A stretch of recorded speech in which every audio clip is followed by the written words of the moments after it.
सबका खैर मकदम है। डियर लर्नर्स, हमारा जो ये आज का कोर्स है ये है BEGC 134, जिसका उन्वान है रीडिंग द नॉवल, यानी कि नॉवल को कैसे पढ़ा जाता है या हमने कैसे नॉवल को स्टडी करना है। आज हम इसके बारे में पढ़ने की कोशिश करेंगे। हमारे इस कोर्स में हमारे पास 4 ब्लॉक्स हैं।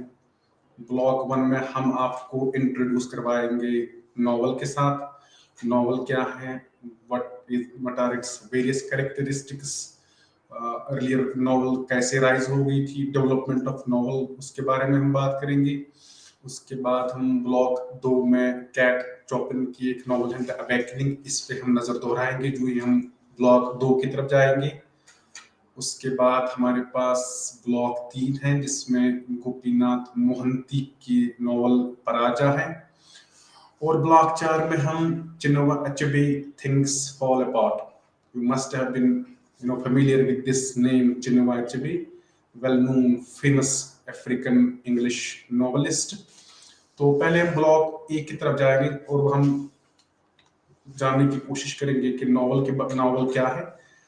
तो इस यूनिट में, इस ब्लॉक में हमारे पास 4 यूनिट्स हैं। पहले हम आपको एक जनरल इंट्रोडक्शन देंगे नॉवल के बारे में। उसके साथ साथ हम इसके वेरियस जो टाइप्स हैं उसको भी पढ़ने की कोशिश करेंगे। जो ही हम फिर यूनिट 2 की तरफ जाएंगे तो वहाँ पे हम डिफरेंट एस्पेक्ट्स नॉवल के देखेंगे, जैसे कि प्लॉट क्या होता है, कैरेक्टराइजेशन क्या होती है, और what are the different moods in a novel, ये भी हम पढ़ने की कोशिश करेंगे और साथ साथ समझने की भी कोशिश करेंगे। उसके बाद हमारे पास यूनिट 3 है, उसमें हमारे पास हम स्टाइल को जानने की कोशिश करेंगे, टाइम एंड स्पेस, टाइम और प्लेस की क्या अहमियत है नॉवल में, और थीम्स, ये सारे इश्यूज हम वन बाय वन डिस्कस करेंगे। चाहे हम थीम्स की बात करेंगे, अगर आप किसी नॉवल को पढ़ोगे तो उसमें आप थीम्स का मतलब ये होता है कि क्रक्स मैटर क्या है एक राइटिंग की। चाहे अगर आप नॉवल की बात करोगे तो एक नॉवल अगर आप लोगे तो उसमें डिफरेंट थीम्स आपको मिलेंगे। तो मोटिव्स जिनको बोलते हैं हम, या मेन मुद्दा राइटर का क्या होता है एक नॉवल में, तो वो मेन थीम्स कहलाते हैं। जैसे मेरे जहन में ओरन पामुक की नॉवल याद आ रही है, स्नो। इसके बारे में हमने लास्ट लेक्चर में थोड़ी सी हमने आपको इन्फॉर्मेशन दी है। स्नो, हम यहाँ पे थीम की बात करेंगे। उसमें जो ही आप उस नॉवल का मुताला करोगे, Orhan Pamuk, he is a well known Turkish writer, he won Nobel Prize for Literature as well way back in 2006। उसने बहुत सारी नॉवेल्स लिखी है। द वाइट कासल उसकी एक नॉवल है। इस्तांबुल उस इस्तांबुल उसका एक मेमोयर है, दैट्स अ वंडरफुल बुक। उसमें आपको वो इस्तांबुल, जैसे वो टर्की की वो उनका जो रिच कल्चर है, उनकी जो हिस्ट्री है ओटोमन अंपायर का, उसमें वो आपको जिक्र करते हैं। वो इस्तांबुल के बारे में वो लिखता है कि how deeply this city of Istanbul influenced a writer like Orhan Pamuk। तो जब आप स्नो का मुताला करते हो, उसमें आपको बहुत, यानी कि नॉवल एक ही है लेकिन थीम्स आपको डिफरेंट मिलेंगे। तो थीम ये होता है कि राइटर क्या बोलना चाहता है, राइटर एक रीडर के सामने कौन सी मैसेज लेके आता है। जब आप स्नो की स्टडी करते हो, it was published way back in 2002 if I'm not wrong, that novel। तो उसमें आपको एक बहुत सारे थीम्स मिलेंगे। For instance there is this theme के टर्की में there is this ban on hijab, although now the rules have been relaxed, I mean constitutional change जो आई थी वहां पे, लेकिन 2002 में वो नॉवल लिखी थी ओरन पामुक ने। उसमें आपको एक थीम जो मिलता है वो ये है कि there is this ban on hijab. तो फिर due to this ban on hijab, most of the girls are committing suicide in that particular novel. तो एक थीम आपको ये मिलेगा, यानी कि आपके सामने मैसेज क्या लाना चाहता है एक राइटर। जो ही आप उसी नॉवल को बड़े अच्छे तरीके से स्टडी करते हो, उसमें आप एक फ्रीडम ऑफ एक्सप्रेशन का भी थीम आपको मिलेगा उसमें, कि वहाँ पे तो औरन पामुक उस नॉवल में आपको दिखाता है कि फ्रीडम ऑफ एक्सप्रेशन जो है वो टर्की में उस पर थोड़ी सी पाबंदियां हैं, people are not allowed to express their thoughts, from in a liberal way. तो उसके साथ साथ आपको वहाँ पे बहुत सारी और थीम्स आपको उस नॉवल में मिलेंगी। तो थीम्स के बारे में हम लेटर ऑन डिस्कस करेंगे जो ही हम यूनिट 3 की तरफ आएंगे। तो characterization is another important aspect of novel. Characterization, जैसे बहुत सारे कैरेक्टर्स आपको नॉवल में मिलते हैं, वो उनका किरदार डिफरेंट होता है। जैसे प्लॉट का, जैसे स्टोरी किसके रिलेटेड है, तो फिर नैरेटिव मोड्स, जैसे राइटर किस नैरेटिव फॉर्म में लिखता है, उसने फर्स्ट फॉर्म नरेशन अपनाया है या दूसरी सेकंड फॉर्म ऑफ नरेशन वो लिख रहा है, या इवन थर्ड पर्सन नरेटिव में वो लिख रहा है। तो इन इश्यूज के बारे में हम बात करेंगे। तो जो ही हम फिर ब्लॉक 1 में यूनिट 4 की तरफ जाएंगे, तो उसमें आपको क्या देखने को मिलता है कि how this novel developed, from the 17th century until 20th century। तो उसमें हम जानने की कोशिश करेंगे कि मॉडर्न नॉवल में वो क्या कैरेक्टरिस्टिक्स मॉडर्न नॉवल में है कि जो हम अर्लियर नॉवेल्स में नहीं देखते हैं, and how is this post modern novel different from a modern novel. तो इनके बारे में भी हम बात करेंगे। Most of the times when we say post modern world, that's our world, that is the world we are living in right now। तो post modern age को most of the critics or of the opinion the age which start to the decades from 1960s से जो भी decades, उसको फिर post modern world के जुमरे में उसको रखते हैं। तो उससे पहले वो मॉडर्न वर्ल्ड कैटेगराइज करते हैं उसको। तो उसमें भी हम देखने की कोशिश करेंगे कि क्या डिफरेंसेस हैं नॉवल में। पोस्ट मॉडर्न में वो क्या ट्रेट्स हैं जो आप मॉडर्न नॉवल में नहीं देखते हो, या इवन कंटेम्पररी नॉवल, चाहे आप पोस्ट मॉडर्न वर्ल्ड बोलो, कंटेम्पररी टाइम्स बोलो, it's one and same thing. Because post modern का कंसेप्ट 1960-70 से आया था, जब जेक्स डेरिडा जैसे फिलोसफर ने इसका वो फाउंडेशन रखी थी। तो क्या इवन इसके साथ साथ हमारे पास पोस्ट कॉलोनियल नॉवल भी हम पढ़ने की कोशिश करेंगे कि post what is this post colonial novel, what is post modern novel, what is a modern novel, and I mean फिर उसके बाद हम देखेंगे कि what is the future of a novel. तो ये हम इन इश्यूज के बारे में हम अच्छे डिटेल में बात करेंगे। तो जो ही हम नॉवल की तरफ नजर दोहराते हैं, तो पहले मैं यहाँ पे आपके साथ ये शेयर करना चाहता हूँ कि कोई भी जब आप डिफाइन करते हो नॉवल को, बहुत सारे डेफिनेशंस दी गई है नॉवल के रिलेटेड के, बहुत सारे क्रिटिक्स ने डेफिनेशन दी है। तो लेकिन इसकी फ्लेक्सिबिलिटी, इसकी जो ओपननेस है, जिसको ओपन एंडेडनेस जब हम बोलते हैं, उसकी वजह से अभी क्योंकि बहुत सारे थीम्स, कैरेक्टरिस्टिक्स, ट्रेट्स आपको नॉवेल्स में मिलते हैं, तो एक डेफिनेशन पे निर्भर करना कि यही बस नॉवल की डेफिनेशन है, तो वो अभी तक जितनी भी डेफिनेशन इस नॉवल की दी गई है, दैट्स आर्बिट्ररी। तो बहुत सारी डेफिनेशंस दी गई है नॉवल के रिलेटेड। तो जब हम लिटरेचर पॉइंट ऑफ व्यू से नॉवल की बात करते हैं, नॉवल का जिक्र करते हैं, novel literary means something new.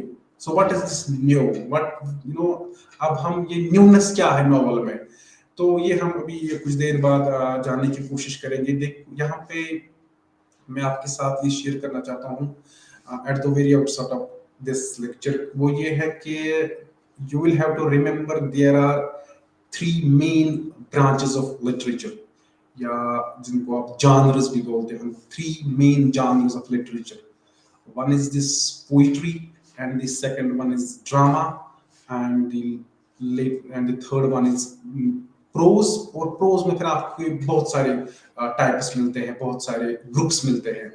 तो अब इन्हीं, यानी कि अगर आप अर्लियर टाइम से अभी तक का देखोगे, तो मेनली अगर आप जितने भी स्कॉलर्स लिटरेचर के रह चुके हैं, जितने भी क्रिटिक्स रह चुके हैं लिटरेचर के, they are of the opinion, they're on the same page, vis-a-vis, defining the branches of or genres of literature. They say there are mainly three branches of literature, three genres of literature. One is this poetry, novel is second one, and the third one is drama. फिर इनकी यानी कि फिर सब groups निकलते हैं, इनकी फिर टाइप्स निकलते हैं। जैसे अगर आप पोइट्री की बात करोगे, पोइट्री में आपको बहुत सारे फॉर्म्स मिलते हैं। कभी कभार आप शायरी में मसनवी पढ़ते हो, कभी कभार आप गजल के साथ रूबरू होते हो, कभी आप सोनेट पढ़ते हो, कभी आप एपिक पढ़ते हो, कभी आप बैलेड पढ़ते हो। तो एक्चुअली जब इन तीन में क्या फंडामेंटल डिफरेंसेस हैं, तो वो यानी कि ये टाइप्स हैं पोइट्री के, एपिक, सोनेट, बैलेड। तो ये और सारे बहुत सारे टाइप्स हैं पोइट्री के। तो ये जब आप फिर नॉवल की तरफ देखते हो, novel actually there is prose जिसको हम बोलते हैं, प्रोज में फिर आपके टाइप्स निकलते हैं। प्रोज जिसको हम नसर बोलते हैं, पोइट्री को हम शायरी बोलते हैं, ड्रामा को, प्ले को हम ड्रामा बोलते हैं। तो जब आप प्रोज की तरफ देखते हो यानी कि नसर की तरफ देखते हो, इसमें आपको सब टाइप्स मिलते हैं, आपके बहुत सारे ग्रुप्स मिलते हैं। जैसे प्रोज में आपको एक टाइप मिलता है जिसका नाम है नॉवल। उसके साथ साथ प्रोज में आपकी बायोग्राफी आती है, ऑटोबायोग्राफी आती है, एसेज आपके आते हैं, शॉर्ट स्टोरीज आपके आते हैं। यानी कि ये जो है ये this prose is an umbrella term. बाकी जो ये कैटेगरी, जो ये टाइप्स, ये इनके टाइप्स हैं। फिर जैसे फिर ड्रामा की बात करोगे, ड्रामा में भी आपको बहुत सारे टाइप्स मिलते हैं। There is this historical play, फिर आप ड्रामा में रोमांस देखते हो, फिर आप उसके साथ साथ कॉमेडी भी पढ़ते हो, ट्रेजेडी भी पढ़ते हो, फार्स भी पढ़ते हो। तो ये सब ग्रुप्स हैं इन तीन जॉनर्स की। तो जब हम शायरी की तरफ नजर दोहराते हैं, तो शायरी में mainly what differentiates poetry from a novel and drama, कुछ चीजें हैं जो एक नॉवल में आप देखते हो, वो चीजें आप शायरी में नहीं देखते हो। जो चीजें शायद आप शायरी में देखते हो, वो चीज आप नॉवल में नहीं देखते हो, वो चीज आप शायद ड्रामा में नहीं देखोगे। although there is some resemblance between poetry and drama, जब हम इन दो जॉनर्स की बात करते हैं, तो पहले जब हम शायरी की बात करते हैं, तो शायरी में आपको क्या देखने को मिलता है? तो वहां पे आपको राइम स्कीम मिलती है, यानी कि आपको वहां पे एक रिदम दिखने को मिलता है। Poetry is mainly written in verse form, it's written in stanza form, बंदों में ये लिखी जाती है। फॉर इंस्टेंस जैसे एक उर्दू शायर है, उन्होंने गजल लिखी है, मोमिन खान मोमिन की ये गजल है। For instance he rights somewhere, असर उसको जरा नहीं होता, रंजो राहत फजा नहीं होता। Just concentrate on this rhyme scheme. आपको यानी कि अगर आप अर्लियर जिसको हम एलिट्रेशन, एसोनेंस, कॉन्सोनेंस बोलते हैं, वहां पे आपको एक आवाज देखने को मिलती है, सिमिलर साउंड्स आपको देखने को मिलते हैं, वर्ड्स मिलते जुलते हैं कहीं पे, वो रिदम जिसको बोलते हैं, एक ही स्ट्रक्चर जो होता है, पैटर्न होता है। जैसे कुछ जैसे फिर लिखते हैं वो आगे, मैं आपके सामने ये वर्सेस इसलिए रख रहा हूँ कि आप फिर हम बाद में ड्रामा की तरफ आएंगे, उसके बाद हम नॉवल की तरफ आएंगे। तो यहाँ पे आपने ये बात याद रखनी है कि जो चीजें आप पोइट्री में देखते हो, वो चीजें आप नॉवल में नहीं देखते हो। पहले आप पोइट्री को समझने की कोशिश करो, उसके बाद जो ही आप ड्रामा को समझने की कोशिश करोगे, तो then it will be more easier for you to comprehend what this novel stands for, what this novel realistically means.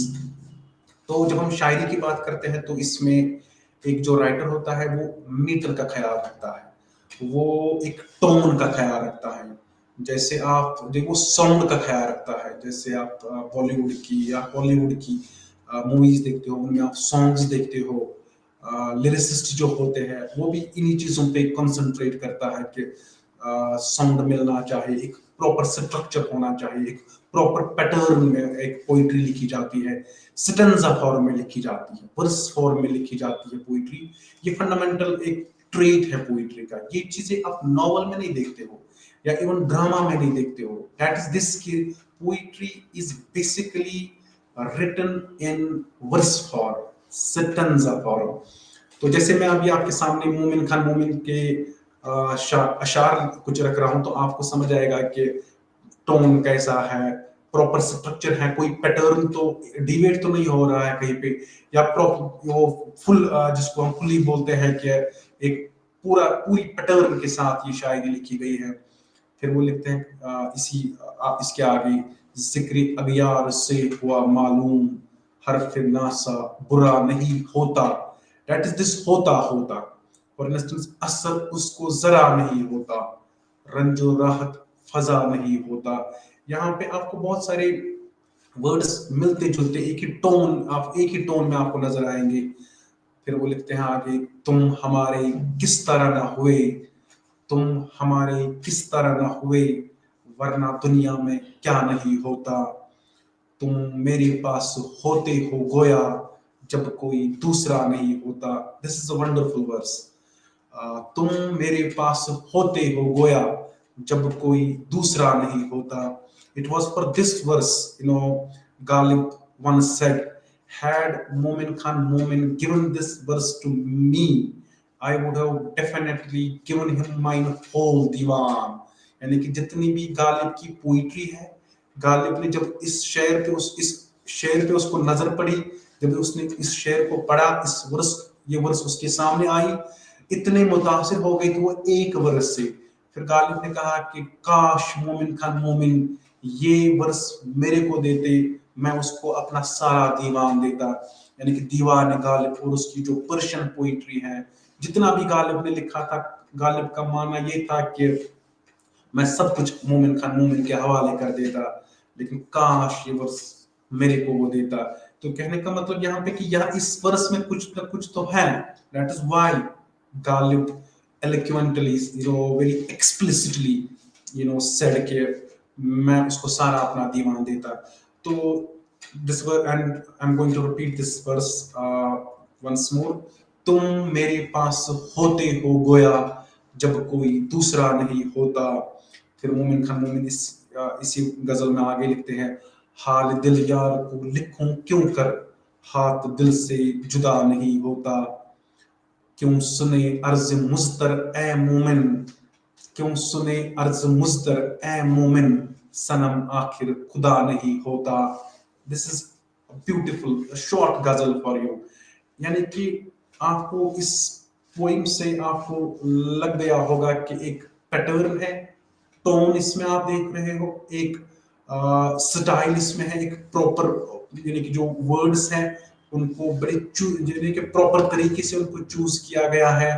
वहाँ वो जो साउंड है, वो जो रिदम है, वो जो राइम है, मिलते जुलते वर्ड्स आपको मिलेंगे जब आप इस गजल का मुताला करते हो। फॉर इंस्टेंस, गालिब की अगर हम बात करेंगे, क्योंकि ये जरूरी है आपके लिए ये समझना, पहले शायरी क्या है, शायरी में आप क्या चीजें देखते हो, जो जो चीजें आप मेनली शायरी में देखते हो, वो चीजें आप नॉवल में नहीं देखते हो। You would hardly find these traits, which you find in poetry. You won't find these traits in a novel. Rare cases are there, but mainly जब हम बात करते हैं, you won't find a novel which is having this rhyme scheme, which is written in a rhyme scheme, a proper rhyme scheme. तो जो ही हम फिर अगर हम गालिब की बात करेंगे, तो आप इस इन कुछ वर्सेस से आपको लगेगा कि एक प्रॉपर स्ट्रक्चर क्या होता है एक पोइम का। For instance, Ghalib right somewhere, न था कुछ तो खुदा था, कुछ ना होता तो खुदा होता। This is Ghalib for you. कुछ न था कुछ तो खुदा था, कुछ ना होता तो खुदा होता। वो जो रिपीटेशन ऑफ वर्ड्स आप देखते हो, रिपीटेशन ऑफ साउंड, आपके कानों तक वो आवाज आ रही है। न था कुछ तो खुदा था, कुछ ना होता तो खुदा होता, डुबवाया मुझको होने ने, मैं ना होता तो क्या होता। This is proper rhyme scheme, proper tones, आपको इस प्रॉपर साउंड, एक ही साउंड आपको इसमें देखने को मिलते हैं। For instance, he right somewhere, दर्द हो दिल में तो दवा कीजिए, दर्द हो दिल में तो दवा कीजिए, जब दिल ही दर्द हो तो क्या कीजिए। This is another you know, यानी कि गालिब की इस वर्स में आपको you would find Ghalib in this verse. Ghalib is आपको वो एक जिसमें वो एक राइटर में एक कुछ पोटेंशियल होता है, एक वो यानी कि एक आम बंदे से वो कैसे डिफरेंट होता है।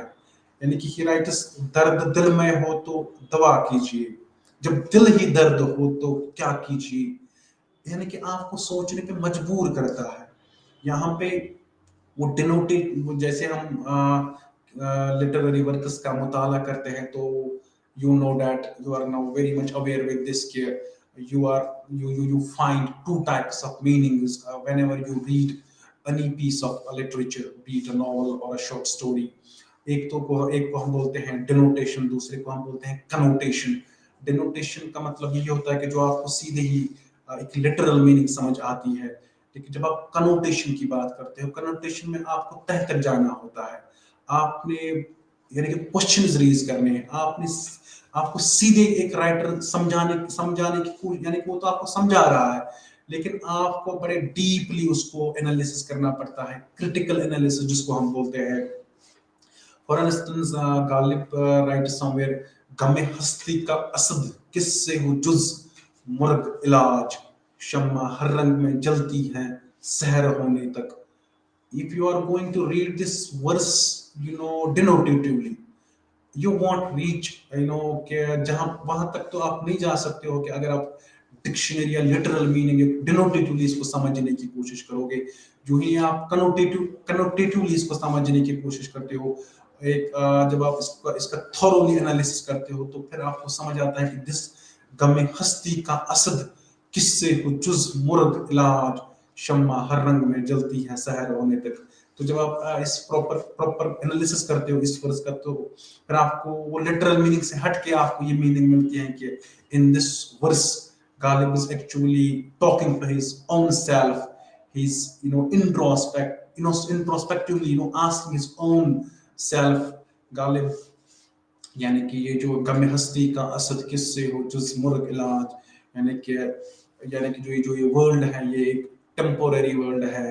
यानी कि यहाँ पे जब आप आते हो, it's you will have to see sufferings, agony, यानी कि यू विल फाइंड एंग्शियसनेस, यानी कि वो turmoil, chaos, you will find dejection, desolation. तो फिर गालिब क्या लिखते हैं, शम्मा हर रंग में जलती है सहर होने तक। गालिब का यही मानना है कि it's better to die instead of facing these sufferings, instead of accepting these challenges। So he says death is the best solution for all these maladies, for all these problems। तो इस वर्ष पे मेरे जहन में एक और वर्ष याद आ रही है इस गालिब की इस वर्ष पे। Mohammad Ibrahim Zauq, another wonderful poet of Urdu language. जैसे गालिब का मानना ये है कि it's better to die। Obviously once you are dead you won't find any sort of what you call mental turmoil, you won't be dejected anymore। तो लेकिन मोहम्मद इब्राहिम ज़ोक ने बड़े अच्छे तरीके से, हालांकि तंज के लिहाज से उसने शायद ये वर्ष गालिब की इस वर्ष के गालिब की जब आप पोइट्री पढ़ते हो तो वहां पे आप मेनली यही चीजें देखते हो। his poetry is full of pessimism, there is this hopelessness in his poetry। तो फिर इस वर्ष फिर मोहम्मद इब्राहिम ज़ोक एक जगह लिखते हैं, अब तो घबरा के कहते हैं कि मर जाएंगे, मर के भी चैन न पाया तो किधर जाएंगे। तो ये चीजें आपने याद रखनी है कि जब आप पोइट्री का मुताला करते हो, शायरी का मुताला करते हो, इसमें आप एक प्रॉपर स्ट्रक्चर देखते हो। प्रॉपर स्ट्रक्चर का मतलब ये है कि ये बंधों में आप शायरी को देखते हो, यानी कि एक वर्स फॉर्म में लिखी जाती है। That is the fundamental trait of a poem. That is the main distinctive characteristic of poetry। That is, this poetry is invariably persistently written in stanza form, verse form। As far as अब हम drama की तरफ जाएंगे। Poetry का तो आपने याद रखा है, ये कुछ फंडामेंटल ट्रेट्स हैं पोइट्री के। तो जो ही आप ड्रामा का मुताला करते हो, क्योंकि हम तीन मेन जानर्स की बात कर रहे हैं, एक शायरी की, एक तो मेन जानर शायर पोइट्री है, दूसरा ड्रामा है। उसके बाद हम प्रोज की तरफ आएंगे। प्रोज में ही आपके पास एक टाइप है, यानी कि प्रोज के बहुत सारे टाइप्स हैं। उसमें एक टाइप, एक आपके पास नॉवल है, जैसे हम अभी आपके सामने बात कर चुके हैं कि प्रोज, उसके बहुत सारे टाइप्स हैं, जैसे ऑटोबायोग्राफी है, शॉर्ट स्टोरी है, या इवन एसेज हैं। तो जो ही आप ड्रामा की तरफ देखते हो, तो ड्रामा में क्या है जो ड्रामा को डिस्टिंग्विश करता है, यानी कि पोइट्री से। जब आप ड्रामा पे नजर दौड़ाते हो, तो drama is actually written in dialogue form. ये मेन कुछ कैरेक्टरिस्टिक्स आपके सामने मैं रखता हूं, जिनसे आपको वाजिया हो जाएगा कि नॉवल क्या है, ड्रामा क्या है और पोइट्री क्या है। अब आप ये याद रखोगे कि जब ड्रामा की बात आती है, drama is always and always written in dialogue form. For a dialogue, you have to have characters. You need some characters. यानी कि जब आप ड्रामा लिखते हो, if you want to become a dramatist, or even for that matter, if you are already a dramatist, you must be now aware with this fact that before आपके सामने एक, जब आप प्लॉट तैयार करते हो, जब आपके पास स्टोरी होती है, ऑब्वियसली उस स्टोरी के साथ साथ आप एक डायलॉग फॉर्म में वो लिखते हो। यानी कि पहले इट्स स्टोरी तो हर एक में होनी चाहिए आपके पास, चाहे आप नॉवल की बात करोगे, unless and until there is this plot, you can't write, you can't invent characters. So what is prerequisite for a novel is you have to have a plot. For even for a drama, you need to have a story. जब आपके जहन में कोई story होती है, उसके बाद आप कैरेक्टर्स को इन्वेंट करते हो, उसके बाद आप कैरेक्टर्स को डिफरेंट रोल्स देते हो। वैसे ही शायरी की भी बात है। जैसे शायरी में एक इंसान, कुछ इंसिडेंट उसके दिमाग में होता है, कोई, यानी कि स्टोरी भी वैसी स्टोरी जैसे उसके दिमाग में कुछ ऐसा इंसिडेंट इवेंट होता है, फिर उसी को आगे लेके वो चलता है। तो जब हम ड्रामा पे, अब when we talk about drama, so you would remember now this, drama is written in dialogue form. Obviously you know that कि पहले तो आपके पास प्लॉट, एक स्टोरी होनी चाहिए। तो उसके बाद ड्रामा की जो एक और ट्रेट है, वो ये है कि it is being enacted, performed in a theatre. यानी कि ड्रामा के लिए आपको थिएटर की जरूरत है। पोइट्री में तो ये चीजें आप नहीं देखते हो। Poetry is purely written in an imaginative way. It's written in, it's purely the world of imagination. यानी कि जब आप एक ख्याली दुनिया में, एक पोइट होता है, शायर होता है, फिर वो सोचता है, इन्वेंट कैरेक्टर्स को करता है, इंसिडेंट्स को अनफोल्ड करता है, इवेंट्स को बड़े गौर फिक्र से उन पे गौर फिक्र करता है, फिर उसके बाद वो अपनी इमेजिनेटिव पावर को इस्तेमाल करता है, फिर उसके बाद वो लिखता है। Imagination, unless and until a writer is having this form of imagination, you can't produce works of substantial nature, works which are going to last forever. So एक राइटर के लिए इमेजिनेटिव पावर का होना बहुत जरूरी है। A writer need to have a supreme level of imagination. If you want to become a writer, you need to have a comprehensive soul. तो उसके साथ साथ राइटर्स, अच्छा अभी हम बात कर रहे थे, फिर हम जब हम ड्रामा की बात करते हैं, तो इसमें हम फिर क्या देखते हैं, फिर हम इसको परफॉर्म किया जाता है। कहाँ पे? स्टेज पे, एक थिएटर में। फॉर इंस्टेंस आपके सामने बहुत सारी मूवीज हैं, उनके लिए आपको क्या चाहिए? If you want to become a film director, producer, director, तो उस पहले आपके पास क्या होता है? प्लॉट होता है, स्टोरी होती है। उसके बाद आप कैरेक्टर्स को इन्वेंट करते हो। अगर हम मूवी की बात करेंगे, आप मूवीज को देखते हो, किसी भी हीरो की मूवी आप देखते हो, हीरोइन की मूवीज देखते हो, तो एक जो डायरेक्टर होता है, पहले वो स्टोरी लिखता है, उसके साथ साथ जब उसके दिमाग में स्टोरी कोई आती है किसी भी इंसिडेंट के रिलेटेड, चाहे वो मैरिज के रिलेटेड हो, लव के रिलेटेड हो, पॉलिटिक्स के रिलेटेड हो, सोसाइटल अफेयर्स के रिलेटेड हो, या इवन किसी यानी कि इकोनॉमिक क्राइसिस के रिलेटेड हो, तो आप जब जो ही आपने स्टोरी तैयार की है, उसके बाद आप कैरेक्टर्स को इन्वेंट करते हो। जैसे मूवी की बात करते हैं हम, उसमें अब मान लीजिए कि डायरेक्टर ने एक मूवी तैयार की है, देन उसके बाद वो क्या करता है, then he allocates different roles, for different characters in a movie. For instance, he chooses who should be the hero of this movie, यानी कि इस मूवी का हीरो कौन हो सकता है। देन उसके बाद वो सोचता है कि whom should I give the role of this heroine। उसके साथ साथ फिर वो सोचता है, अगर आप ट्रेजेडी की बात करोगे, अगर आप हॉरर मूवीज की बात करोगे, तो फिर उस डायरेक्टर उसके साथ साथ करेक्टर को, विलन को भी क्रिएट करता है।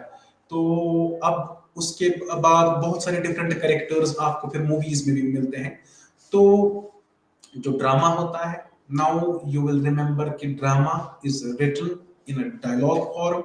हाँ, यहाँ पे मैं आपके सामने एक और बात ये शेयर करना चाहता हूँ। Drama could be written both verse form, यानी कि इसको आप वर्स फॉर्म में भी लिख सकते हो, और उसके साथ साथ आप इसको सेंटेंसेस में भी लिख सकते हो। एक ग्रामेटिकल स्ट्रक्चर जो होता है, जैसे वो सिटन यानी कि पैराग्राफ्स में होता है। लेकिन मोस्ट ऑफ द टाइम्स जब आप ड्रामा को पढ़ते हैं, most of the writers, dramatists, they have chosen this form of verse form of drama। चाहे आप अगर आप शेक्सपियर की बात करोगे, one of the genius dramatists ever born in English literature, genius mind, a dramatist like Shakespeare is born after centuries। तो जब आप शेक्सपियर के प्लेस का मुताला करते हो, तो वहां पे आप बहुत सारे प्लेस देखते हो जो उन्होंने वर्स फॉर्म में लिखी है। उसकी जो उसने जो उसके जो ड्रामास हैं, they are written in verse form. और उसके साथ साथ अगर आप टीएस इलियट की भी बात करोगे, अगर आप मर्डर इन कैथेड्रल, टीएस इलियट का एक फेमस प्ले है, स्टेट्समैन उसका एक और इम्पोर्टेंट प्ले है।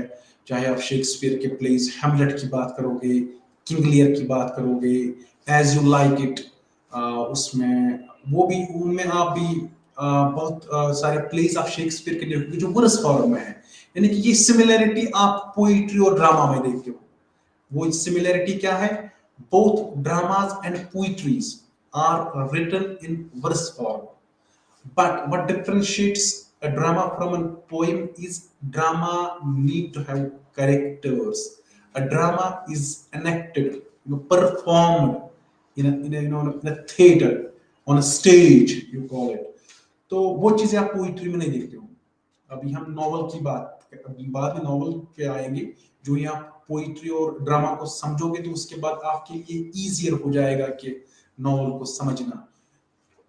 तो जब आप शेक्सपियर के ड्रामास को करते हो, चाहे आप उसके बहुत सारे प्लेज हैं शेक्सपियर के, जैसे हेमलेट है, किंग लियर है, मैकबेथ है, रिचर्ड सेकंड है, एज यू लाइक इट है। तो एज यू लाइक इट में शेक्सपियर जैसे वर्स फॉर्म में वो लिखते हैं, उसमें all the world is a stage, all the men and women merely players, they have their exits and their entrances। तो यानी कि वर्स फॉर्म है। लेकिन अब आप ये याद रखोगे कि डायलॉग फॉर्म के लिए आपको क्या चाहिए? करेक्टर्स की जरूरत होती है। जैसे आप मूवीज में देखते हो, अभी हम बात कर रहे थे, चाहे आप हीरो को ले रहे हो, हीरोइन को ले रहे हो, विलन को ले रहे हो, या बाकी जो दूसरे कैरेक्टर्स होते हैं, एक प्रॉपर स्ट्रक्चर, एक प्रॉपर ड्रामा के लिए आपको कैरेक्टर्स की जरूरत होती है। एक जो कैरेक्टर होता है वो अपने थॉट शेयर करता है दूसरे कैरेक्टर्स के साथ।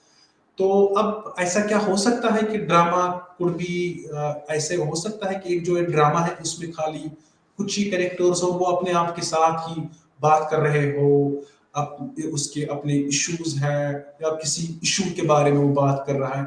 हाँ, सोलिलिक जिसको हम बोलते हैं, या मोनोलॉग्स जिनको हम बोलते हैं, यानी कि शेक्सपियर के बहुत सारे प्लेज हैं जो आपको मिलेंगे, या ड्रामेटिक मोनोलॉग्स जिनको हम बोलते हैं। Robert browning is is known for writing dramatic monologues. सोलिलिकी यानी कि उसमें क्या होता है, एक जो कैरेक्टर होता है वो अपने आप के साथ बात करता है। यानी कि फॉर इंस्टेंस यहाँ पे हैमलेट की बात मेरे जहन में आ रही है।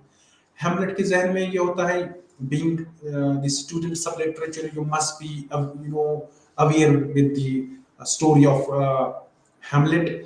तो जो ही आप हैमलेट की स्टोरी को स्टडी करते हो तो वहां पे आपको क्या देखने को मिलता है, जो ही हैमलेट के जो फादर होते हैं उसको उसके भाई ने मारा होता है, यानी कि हैमलेट का वो अंकल होता है, क्लॉडियस जिनका नाम होता है।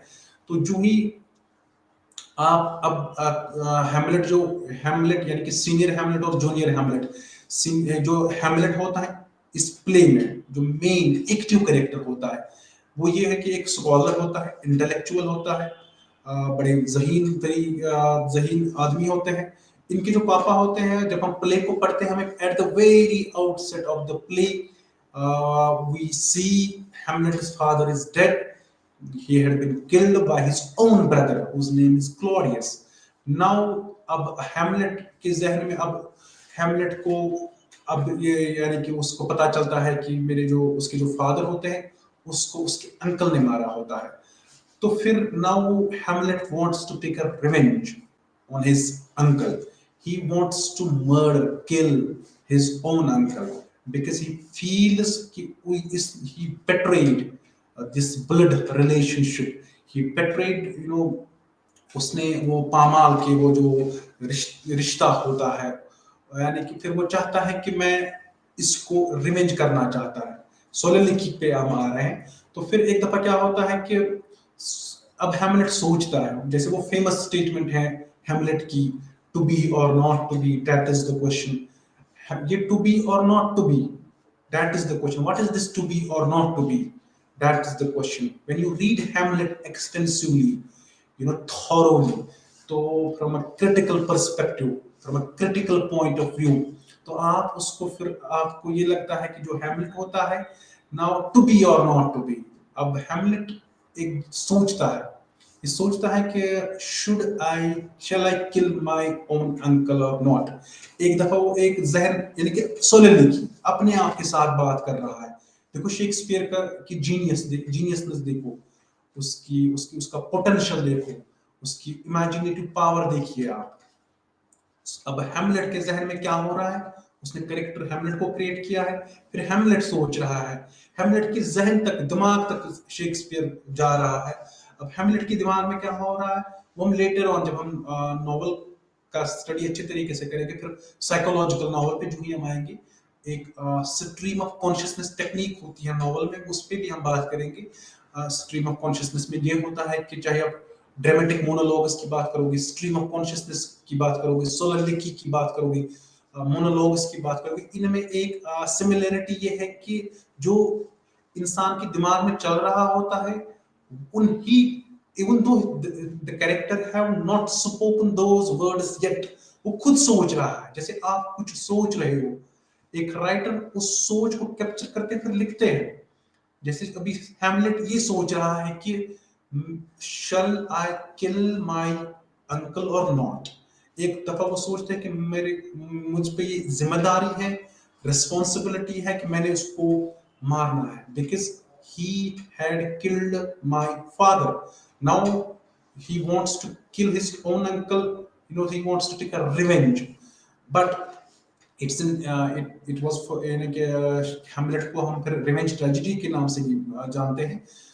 तो फिर दूसरी उसके दिमाग में थॉट आता है कि वो सोचता है कि मेरे एक दफा ये होता है कि फिर वो सोचता है कि अब वो मारने जाता है एक दफा अपने अंकल को, तो वो उसको देखता है कि वो प्रेयर में होता है। There Hamlet thinks I should not kill Claudius, because if I'm going to kill him at this very particular moment, he would be sent to heaven, because there is this Christian belief कि अगर आप किसी को मारोगे, अगर वो prayer में होगा, चर्च में होगा, then he would be called a martyr.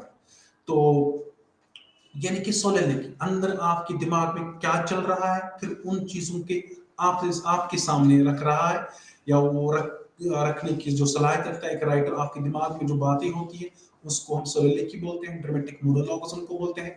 तो शेक्सपियर यानी कि ये एक और चीज जो आप ड्रामा में देखते हो, ये चीजें आप शायद पोइम में नहीं देखोगे, लेकिन ये एक कैरेक्टरिस्टिक आप नॉवल में देखते हो। देखो ये फंडामेंटल डिफरेंसेस की बात कर रहे हैं हम। कुछ चीज जैसे हम आपको पहले ही आपके सामने ये रख चुके हैं कि कुछ चीजें आप एक्सक्लूसिवली पोइम में देखोगे, वो चीजें आप ड्रामा में नहीं देखोगे। लेकिन कुछ चीजें आप ड्रामा में देखोगे वो आप पोइम में देखोगे, या कुछ चीजें पोइम में जो है जो आप नॉवल में या सॉरी ड्रामा में देख सकते हो, और जो आप कुछ चीजें ड्रामा में देख सकते हो वो वही चीजें आपको नॉवल में भी मिल सकती है। जैसे अभी स्ट्रीम ऑफ कॉन्शियसनेस टेक्निक की बात कर रहे थे हम कि आप एक कैरेक्टर के जहन में क्या चल रहा है, फिर ये करेक्ट ये चीज है आप सोलिलोक्वी या स्ट्रीम ऑफ कॉन्शियसनेस टेक्निक, ये आप तीनों जॉनर्स में देखते हो, चाहे पोइम की बात करोगे, नॉवल की बात करोगे, ड्रामा की बात करोगे। तो अब आप यानी कि stream of consciousness technique Virginia Woolf एक और फेमस फीमेल नॉवेलिस्ट रह चुकी है अंग्रेजी जुबान की, एक मॉडर्न नॉवेलिस्ट थी वो। Actually she was one of the founders of this stream of consciousness technique. उसके जब आप नॉवेल्स पढ़ते हो वर्जीनिया वुल्फ की, उसमें आप जो उनके फीमेल कैरेक्टर्स हैं उसके साथ साथ वो आपको दिखाती है कि अपने नॉवेल्स में एक जो फीमेल होती है इसकी लाइफ में फॉर इंस्टेंस किसी भी जब वो अपने लाइफ में उसकी जो प्रॉब्लम्स होती है, कभी कभार आपको वो दिखा रहे हैं कुछ कैरेक्टर्स ऐसे होते हैं, फिर उनकी जो डायलेमा होता है वो साइकोलॉजिकल क्राइसिस से गुजर रहे होते हैं, वो कुछ चीजें ऐसी होती है, वो फेलियर्स देखते हैं, फिर वो यानी कि कुछ चीजें वो चाहते हैं तो फिर वो नहीं उन चीजों को हासिल कर रहे हैं, फिर जो एक वो डिलीमा होता है उनके माइंड में, फिर वो इनर साइकी दिखाती है आपको वर्जीनिया वुल्फ अपने नॉवेल्स में। जैसे वर्जीनिया वुल्फ की एक बुक है room of one's own, it's a wonderful book on feminism. It is one of the मैंने अगर आप फेमिनिज्म की बात जब आप करते हो तो ये एक वो बुक है जिसने बहुत बहुत ज्यादा किरदार निभाया था for the development of this school of thought of feminism जिसको हम बोलते हैं। तो she is being considered one of the pioneers of feminism. उसके बाद आप बहुत सारे फेमिनिस्ट्स को देखते हो, चाहे आप सिमन डी बिवॉवर को देखते हो। Simone de Beauvoir is famous for a text that's known as The Second Sex. It's a wonderful book on feminism. That book was published way back in 1949. In this particular book, Simone de Beauvoir mentions how woman is treated as the other. How इस book में आपको एक सिमन de बिवॉवर दिखाती है कि जो इसका नाम ही उसने रखा है द सेकंड सेक्स, यानी कि वुमन को दूसरे नजर से देखा जाता है। तो जब हम और भी बहुत सारे आपको फेमिनिस्ट्स मिलेंगे, तो फीमेल राइटर्स जो मिलेंगे, लेकिन जब हम वर्जीनिया वुल्फ की बात करते हैं, Virginia Woolf she is a well known renowned modern feminist, female novelist I should say. तो उसने बहुत सारी नॉवेल्स लिखी हैं। जब आप रूम ऑफ वन्स ओन की बात करते हो, देखो हम स्ट्रीम ऑफ कॉन्शियसनेस टेक्निक की बात करते हैं, आपके दिमाग में क्या चल रहा है, उन एक कैरेक्टर के दिमाग में क्या चल रहा है, उन चीजों को कैप्चर करता है एक नॉवेलिस्ट, फिर लिखता है। जैसे अ रूम ऑफ वन्स ओन, इसमें वर्जीनिया वुल्फ एक कैरेक्टर को क्रिएट करती है, फीमेल कैरेक्टर को, उसका नाम वो रखती है जुदैथ शेक्सपियर। जुदैथ यानी कि imaginary character. As I said while back, imagination is very very important if you want to become a writer of high caliber of यानी कि आप अच्छा राइटर बनना चाहते हो, then you will have to concentrate on this trait, that is this imagination. तो अब आप जब आप वर्जीनिया वुल्फ के इस a room of one's own का a room of one's own जो है, इसमें वो जुदैथ शेक्सपियर एक फीमेल कैरेक्टर को क्रिएट करती है। अब देखो इमेजिनरी पावर क्या है वर्जीनिया वुल्फ का, वो एक्चुअली वुमेन की सफरिंग को हाईलाइट करना चाहती है। वो दिखाना चाहती है कि 1920s में In fact, this A Room of One's Own was written perhaps in, way back in 1928. Uh, that means the during the यानी कि second decade of 20th century. तो इस नॉवल में एक्चुअली वर्जीनिया वुल्फ बड़े एक पढ़े लिखे खानदान से ताल्लुक रखती थी। इवन इनका जो इनके पापा थे वो भी बड़े फेमस राइटर थे। वो भी एक यानी कि इसकी जो सिस्टर थी, बाकी जो इनके घर में जो था, अगर फैमिली मेंबर्स इनके जो थे वो सब पढ़े लिखे थे। लेकिन वर्जीनिया वुल्फ अपने नॉवेल्स में क्या दिखाती है, वो दिखाती है कि ये जरूरी नहीं है कि वर्जीनिया वुल्फ ने वो चीजें फेस की हो। फॉर इंस्टेंस, जब आप रूम ऑफ वन्स ओन का मुताला करते हैं, वहां पे आपको लगता है कि वर्जीनिया वुल्फ दिखाती है कि एक जो औरत है, इसको समाज में कैसे वो जिंदगी को बसर करती है, कितनी कठिनाइयों का सामना उसको करना पड़ता है, कितनी मुश्किलात उसको आते हैं। इवन वर्जीनिया वुल्फ, ये अंग्रेजी दुनिया की बात कर रहे हैं, 1920s की बात कर रहे हैं हम, इंग्लैंड की बात कर रहे हैं हम। इंग्लैंड जो तब तरक्की के दौर पे था, ऑब्वियसली आज भी है, जब तब था तो आज ऑब्वियसली बहुत आगे है वो। तो ये वही दौर था जब साइंस एंड टेक्नोलॉजी में बहुत ज्यादा इन्वेंशंस ये लोग कर रहे थे। यूनिवर्सिटीज बहुत सारी, इनके एजुकेशनल सेटअप इनके पास बहुत ज्यादा हाई क्लास था। यूनिवर्सिटीज इनके पास थी। इवन इट्स, चाहे आप यूनिवर्सिटी ऑफ कैम्ब्रिज की बात करोगे, ऑक्सफोर्ड यूनिवर्सिटीज की बात करोगे, the 2 premier universities of the world, तो ये इंग्लैंड में ही आप देखते हो।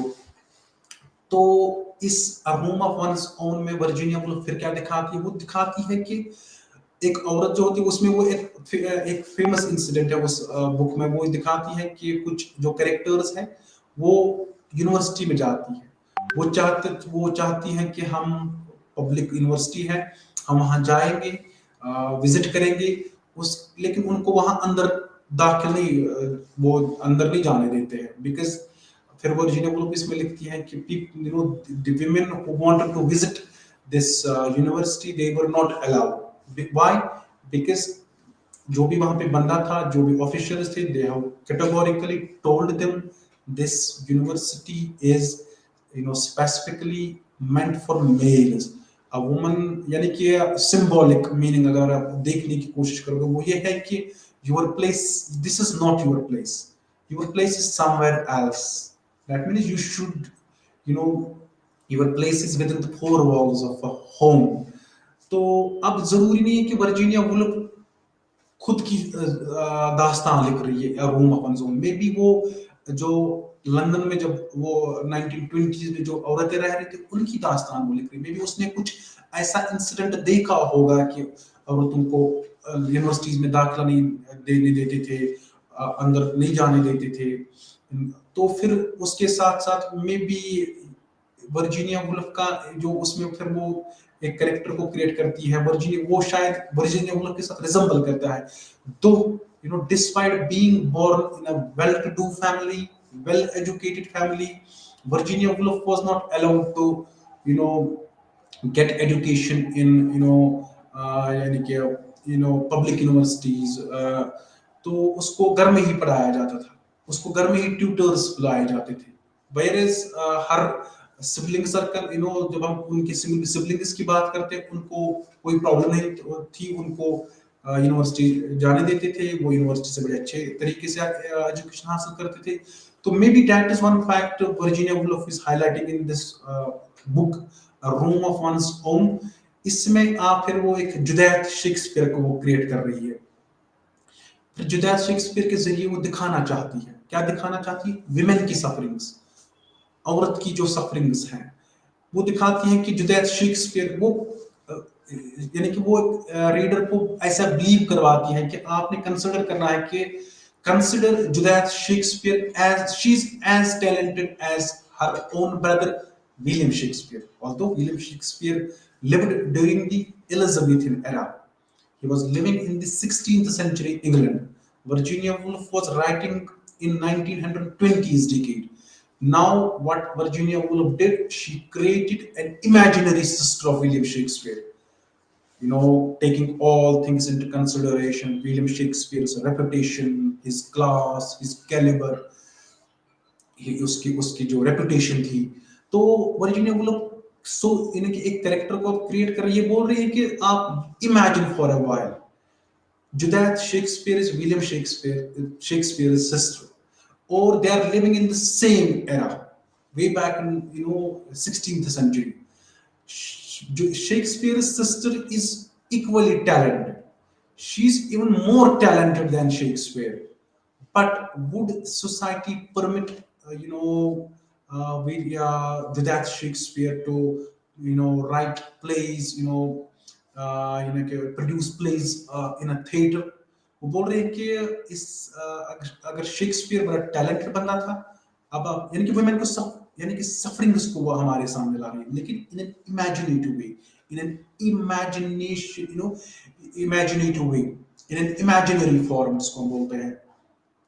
तो वो लिख रही है कि जुदैथ शेक्सपियर की जो उसके भाई है विलियम शेक्सपियर, उसकी जो सिस्टर है, ये मान लीजिए, आप फर्ज कर लीजिए कि जुदैथ शेक्सपियर विलियम शेक्सपियर से ज्यादा टैलेंटेड है। क्या जो तब की सोसाइटी थी, यानी कि वर्जीनिया वुल्फ इन अपनी सोसाइटी के साथ कंपेयर कर रही है, हालात बयान कर रही है 20th सेंचुरी इंग्लैंड की, विमेन की सफरिंग उसको हमारे सामने ला रही है कि तब सोसाइटी शायद जुदैथ शेक्सपियर भी अगर प्लेज लिखती, सोसाइटी उसको अच्छे से ट्रीट नहीं करती, सोसाइटी इवन पब्लिशर्स उसको अलाउ नहीं करते उनकी बुक्स को पब्लिश करना। Why? Because she would be considered that she's a female, she cannot produce works, she cannot write in a good piece of literature. यहाँ पे मेरे एक जहन में एक बात याद आ रही है कि there is this Indian novelist called Bharti Mukherjee, क्योंकि डिस्क्रिमिनेशन की बात हो रही है, तो Bharati Mukherjee is a well known Indian diaspora novelist. जब वो कनाडा में रह रही थी, 1960s और 70s की बात है, तो इंडिया से वो माइग्रेट कर गई थी 1960s की दहाई में, तो फिर वो कनाडा में रही। तो उसने क्या किया, तो फिर उसने नॉवेल्स लिखी, कुछ novels, perhaps her first novel was wife, उसके बाद उसने बहुत सारी नॉवेल्स लिखी हैं। तो उस जास्मिन उसकी एक नॉवल है, द ट्री ब्राइड उसकी एक और इम्पोर्टेंट वर्क है, डार्कनेस उसकी एक शॉर्ट स्टोरी भी है, द मैनेजमेंट ऑफ ग्रीफ उसकी एक और इम्पोर्टेंट शॉर्ट स्टोरी है। तो जो ही अब क्या है कि भारती मुखर्जी एक पब्लिशर के पास जाती है, कनाडा में है, यानी कि फिर वो उसको बोलती है हम पब्लिशर्स को कि मैं बुक्स पब्लिश करवाना चाहती हूँ। पब्लिशर का रेस्पॉन्स ये होता है कि यू दे यानी कि वो उसको अलाउ ही नहीं करते हैं, वो उसको बोलते हैं कि we can not publish your books. Bharati Mukherjee simply said why? They said you are from India, you are from Indian subcontinent, there is this racial discrimination, racial segregation जिसको आप बोलते हो। तो वो उसको बोलते हैं कि यानी कि वो परेशान होते हैं, सरप्राइज होते हैं कि इंडियन सबकॉन्टिनेंट से एक राइटर आ रही है बुक पब्लिश करवाने के लिए। यहाँ पे वो इथनोसेंट्रिसिज्म का एक जो होता है, जब आप कल्चरल स्टडीज को अच्छे तरीके से पढ़ते हो, फिर एक कॉन्सेप्ट आपको आता है इथनोसेंट्रिसिज्म। इथनोसेंट्रिसिज्म क्या होता है कि इथनोसेंट्रिसिज्म में जो बंदा होता है वो अपने कल्चर को सुपीरियर समझता है, ही और शी फील्स हिज और her culture is superior than other cultures. ये खाली कल्चर की बात नहीं है, वो they feel they are enlightened ones, यानी कि दे आर, यानी कि वो साइंटिफिक टेम्पर पोजेस करते हैं बाकी दुनिया को। वो जैसे इस इथनोसेंट्रिसिज्म में जब आप एडवर्ड सईद की बात करते हो, एडवर्ड सईद की जो उसने जो बुक लिखी है ओरिएंटलिज्म, ओरिएंटलिज्म में आपको यही देखने को मिलता है कि जो वेस्टर्न सिविलाइजेशन है, जो यूरोपियंस हैं, और वो क्या, उनकी क्या मेन प्रॉब्लम क्या है, एडवर्ड सईद जो हाईलाइट करते हैं ओरिएंटलिज्म में, और जो मेन मुद्दा पोस्ट कॉलोनियल स्टडीज का है वो यही है कि western civilization they feel they are a superior race, they are the chosen ones, they are on this planet to humanize us, civilize us, They feel the people who are living in different continents. They are uncivilized. They are primitive, barbaric. They possess this. They possess this traditional bent of psyche. They are dogmatists. They believe in the world of dogmatism, superstitious beliefs. तो लेकिन खुद को क्या समझते हैं? They feel कि वो पढ़े लिखे हैं, उन्होंने बहुत कुछ दिया है दुनिया को। ऑल्दो वी कैन नॉट यानी कि जो ये it's indisputable that western civilization has given us so many marvelous, wonderful things. It's indisputable. You can, I mean, इस पे कोई दोहराई नहीं है कि वेस्टर्न सिविलाइजेशन ने बहुत कुछ दिया है दुनिया को।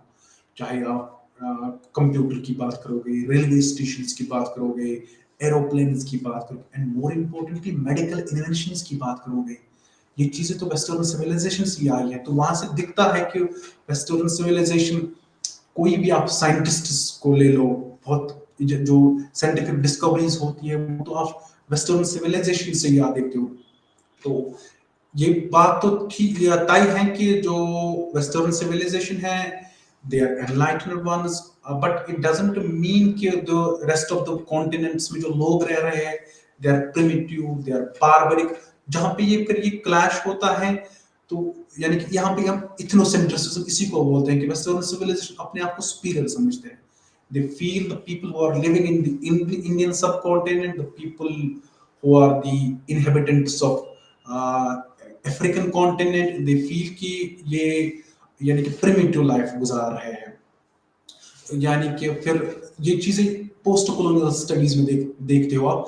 जो ही हम नॉवल को आगे स्टडी करने की कोशिश करेंगे, अभी पोस्ट कॉलोनियल नॉवल का जब हम तज़किरा करेंगे, जब हम उस पर नजर दोहराएंगे, तो वहां पे हम आपको एडवर्ड सईद की थ्योरीज बताएंगे और आपको हम रूबरू करवाएंगे कि जो मेन डिफरेंस है वेस्टर्न सिविलाइजेशन और ईस्टर्न सिविलाइजेशन वो क्या है। तो वो भी हम नॉवेल्स में देखते हैं, पोस्ट कॉलोनियल नॉवेल्स में देखते हैं। चाहे आप पोस्ट कॉलोनियल नॉवेल्स में आपके बहुत सारे नॉवेलिस्ट मिलेंगे। आपके पास इंडियन नॉवेलिस्ट में आपके सामने है मुल्क राज आनंद है, आर के नारायण है, राजा राव है, Vikram Seth, Arundhati Roy, Jhumpa Lahiri, even Kamila Shamsie, Mohsin Hamid. Mohsin Hamid is famous for that novel the reluctant fundamentalist. तो बहुत सारे आपके नॉवेलिस्ट्स मिलेंगे। Salman Rushdie, he is a well known novelist of post colonial era. उसके नॉवेल्स में भी आप देखते हो, उसकी जो नॉवल है मिडनाइट्स चिल्ड्रन, सलमान रुश्दी की नॉवल जो है मिडनाइट्स चिल्ड्रन, उसमें भी आप पोस्ट कॉलोनियल थीम्स देखते हो। या अगर हम चिनोआ अचबे की बात करेंगे, जो फेमस अफ्रीकन नॉवेलिस्ट रह चुके हैं, इसके नॉवेल्स में भी आप देखते होंगे वो पोस्ट कॉलोनियल थीम जो आपको देखने को मिलता है। तो नॉवल को हम नेक्स्ट लेक्चर में और डिफाइन करने की कोशिश करेंगे और इसके टाइप्स को भी समझने की कोशिश करेंगे, और जो फंडामेंटल ट्रेट्स जो नॉवल के हैं वो हम नेक्स्ट लेक्चर में कंटिन्यू करेंगे। तो मिलते हैं नेक्स्ट लेक्चर में, तब तक रखिए आप अपना ख्याल। अल्लाह हाफिज।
നമ്മളെ എഡ്യൂക്കേഷൻ കൗൺസിലിംഗ് രണ്ടാമത്തെ ക്ലാസ്സാണിത്.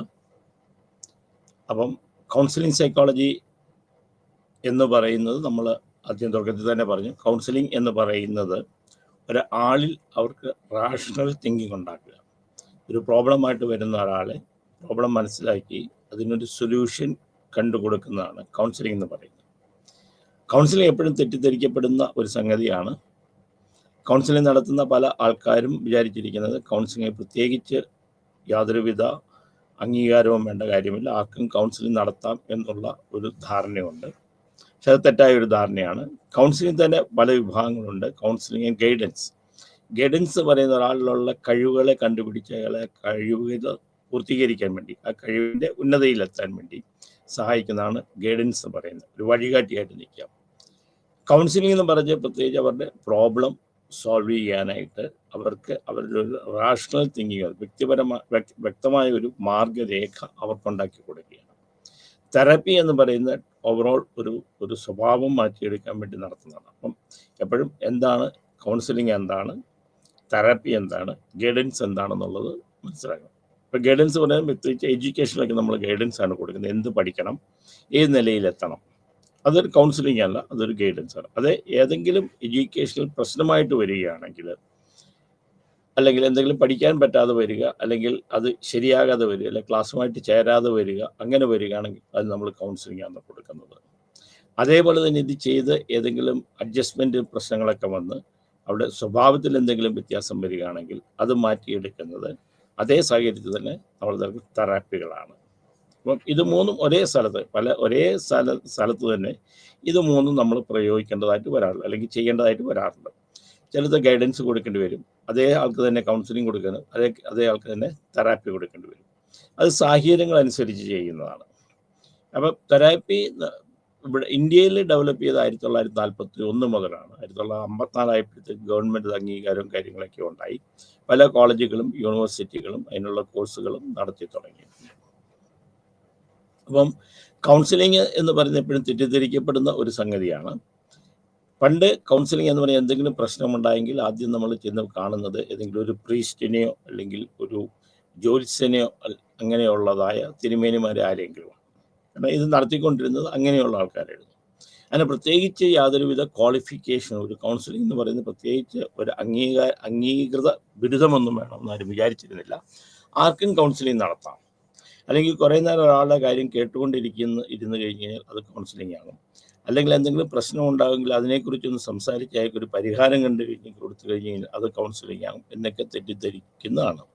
അപ്പോൾ ഇതൊക്കെ ഉൾപ്പെടുന്നതാണ് കൗൺസിലിംഗ്. നമുക്ക് ഒരാൾക്ക് ഒരു പരിഹാരം കാണണം, അയാൾ പറയുന്നത് നമ്മൾ കേൾക്കണം, അയാൾക്കൊരു വഴികാട്ടിയായിട്ട് നിൽക്കണം, അയാളിൽ ഒരു റാഷണൽ തിങ്കിങ് ഉണ്ടാക്കണം. അപ്പം ഇവിടുത്തെ നമ്മൾ ശാസ്ത്രീയമായ കൗൺസിലിംഗ് എന്ന് ഉദ്ദേശിക്കുന്നത് അതിന് ചില കാര്യങ്ങളൊക്കെ നമ്മൾ അറിഞ്ഞിരുന്നാൽ മാത്രമേ കൗൺസിലിംഗ് ചെയ്യാൻ പറ്റുള്ളൂ.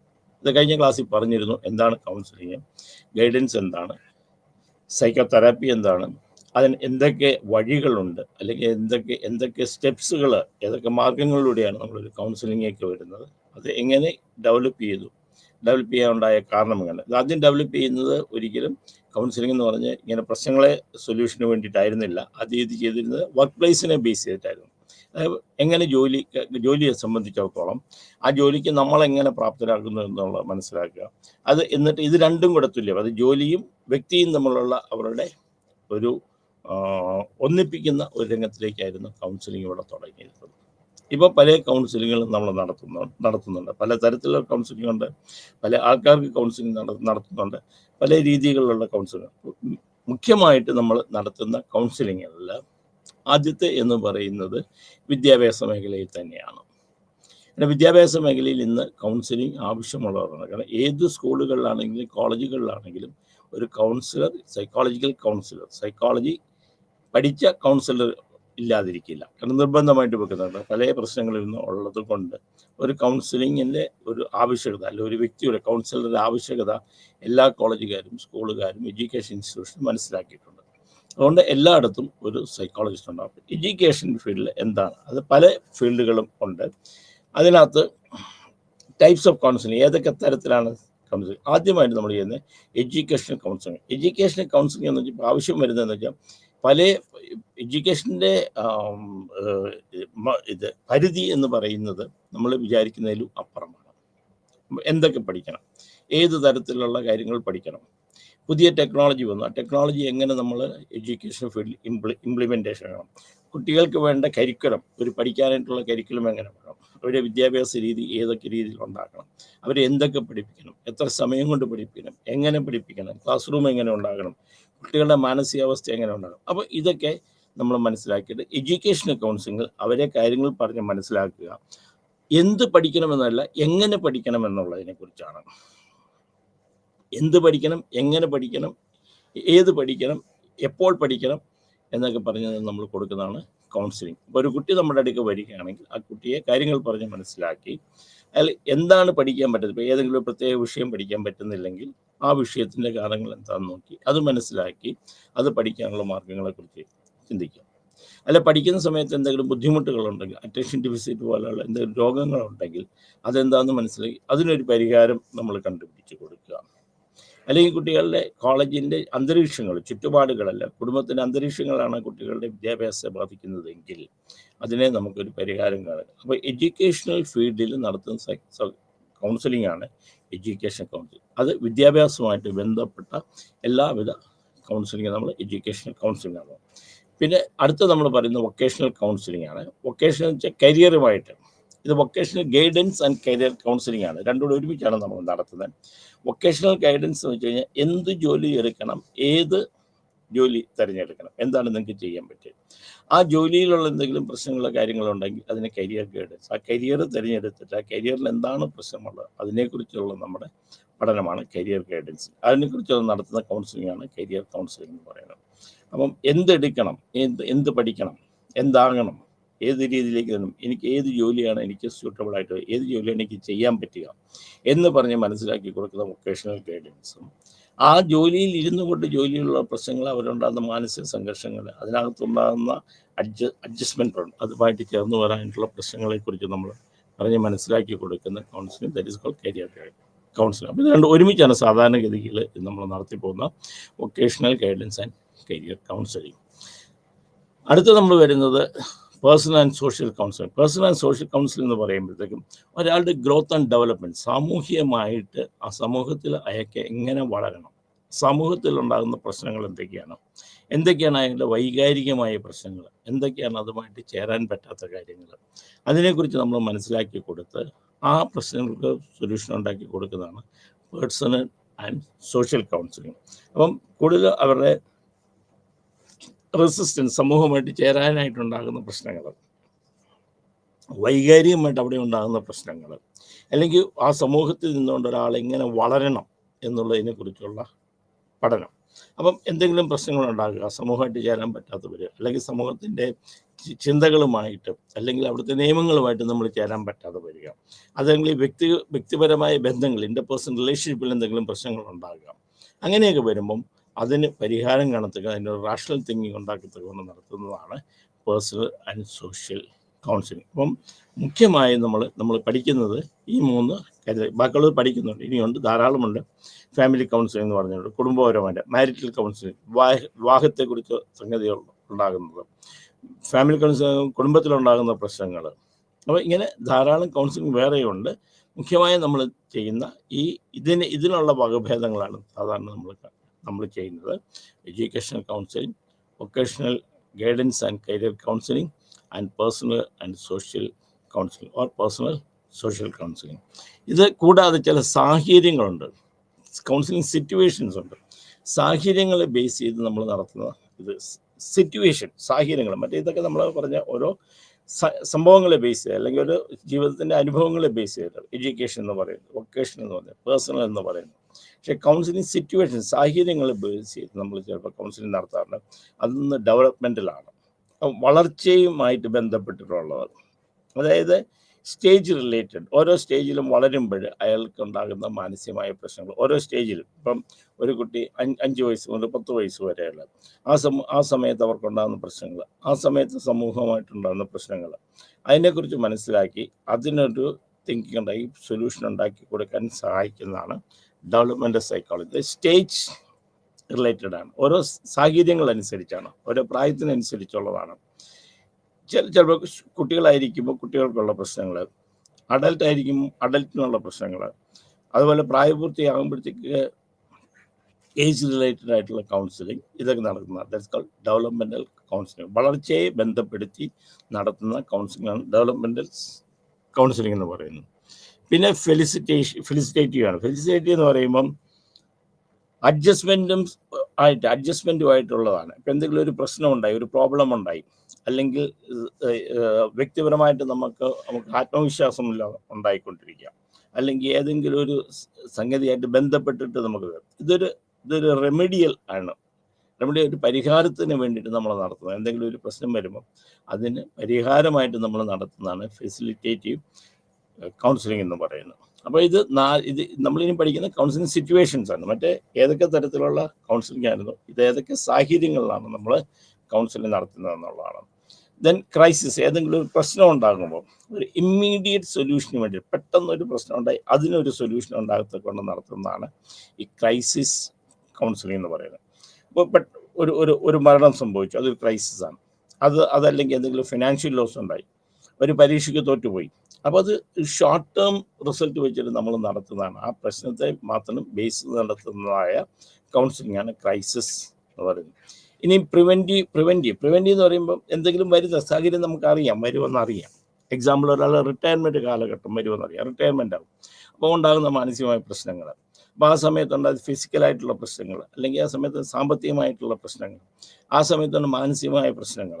അപ്പം ഇതിനെ നമ്മൾ നേരിടാൻ വേണ്ടി പഠിപ്പിക്കുന്ന, അതിന് മുൻകൂട്ടി തയ്യാറെടുക്കുന്നതാണ് പ്രിവെൻറ്റീവ് എന്ന് പറയുന്നത്. പ്രിവെൻറ്റീവ് എന്ന് വെച്ചാൽ അത് വരാതിരിക്കാൻ വേണ്ടി, വന്നു കഴിഞ്ഞിട്ടുള്ള ക്രൈസിസ് വന്നു കഴിഞ്ഞിട്ടും പ്രിവെൻറ്റീവ് വരാൻ പോകുന്നതിനെ മുൻകൂട്ടി കണ്ടുകൊണ്ട് ആ സാഹചര്യത്തെ നേരിടാൻ പഠിപ്പിക്കുന്ന കൗൺസിലാണ് പ്രിവെൻറ്റീവ് കൗൺസിലിംഗ് എന്ന് പറയുന്നത്. അപ്പം ആദ്യം ഏതൊക്കെ തരത്തിലുള്ള കൗൺസിലിംഗ് ആണെന്ന് പറഞ്ഞു, പിന്നെ ഏതൊക്കെ സിറ്റുവേഷന് സാഹചര്യങ്ങളെ ബേസ് ചെയ്ത് എങ്ങനെ നമ്മൾ കൗൺസിലിംഗ് നടത്തുന്നു.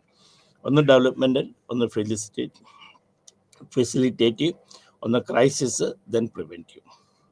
അപ്പം ഇതാണ് നമ്മൾ നടത്തുന്ന സാഹചര്യങ്ങളെ ബേസ് ചെയ്ത് നടത്തുന്ന കൗൺസിലിംഗ് എന്ന് പറയുന്നത്. Then training and professional aspects of counselling. എന്തിനാണ് നമ്മൾ ഒരു നടത്തുമ്പം, ഏതെങ്കിലും കൗൺസിലിംഗ് നടത്തുമ്പം ചില നിയമങ്ങളുടെ പരിധിയിലാണ് ഇത് നമ്മൾ നടത്തേണ്ടത്. അപ്പം ആദ്യത്തെ ഒരു ഇൻസ്പെക്ഷൻ എന്ന് പറഞ്ഞാൽ ട്രെയിനിങ് ആൻഡ് പ്രൊഫഷണൽ ആസ്പെക്ട്സ് എന്ന് വെച്ചാൽ ട്രെയിനിങ് വേണം, ഒരു പ്രൊഫഷണൽ ആസ്പെക്ട്സ് വേണം.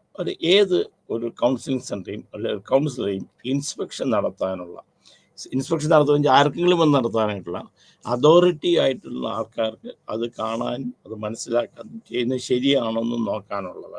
എന്നുവെച്ചാൽ അതിൻ്റെ എല്ലാ ലീഗൽ കാര്യങ്ങളും നോക്കുന്നുണ്ടോ, ഈ നടത്തുന്ന ആൾ ക്വാളിഫൈഡ് ആണോ, ഇയാൾ അത് ചെയ്യാനായിട്ടുള്ള പ്രാപ്തനാണോ, അതിനുള്ള മാനസികമായ അവസ്ഥയുണ്ടോ എന്നൊക്കെ നോക്കുന്നതാണ് ഒരു ഇൻസ്പെക്ഷൻ സ്റ്റേജ് എന്ന് പറയുന്നത്. ഇത് പലപ്പോഴും നടക്കാറില്ല. പലപ്പോഴും കൗൺസിലിംഗ് എന്ന് പറഞ്ഞ് നടക്കുന്ന പലതിൻ്റെ മറവിലാണ്. ആ മറവിൽ നടക്കുമ്പോഴത്തേക്ക് ഇങ്ങനെയുള്ള കാര്യങ്ങൾ നടക്കും. ഇപ്പം ഒരു ഞാനൊരു കൗൺസിലിംഗ് നടത്തുകയാണ്, ഞാനൊരു സ്പിരിച്വൽ കൗൺസിലിംഗ് നടത്തുക, നമുക്കൊന്നും പറയാൻ പറ്റില്ല.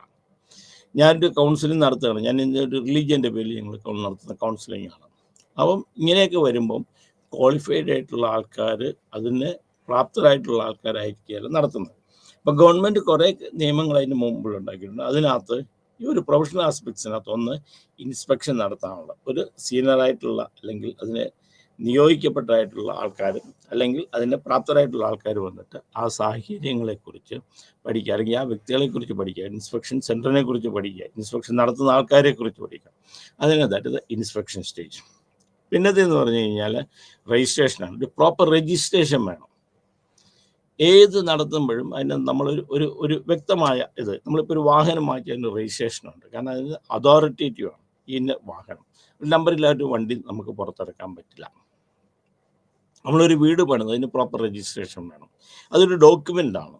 കാരണം നിങ്ങൾ രജിസ്റ്റേർഡാണ്, നിങ്ങൾക്ക് ഇതിനുള്ള അംഗീകാരമുണ്ട്, അല്ലെങ്കിൽ ഇതിനുള്ള അധികാരമുണ്ട്, അല്ലെങ്കിൽ ഇതിലുള്ള നിങ്ങൾക്ക് കഴിവുണ്ട്, നിങ്ങൾ പ്രാപ്തരാണ്. എക്സാമ്പിൾ, ഒരു ഡ്രൈവിംഗ് ലൈസൻസ് എടുക്കാൻ പോകുന്നു. ഡ്രൈവിംഗ് പഠിച്ച് ജയിച്ച് കഴിയുമ്പോഴത്തേക്കാണ് ഒരു registration. Driving licence, that is a registration, ഒരു നമ്പറുണ്ട്. So this called registration. Then certification, ഒരു സർട്ടിഫിക്കറ്റ് കയ്യിൽ തരും. എന്ന് വെച്ചാൽ നിങ്ങൾ അതോറിറ്റീവായിട്ട് സോ ആൻഡ് സോ ഇന്നയാൾ ഇന്ന നിയമം അനുസരിച്ച് ഇയാൾ ക്വാളിഫൈഡ് ആയിട്ടുള്ള ഒരു കൗൺസിലറാണ്, ഇയാൾക്ക് കൗൺസിൽ നടത്താനായിട്ടുള്ളതുണ്ട്. അപ്പം ഇൻസ്പെക്ഷൻ നടത്തി രജിസ്ട്രേഷൻ സർട്ടിഫിക്കറ്റ് തന്നു. ദെൻ ലൈസൻഷ്യറാണ്, അത് ലൈസൻസ് തരിക. ഇപ്പം ഇന്ത്യയെ സംബന്ധിച്ചിടത്തോളം ഇങ്ങനെ ഇതുള്ള ഒരു ഇൻസ്പെക്ഷൻ നടത്തി രജിസ്ട്രേഷൻ നടത്തി സർട്ടിഫിക്കറ്റും തന്നു കഴിഞ്ഞാൽ സർട്ടിഫിക്കറ്റ് കൂടെ നമുക്ക് ലൈസൻസും കൂടെ കൗൺസിലിംഗ് ചെയ്യാനുള്ള ലൈസൻസ് കൂടെ തരും. അതിനകത്ത് rehabilitation council of India or counselling association of India, ഇവരാണ് സാധാരണഗതിയിൽ ഇന്ത്യയിൽ ലൈസൻസ് കൊടുക്കുക. അപ്പം ആരെങ്കിലും ഒരു ക്വാളിഫൈഡ് ആയിട്ടുള്ള ആൾക്കാർക്ക് അത് അവരുടെ ക്വാളിഫിക്കേഷനും അവർക്ക് അതിനുള്ള ഇത് പ്രൊഫഷൻസി ഉണ്ട് എന്നുള്ള ഒരെണ്ണം റീഹാബിലിറ്റേഷൻ കൗൺസിൽ ഓഫ് ഇന്ത്യക്ക് അയച്ചു കൊടുത്തു കഴിഞ്ഞാൽ അവർ നിങ്ങൾക്ക് പ്രോപ്പറായിട്ട് രജിസ്ട്രേഷൻ തരും. അങ്ങനെ രജിസ്റ്റേർഡ് ആയിട്ടുള്ള ആൾക്കാരുടെ അടുക്കലാണ് നിങ്ങൾ കൗൺസിൽ ചോദിക്കുമ്പം നമ്മൾ അന്വേഷിക്കുക, ഇയാൾ രജിസ്റ്റേർഡ് ആണോ, അല്ലെങ്കിൽ ഇത് നടത്താൻ പ്രാപ്തനാണോ, ഇയാൾ സർട്ടിഫിക്കേഷനുള്ള ഒരാളാണോ. അതായത് ഇപ്പോൾ പല നടത്തുന്നുണ്ട് കൗൺസിലിംഗ് ആൻഡ് ഗൈഡൻസിനകത്ത് കോഴ്സുകൾ നടത്തുന്നുണ്ട്, ഡിപ്ലോമ കോഴ്സ് നടത്തുന്നുണ്ട്. എന്നുവെച്ചാൽ അത് ആ നടത്തുന്ന ഇൻസ്റ്റിറ്റ്യൂഷൻ അതോറിറ്റി ആണെന്ന് നിങ്ങൾ അന്വേഷിക്കണം. പലപ്പോഴും പല ഇൻസ്റ്റിറ്റ്യൂഷൻ നടത്തിയിട്ട് സർട്ടിഫിക്കറ്റ് കൊടുക്കും, അല്ല 6 മാസത്തെ കോഴ്സ്, യാതൊരു ബേസിക് ക്വാളിഫിക്കേഷൻ ഉണ്ടാവില്ല, ആർക്കും ചേരാം, പ്രായഭേദമന്യേ, ജെൻഡർ ആർക്കും വേണം, ആണിനോ പെണ്ണിനോ, വിദ്യാഭ്യാസമൊന്നുമില്ലാതെ കൗൺസിലിംഗ് എന്ന് പറഞ്ഞു കൊടുക്കാം. നിങ്ങൾ കൗൺസിലിംഗ് നിങ്ങളെ പഠിപ്പിക്കുന്നതായിരിക്കും എന്ന് പറയും. ഇവർക്ക് സൈക്കോളജി ആയിട്ട് യാതൊരു ബന്ധവും ഉണ്ടാവില്ല, കൗൺസിലിങ്ങിൻ്റെ ബേസിക് നിയമങ്ങൾ യാതൊന്നും അറിവുണ്ടാവില്ല. എന്നിട്ട് ആ സർട്ടിഫിക്കറ്റും വെച്ചുകൊണ്ട് നിങ്ങൾ കൗൺസിലിംഗ് നടത്തുന്നത് അത് തെറ്റാണ്. അത് റീഹാബിലിറ്റേഷൻ കൗൺസിൽ ഓഫ് ഇന്ത്യ അല്ലെങ്കിൽ കൗൺസിലിംഗ് അസോസിയേഷൻ ഓഫ് ഇന്ത്യയുടെ സർട്ടിഫിക്കേഷൻ ഉള്ളിടത്തുനിന്ന് നിങ്ങൾ ലൈസൻസ് വാങ്ങിക്കണം. അപ്പം ഇൻസ്പെക്ഷൻ, രജിസ്ട്രേഷൻ, സർട്ടിഫിക്കേഷൻ, ലൈസൻഷ്യർ, ഇത്രയും കാര്യങ്ങൾ നമ്മൾ ഒരു പ്രൊഫഷണൽ ഇത് നമ്മൾ നോക്കേണ്ട കാര്യമുണ്ട്. ഇത് കൗൺസിലിംഗ് പ്രോസസ്സ് ഉണ്ട്. കഴിഞ്ഞ ക്ലാസ്സിൽ നമ്മൾ എടുത്തിരുന്നു എന്താണ് കൗൺസിലിംഗ് പ്രോസസ്സ്. ഒരു കൗൺസിലിംഗ് നടത്തുമ്പോൾ എന്തൊക്കെ കാര്യങ്ങളാണ് നമ്മൾ ശ്രദ്ധിക്കേണ്ടത്, അല്ലെങ്കിൽ എന്തൊക്കെ കാര്യങ്ങളാണ് ചെയ്യേണ്ടത്. നമ്മൾ ആദ്യം പറഞ്ഞല്ലോ റാപ്പോ ഫോർമേഷനാണ്. ഈ റാപ്പോ ഫോർമേഷൻ എന്ന് പറയുന്നത് കുറേ സ്റ്റേജസിലൂടെ നമ്മൾ കടന്നു പോകണം. വന്നിരുന്ന് കഴിഞ്ഞാൽ ഉടനെ തന്നെ നമുക്ക് ഒരാൾക്ക് റാപ്പോ ഉണ്ടാക്കാൻ പറ്റില്ല. റാപ്പോ എന്ന് പറഞ്ഞാൽ building bridges between the 2 persons ആണ്. 2 വ്യക്തികൾ തമ്മിൽ ഒരു പാലം ഇടുക എന്ന് വെച്ചാൽ അങ്ങോട്ടും ഇങ്ങോട്ടും നടന്നു പോകത്തക്ക വേണം. ഇവിടെ അങ്ങോട്ടും ഇങ്ങോട്ടും നടന്നു പോകുക എന്ന് പറഞ്ഞാൽ മാനസികമായ പ്രശ്നങ്ങളാണ്. അപ്പം ഒരാളുടെ പ്രശ്നങ്ങൾ പറയാൻ ഉള്ള ഒരു പടി ഇങ്ങോട്ട് വന്ന് പറയണം, തിരിച്ച് നമുക്ക് പറയാനുള്ള കാര്യം അങ്ങോട്ട് പറയണം. തിരിച്ച് 2-way ബ്രിഡ്ജ്. അപ്പോൾ കേൾക്കാൻ അതിൽ തയ്യാറാക്കണം, അതിൽ പറയുന്ന കാര്യങ്ങൾ നമ്മൾക്ക് മനസ്സിലാക്കണം, അല്ലെങ്കിൽ നമ്മൾ കേട്ടുന്ന ആൾക്ക് തോന്നേണ്ട കാര്യമുണ്ട്. അപ്പോൾ ഇതാണ് റാപ്പോ എന്ന് പറയുന്നത്. റാപ്പോ ബിൽഡിങ് അത്ര എളുപ്പമുള്ളൊരു സംഗതിയല്ല. റാപ്പോ ബിൽഡ് ചെയ്ത് കഴിഞ്ഞാൽ ബാക്കിയുള്ള കാര്യങ്ങൾ നമുക്ക് ചെയ്യാൻ പറ്റുള്ളൂ. അപ്പോൾ പലപ്പോഴും കൗൺസിലിങ്ങിന് വരുന്ന ആൾക്കാർ അവർ തയ്യാറെടുത്ത് വന്നതാണോ അല്ലയോ എന്നുള്ളൊരു പ്രശ്നമുണ്ട്. പലപ്പോഴും കൊണ്ടുവരുന്നത് ആരെങ്കിലും പറഞ്ഞിട്ടായിരിക്കാം, അതല്ല അവരുടെ ഇഷ്ടത്തിന് വരുന്നത് ഒരു തരത്തിലുള്ള ആൾക്കാരാണ്. അപ്പം ആദ്യം നമ്മൾ ഒരു റിലേഷൻഷിപ്പ് ബിൽഡ് ചെയ്യുകയാണ്. 2 പേരും തമ്മിൽ, അത് വന്ന ആൾക്കാരുമായിട്ട് റിലേഷൻഷിപ്പ് മെയിൻറ്റെയിൻ ചെയ്യുകയാണ്. അതിനകത്ത് ഫസ്റ്റ് സ്റ്റേജ് എന്ന് പറഞ്ഞാൽ വെൽക്കം ദ ക്ലൈൻ്റ് ആണ്. അവരെ വെൽക്കം ചെയ്യുക, ഒരു ഓപ്പൺ ഹാർട്ടായിട്ട് എഴുന്നേറ്റ് നിന്ന് പൂ കൊടുത്ത് അവരെ വെൽക്കം ചെയ്യുക എന്നല്ല പറയുന്നത്. ഓക്കെ കം, ഒരാൾ കടന്നു വരുന്നു, ഒരു ഗുഡ് മോർണിംഗ് അല്ലെങ്കിൽ ഗുഡ് ആഫ്റ്റർനൂൺ, ഗുഡ് ഈവനിങ്, അങ്ങനെ പറഞ്ഞിട്ട് അവരെ നമ്മൾ വെൽക്കം ചെയ്യാം. നമ്മൾ മുറിയിലേക്ക് വെൽക്കം ചെയ്യാം. മുറിയിലേക്ക് നമ്മൾ ഇരിക്കുന്ന സ്ഥലമാണ് അങ്ങോട്ട് വെക്കുക. അത് എങ്ങനെയാണ് എന്നുള്ളതിനെക്കുറിച്ച് അടുത്ത ഇതിൽ പറയാം. ആദ്യം വേണ്ട നമ്മൾ വെൽക്കം ചെയ്യാം. അപ്പം വെൽക്കം ചെയ്യുമ്പോൾ ആ വെൽക്കമിൽ അവർക്ക് തോന്നണം ഞാൻ ഇവിടെ വ്യക്തമായിട്ടും എന്നെ ഇവിടെ വിളിച്ചു വരുത്തിയിരുന്നു, എന്നെ ഇവർ അംഗീകരിക്കുന്നുണ്ട്. അത് കഴിഞ്ഞ് അവർക്ക് ഇരിക്കാനുള്ള ഒരു സൗകര്യമുണ്ടാകും. ഇരിക്കാനുള്ള സൗകര്യം എന്ന് വെച്ചാൽ അവർക്ക് കംഫോർട്ടായിട്ടുള്ളൊരു ചെയർ നമ്മൾ കൊടുക്കുക. ആ കൊടുത്തു കഴിഞ്ഞിട്ട് നമ്മൾ നേരെ അതൊക്കെ സംസാരിക്കാൻ തുടങ്ങും. ഫസ്റ്റ് സ്റ്റേജാണ്. വന്നു കഴിഞ്ഞാൽ കാര്യമല്ല, എന്തൊക്കെയുണ്ട് വിശേഷങ്ങൾ, ഏതൊക്കെയുണ്ട്, എവിടുത്തെയാണ്. സ്വാഭാവികമായിട്ടും നമ്മുടെ സംസാരം കൊണ്ട് അവരുമായിട്ടൊരു റിലേഷൻഷിപ്പ് ഉണ്ടാക്കുക. ആ റിലേഷൻഷിപ്പ് പിന്നെ അതിൻ്റെ പ്രോസസ്സ് എന്തൊക്കെയാണ്, നമ്മൾ ഈ ഇവിടെ വന്നതിനാണ്, എന്താണ് കാര്യങ്ങൾ, എന്തൊക്കെയാണ്, നമ്മൾ പതുക്കെ ആളുമായിട്ട് അടുത്ത സ്റ്റേജിലേക്ക് നമ്മൾ കിടക്കുക. അത് കഴിഞ്ഞ് ഒരു ഓണസ്റ്റ് നമ്മൾ പറയാൻ നമ്മൾ കേൾക്കാനായിട്ട് തയ്യാറാണ് എന്നുള്ളതിനെ കുറിച്ച് നമുക്ക് അവർക്കൊരു ബോധ്യം കൊടുക്കുക.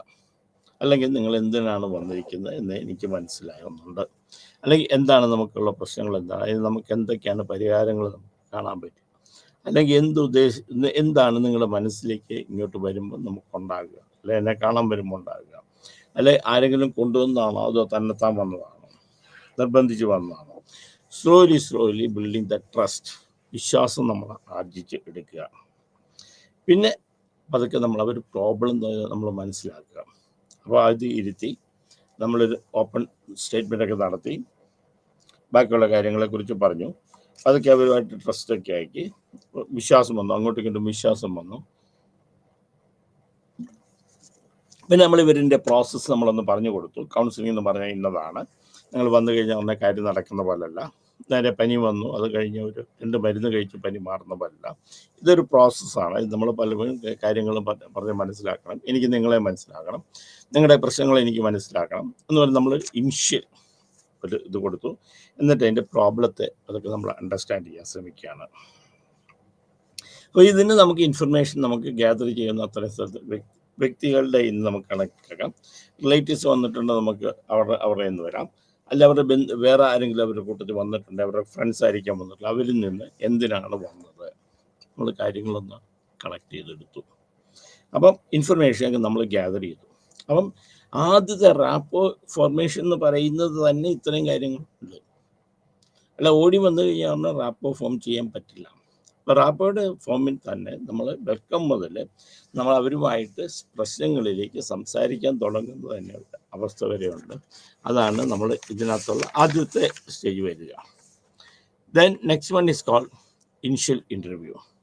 ഈ ഇനിഷ്യൽ ഇൻ്റർവ്യൂ എന്ന് പറഞ്ഞു കഴിഞ്ഞാൽ നമ്മൾ ഓടിക്കുന്ന കാര്യങ്ങൾ ചോദിക്കുക, എന്തിനു വന്നു, എന്താണ് കാരണങ്ങൾ, എന്തൊക്കെ പ്രശ്നങ്ങളാണ്, നമ്മളതിനൊരു ചെറിയ ആമുഖമായിട്ട് നമുക്ക് കാര്യങ്ങൾ മനസ്സിലാക്കുക. ഡീറ്റെയിൽ ആയിട്ട് നമ്മൾ കാര്യങ്ങളിലേക്ക് കിടക്കാറായിട്ടില്ല എന്നുള്ള അർത്ഥം. കാരണം അവർ നമ്മളോട് കാര്യങ്ങൾ തുറന്ന് പറയുക, അവർക്ക് ഇൻഫർമേഷൻ മുഴുവൻ കിട്ടിയോ, ആ ഇൻഫർമേഷൻ എന്താണ് എന്നുള്ളതിനെ കുറിച്ച് അറിയാം. That is initial interview. അപ്പോൾ ആ ഇനിഷ്യൽ ഇൻ്റർവ്യൂ വളരെ കെയർഫുൾ ആയിരിക്കും. ഇനിഷ്യൽ ഇൻ്റർവ്യൂ നടത്തുന്നതിന് കൂടി തന്നെ എന്താണ് ഈ കൗൺസിലിംഗ് എന്നുള്ളതും എങ്ങനെ പോകുന്നു എന്നുള്ള കാര്യങ്ങളും ഇത് എന്തൊക്കെയാണ് ഇതിൻ്റെ ഡിഫറെൻറ്റ് സ്റ്റെപ്സ് എന്തൊക്കെയാണെന്നോ ഉള്ള കാര്യങ്ങൾ അവരെ മനസ്സിലാക്കി കൊടുക്കുക. Then possible assessment. അപ്പോൾ പോസിബിൾ ആയിട്ടുള്ള കാര്യങ്ങൾ നമ്മൾ അസസ് ചെയ്യുക. അറിയാവുന്ന കാര്യങ്ങൾ, നമ്മൾ കേൾക്കാവുന്ന കാര്യങ്ങൾ നമ്മൾ അസസ് ചെയ്യുക. ഇതിനകത്ത് അസസ്മെൻറ്റ് രീതി നമ്മൾ എന്തൊക്കെ നമ്മൾ ഇതിനകത്ത് അസസ് ചെയ്യുന്നുണ്ട് അല്ല നമ്മൾ അവരോട് പറയുക. നിങ്ങളുടെ മാനസികമായ അവസ്ഥ നമുക്ക് ചെയ്യാൻ വേണ്ടി നമ്മൾ 1-2 ഇനിഷ്യൽ ടെസ്റ്റുകൾ ചെയ്യും. അപ്പോൾ ഇനിഷ്യൽ ടെസ്റ്റ് എന്ന് പറഞ്ഞാൽ അത് എന്തൊക്കെയാണ്? സൈക്കോളജിക്കൽ ടെസ്റ്റാണ്. അല്ലെങ്കിൽ നിങ്ങൾക്ക് ഒരു പ്രശ്നമുണ്ടോ, നിങ്ങൾക്ക് എന്തെങ്കിലും ബയോളജിക്കലായിട്ടുള്ള നിങ്ങളെ ബ്ലഡ് എന്തെങ്കിലും ടെസ്റ്റ് ചെയ്യുകയാണെങ്കിൽ ആ ടെസ്റ്റ് ചെയ്യേണ്ടി വരിക. അപ്പോൾ നമ്മൾ ഇതിനകത്തുള്ള കാര്യങ്ങളൊക്കെ നമ്മൾ പറഞ്ഞ് മനസ്സിലാക്കി കൊടുക്കും. എന്നിട്ട് നമ്മൾ പറയുക. വീണ്ടും ഞാനിത് പറയുന്നത് പലപ്പോഴും അബദ്ധം പറ്റുന്നവരാണ്. ജനങ്ങൾ വന്നു കഴിഞ്ഞാൽ അവരുടെ ധാരണ ഒരു പ്രാവശ്യം സൈക്കോളജിസ്റ്റിനെ കണ്ടു അല്ലെങ്കിൽ കൗൺസിലറെ കണ്ടു കഴിഞ്ഞാൽ അവരുടെ പ്രശ്നങ്ങൾക്ക് മുഴുവൻ സൊല്യൂഷൻ വേണം എന്നുള്ളതാണ്. അത് അല്ല എന്നുള്ളത് നമ്മൾ മനസ്സിലാക്കി കൊടുക്കണം. ആദ്യം പറഞ്ഞ ഒരു കൗൺസിലിംഗ് സെക്ഷൻ വരികയാണെങ്കിൽ ഇത് 6 ആഴ്ച മുതൽ 6 മാസം വരെ നമുക്ക് ഇതിന് സമയമെടുക്കും ഇതിനൊരു സൊല്യൂഷൻ കാണാനായിട്ട്. അപ്പം അതിനനുസരിച്ച് കാണേണ്ടി വരും. അപ്പോൾ അതിന് ഇന്നൊക്കെയാണെന്നുള്ളത്, ഇന്ന കാര്യങ്ങൾ നമ്മൾ ചെയ്യുന്നുണ്ട്. അപ്പോൾ നമ്മൾ അസസ്മെൻറ്റ് നിങ്ങൾ പോയി അവിടെ ടെസ്റ്റ് ചെയ്യുമെന്ന് പറയല്ല, നിങ്ങൾ ചെയ്യാൻ പോകുന്ന ടെസ്റ്റ് ഇന്നതാണ്. അതിൻ്റെ കാര്യങ്ങൾ അറിയാൻ വേണ്ടിയിട്ടാണ്. ഇത് നിങ്ങളുടെ പേഴ്സണാലിറ്റിയെക്കുറിച്ച് അറിയാനായിട്ടാണ്, അല്ലെങ്കിൽ നിങ്ങൾ ഉത്കണ്ഠയെക്കുറിച്ച് അറിയാനായിട്ടാണ്, നിങ്ങൾക്ക് വിഷാദം ഉണ്ടോയെന്ന് അറിയാനായിട്ടാണ്. അവർക്കൊരു അഷുറൻസ് നമ്മൾ കൊടുക്കുക. എന്നിട്ട് പോസിബിൾ അസസ്മെൻ്റൊക്കെ നമ്മൾ എടുക്കുക. പറ്റാവുന്ന അത്രയും കാര്യങ്ങൾ നമ്മൾ അവരെക്കുറിച്ച് മനസ്സിലാക്കുക. അപ്പം തുടങ്ങുമ്പോൾ നമ്മൾ സാധാരണഗതിയിൽ നമ്മൾ തുടങ്ങുന്നത് അവരുടെ പേര്, അവരുടെ ഏജ്, അവർ പഠിച്ച സ്ഥലങ്ങൾ, അവരുടെ കുടുംബ അച്ഛനാര്, അമ്മയാര്, അല്ലെങ്കിൽ കല്യാണം കഴിച്ചാണ് ഭർത്താവ് എന്ത് ചെയ്തു, മക്കളുണ്ടോ, എവിടെ പഠിച്ചു, എത്ര മാർക്കുകളൊക്കെ കിട്ടിയാണ് നിങ്ങൾ പാസ്സായത്, നിങ്ങൾ പഠിക്കാൻ എന്തായിരുന്നു, നിങ്ങൾ എന്തെടുത്തു. ഇതൊക്കെയാണ് നമ്മൾ ഇനിഷ്യൽ ഇൻ്റർവ്യൂവിലും പിന്നെ പോസിബിൾ അസസ്മെൻറ്റ് നടത്തുമ്പോൾ നമ്മൾ ചെയ്യുന്നത്. എന്തുകൊണ്ട് വന്നു, എന്താണ് കാര്യങ്ങളുള്ളത് നമ്മൾ ചോദിച്ചു. Then identification of issue. എന്തിനും നമ്മളിതെല്ലാം കണ്ടുകൊണ്ട് ആദ്യത്തെ റാപ്പ് ചെയ്തു, ഇനിഷ്യൽ ഇൻ്റർവ്യൂ നടത്തി, പോസിബിൾ അസസ്മെൻ്റ് ഒക്കെ നടത്തി, സൈക്കോളജിക്കൽ ടെസ്റ്റ് ആയിരിക്കാം, ബ്ലഡിൻ്റെ ടെസ്റ്റ് ആയിരിക്കാം, അതൊക്കെ ചെയ്ത് നമ്മൾ അത് ചെയ്തു. Then identification of the issue. നമ്മൾ ഇനി കിടക്കുകയാണ്, നിങ്ങൾ എന്തിനു വന്നു. അപ്പോൾ ആൾ പറയാണ് എനിക്ക് കൂടെ ടെൻഷൻ ഉണ്ടാകുന്നുണ്ട്, അതിനെ കൊണ്ടുവന്നതാണ്.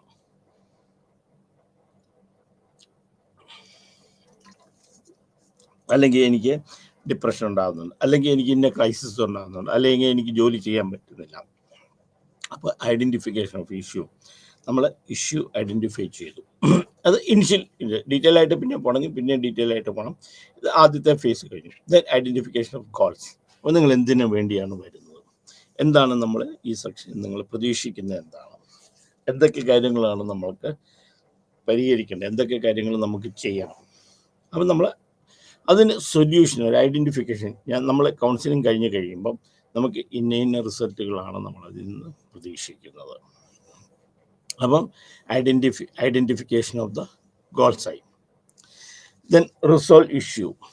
ആ ഇഷ്യൂവിനെ തീർക്കാൻ വേണ്ടി നമ്മൾ എന്തൊക്കെ ചെയ്യുന്നു, അപ്പോൾ എന്തൊക്കെ മാർഗങ്ങളാണ് നമ്മൾ ചെയ്യാൻ പറ്റുക, ഇന്നതാണ് നമ്മൾ ഇത് റിസോൾവ് ചെയ്യേണ്ടത്, ആ ഇഷ്യൂ തീർക്കേണ്ടത്. അപ്പോൾ അത് റെസൊല്യൂഷൻ ഇത് കണ്ടുപിടിച്ചു. Then follow up. റിസോൾവ് ചെയ്തു, ഇഷ്യൂ റിസോൾവ് ചെയ്തു, പരിഹരിച്ചു.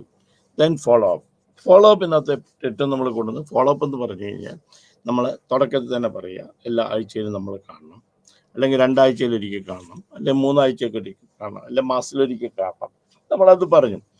അപ്പം എന്നിട്ട് അതനുസരിച്ച് നമ്മൾ ഫോളോ അപ്പ് ചെയ്തുകൊണ്ടിരിക്കുക.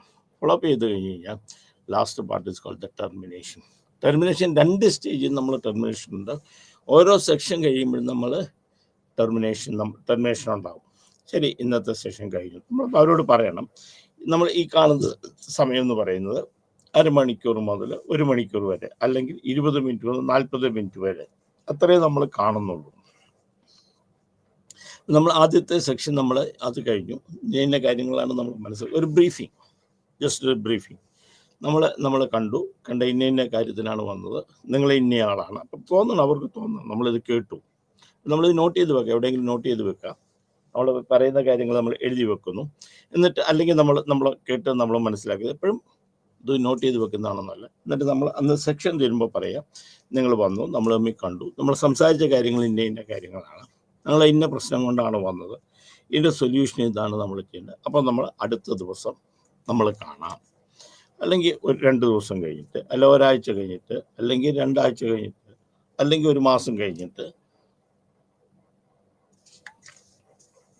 കാണാം.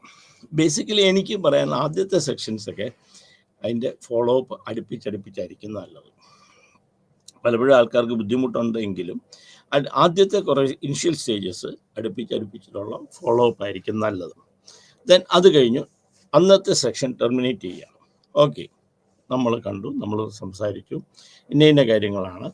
നമ്മൾ അടുത്ത ദിവസം, അല്ലെങ്കിൽ തിങ്കളാഴ്ച, അല്ലെങ്കിൽ ചൊവ്വാഴ്ച, അല്ലെങ്കിൽ ബുധനാഴ്ച, അടുത്ത വെള്ളിയാഴ്ച ഏതെങ്കിലും ഒരു ദിവസം പറഞ്ഞു സമയം, അപ്രോക്സിമേറ്റ് സമയം നമുക്ക് കാണാം.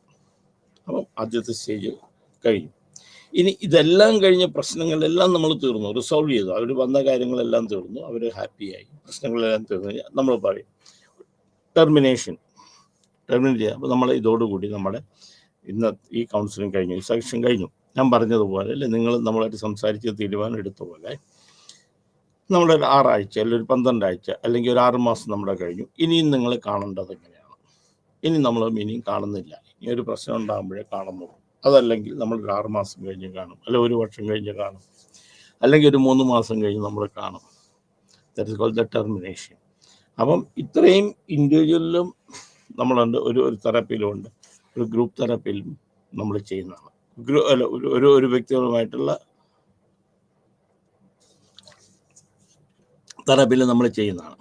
അപ്പോൾ ഒരു ഫാമിലി കൗൺസിലിംഗ് ആയിക്കോട്ടെ, ഒരു ഇൻഡിവിജ്വൽ കൗൺസിലിംഗ് ആയിക്കോട്ടെ, ഈ കാര്യങ്ങൾ നമ്മൾ മനസ്സിൽ വെച്ചുകൊണ്ട് വേണം ചെയ്യാൻ. ഇതാണ് കൗൺസിലിംഗ് പ്രോസസ്സ്. ഇനി ഏതൊക്കെ ഫാക്ടേഴ്സാണ് അതായത് നമ്മൾ ഇതൊക്കെ പറയുമ്പോഴും ഏതൊക്കെ ഫാക്ടേഴ്സ്, ഒരു കൗൺസിലിംഗ് നടക്കുമ്പോൾ എന്തൊക്കെ ഫാക്ടേഴ്സാണ് അതിന് ചെയ്യുന്നത്. First one is physical setting and contextual factors.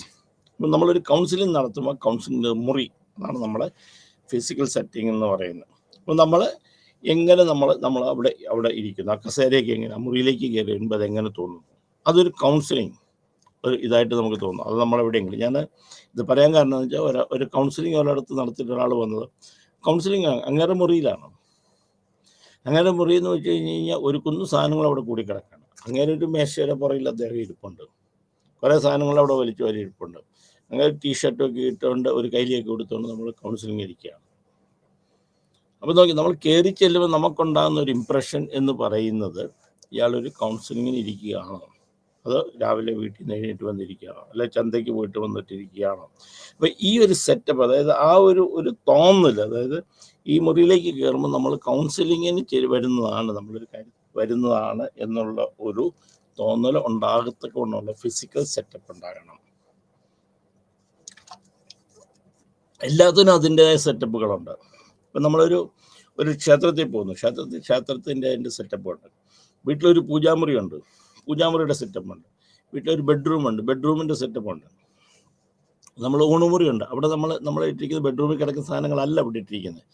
നമ്മൾ ഒരേ വ്യക്തികൾ തന്നെയാണ് നമ്മളവിടെ പോയിരിക്കുന്നത്. ബെഡ്റൂമിൽ കിടക്കുന്ന അതേ ആൾ തന്നെയാണ് ഡൈനിങ് ഹാളിൽ ചെന്നിരിക്കുന്നത്. പക്ഷേ ഡൈനിങ് ഹാളിൻ്റെ സെറ്റപ്പ് വ്യത്യാസം വരും. That is A contextual factors. അതാണ് ആദ്യത്തെ നമ്മൾ മനസ്സിലാക്കേണ്ടത്. ഇൻഫ്ലുവൻസ് ചെയ്യും കൗൺസിലിംഗ്, ഈ പ്രോസസ് ഇൻഫ്ലുവൻസ് ചെയ്യുന്ന ആദ്യത്തെ ഒരു കാര്യം നമ്മുടെ സെറ്റപ്പാണ്. അപ്പോൾ ആൾക്കാരെപ്പോഴും ചോദിക്കും, വീട്ടിൽ വന്നോളൂ കണ്ടോട്ടെ. വീട്ടിൽ നിങ്ങൾ നടത്തിക്കോളൂ, കുഴപ്പമില്ല, വീട്ടിൽ അതിനൊരു സെറ്റപ്പ് വേണം. നമ്മൾ കോമൺ ആയിട്ടിരിക്കുന്ന ഒരു വീട്ടിൽ ഒരു കൗൺസിലിംഗ് നടത്തുക എന്ന് വെച്ച് കഴിഞ്ഞാൽ നമുക്ക് പലപ്പോഴും കൗൺസിലിംഗ് ശരിയാകില്ല. കാരണം അതിൻ്റെ ബാക്കി പ്രോസസ്സിനെ അത് ബാധിക്കുന്നതാണ്. അപ്പോൾ അതുകൊണ്ട് ആദ്യം നമ്മൾ ചെയ്യേണ്ടത് ഒരു സെറ്റിങ്സ് ഉണ്ടാക്കണം. അപ്പം ഇതിനകത്ത് നമ്മൾ നിൽക്കും, ആ സെറ്റിങ്ങിനകത്ത് നമ്മൾ ചെയ്യുന്ന സോൾവ് എന്ന് പറഞ്ഞിട്ടാണ് നമ്മൾ പറയുന്നത്. എപ്പോഴും നമ്മൾ കേൾക്കാനിരിക്കുമ്പോൾ നമുക്കൊരു face the client squarely, that is to have a posture of involvement. S solve എന്ന് പറയുന്നത് അത് നമ്മൾ എസ്, അത് നമ്മൾ ഇരിക്കുമ്പോഴത്തേക്ക് ആ ഒരു ക്ലൈൻറ്റ് തോന്നണം, ഓ ഇയാളിത് കേൾക്കാനിരിക്കുകയാണ്, ആഹാ ശരി പറയട്ടെ, എന്നിട്ട് എന്താണ്. അപ്പോൾ നമുക്ക് ആ ഒരു ഇൻവോൾവ്മെൻ്റ് എന്ന് പറയും നമ്മുടെ നോട്ടത്തിൽ, ആ പോസ്റ്ററിൽ, ആ കൈയൊക്കെ ഇട്ട് താൻ എന്തെങ്കിലും പറഞ്ഞു ഞാൻ കേൾക്കാം എന്ന് പറഞ്ഞിരിക്കുന്നു. നമ്മൾ രണ്ട് കൈയും രണ്ട് സ്ഥലത്തൊക്കെ വെച്ച്, ഓക്കെ പറയൂ ഞാൻ കേൾക്കട്ടെ, എന്നിട്ട് എന്തുകൊണ്ട് വിശേഷം, ശരി വന്ന കാര്യം എന്താണ് എന്ന് പറയുന്നത് നമ്മളുടെ വ്യത്യാസം. അപ്പോൾ നമ്മുടെ face the client to have a posture of involvement. ശരി, ആഹാ നിങ്ങൾ പറയുന്നതാണോ, എന്നിട്ട് ഇടയ്ക്ക് വേണമെങ്കിൽ നമുക്ക് പറയാം, നിങ്ങൾ മുമ്പേ പറഞ്ഞ കാര്യം ഇതായിരുന്നല്ലോ, ഞാനത് കേട്ടിരുന്നല്ലോ. ഓപ്പൺ പോസ്റ്റർ, ഇപ്പോഴും ഓപ്പൺ പോസ്റ്റർ നമ്മൾ ഇരിക്കുമ്പോഴും നമ്മൾ ഒരു ഓപ്പൺ, ശരി നിങ്ങൾ പറയും, റിസീവ് ചെയ്യാൻ തയ്യാറാണ്. അല്ല എനിക്ക് ഇതൊന്നും കേൾക്കേണ്ട കേട്ടോ, ഇതൊന്നും ശരിയല്ല, ഇങ്ങനെ കാണിക്കുന്നതും ഇങ്ങനെ കാണിക്കുന്നതും തമ്മിലുള്ള വ്യത്യാസം തന്നെയാണ്. കൈ അങ്ങോട്ടും അവരുടെ മുഖത്തേക്ക് കാണിക്കുന്നതും നമ്മുടെ മുഖത്തേക്ക് നമ്മുടെ കൈപ്പത്തി വെക്കുന്നതും തമ്മിലുള്ള വ്യത്യാസമാണ്. That is open posture. Then learn forward, lean forward towards the client. ക്ലൈൻറ്റിനോട് നമ്മൾ ചേർന്നിരിക്കുക. നമ്മൾ നിങ്ങൾ പറഞ്ഞു, ഡിറ്റാച്ച്ഡ് ആയിട്ടിരിക്കരുത്. അപ്പോൾ അവർക്ക് തോന്നണം, ഓ ഇയാൾ കേൾക്കുന്നുണ്ട്, ആഹാ ശരി, എന്നിട്ട് നമ്മൾ അയാളുമായിട്ട് കൂടുതൽ ചേർന്നിരിക്കുക. Then maintain appropriate eye contact വേണം. ഇടയ്ക്കിടയ്ക്ക് നമ്മൾ അയാൾ നോക്കണം. അല്ല നമ്മൾ വേറെ എവിടെയെങ്കിലും ഇയാൾ നിങ്ങൾ പറയുമ്പോൾ നമ്മൾ ഉടൻ മൊബൈലിൽ നോക്കിക്കൊണ്ടിരുന്നു, അല്ല നമ്മളത് നോക്കിക്കൊണ്ടിരുന്നു നമ്മൾ ചെയ്യാം. അങ്ങനെ എന്തെങ്കിലും ഒരെണ്ണം വന്നു കഴിഞ്ഞാൽ ശരി ഒരു 2 മിനിറ്റ് എനിക്ക് ഞാൻ ഈ ഫോണിനൊന്ന് ആൻസർ ചെയ്തോട്ടെ, അല്ലെങ്കിൽ എനിക്ക് എന്തെങ്കിലും ഒരു മെസ്സേജ് വന്നിട്ട് ഒന്ന് വായിച്ചു നോക്കിക്കോട്ടെ. ഇനി അതല്ല, ഞാൻ നിങ്ങളുടെ എന്തെങ്കിലും ആവശ്യത്തിന് വേണ്ടിയാണ് ചെയ്ത്, ചിലപ്പോൾ അങ്ങനെയൊക്കെ നമുക്ക് വരാം. എന്തെങ്കിലും ഒരു ആവശ്യത്തിന് നമ്മൾ ഒരാളുടെ കാര്യം അറിയാനായിട്ട് എന്തെങ്കിലും മെസ്സേജ് വിട്ടിട്ടായിരിക്കും ഇരിക്കുന്നത്. അപ്പം നമ്മൾ ചെയ്തുകൊണ്ടിരിക്കുന്ന സമയത്തായിരിക്കും ഒരു മെസ്സേജ് നമ്മുടെ ഫോണിൽ വരുന്നത്. അപ്പം തന്നെ ഇത് മാറ്റി വെച്ചിട്ട് നോക്കാൻ പോയി കഴിഞ്ഞാൽ ശരിയാകുകയില്ല. Then relax when you interact with the client. അപ്പം നിങ്ങളെപ്പോഴും ആ ആളുമായിട്ട് ഇൻട്രാക്ട് ചെയ്യുമ്പോൾ നിങ്ങൾ റിലാക്സ്ഡ് ആയിട്ട് നോക്കണം. അയ്യോ എന്നിട്ട് അയ്യോ ഒന്ന് പറയൂ, എന്നിട്ട് എന്തായി എന്ന് ചോദിച്ചുകൊണ്ടിരുന്നു കഴിഞ്ഞ് കഴിഞ്ഞാൽ ക്ലൈൻറ്റ് പറയാൻ പറ്റില്ല. So you feel that you are relaxed. നമ്മളിത് കേൾക്കാനായിട്ട് ഇതൊന്നും നമുക്ക് കുഴപ്പമില്ല, നമ്മൾ കേൾക്കാൻ തയ്യാറാണ് എന്ന് പറയുന്ന അതേ സമയത്ത് തന്നെ അവർക്ക് തോന്നണം യു ആർ ലിസണിങ് ഇറ്റ്, നിങ്ങളിത് കേൾക്കുന്നുണ്ട്, ഇത് ഉൾക്കൊള്ളുന്നുണ്ട്, ഇത് മനസ്സിലാക്കുന്നുണ്ട് എന്ന് തോന്നണം. എന്നിട്ട് നമ്മൾ വളരെ റിലാക്സ്ഡ് ആയിട്ട് ഓക്കെ കുഴപ്പമില്ല, ഞങ്ങൾ ഇങ്ങനത്തെ കാര്യങ്ങൾ കേൾക്കുന്നുണ്ട്, അല്ലെങ്കിൽ ഇങ്ങനത്തെ കാര്യങ്ങൾ നമുക്ക് പരിഹാരം ഉണ്ടാക്കാം. ഇപ്പോൾ കഴിഞ്ഞ ദിവസം ഒരു കുട്ടി വന്ന് പറഞ്ഞത്, ഞാൻ പറയാൻ തുടങ്ങിയത് നമുക്ക് ഇതിനു മുമ്പ് ഇങ്ങനത്തെ കേസ് വന്നിട്ടുണ്ട്. അപ്പോൾ കുട്ടി പറയാൻ തുടങ്ങി, എനിക്ക് ഉദാഹരണങ്ങൾ കേൾക്കണ്ട,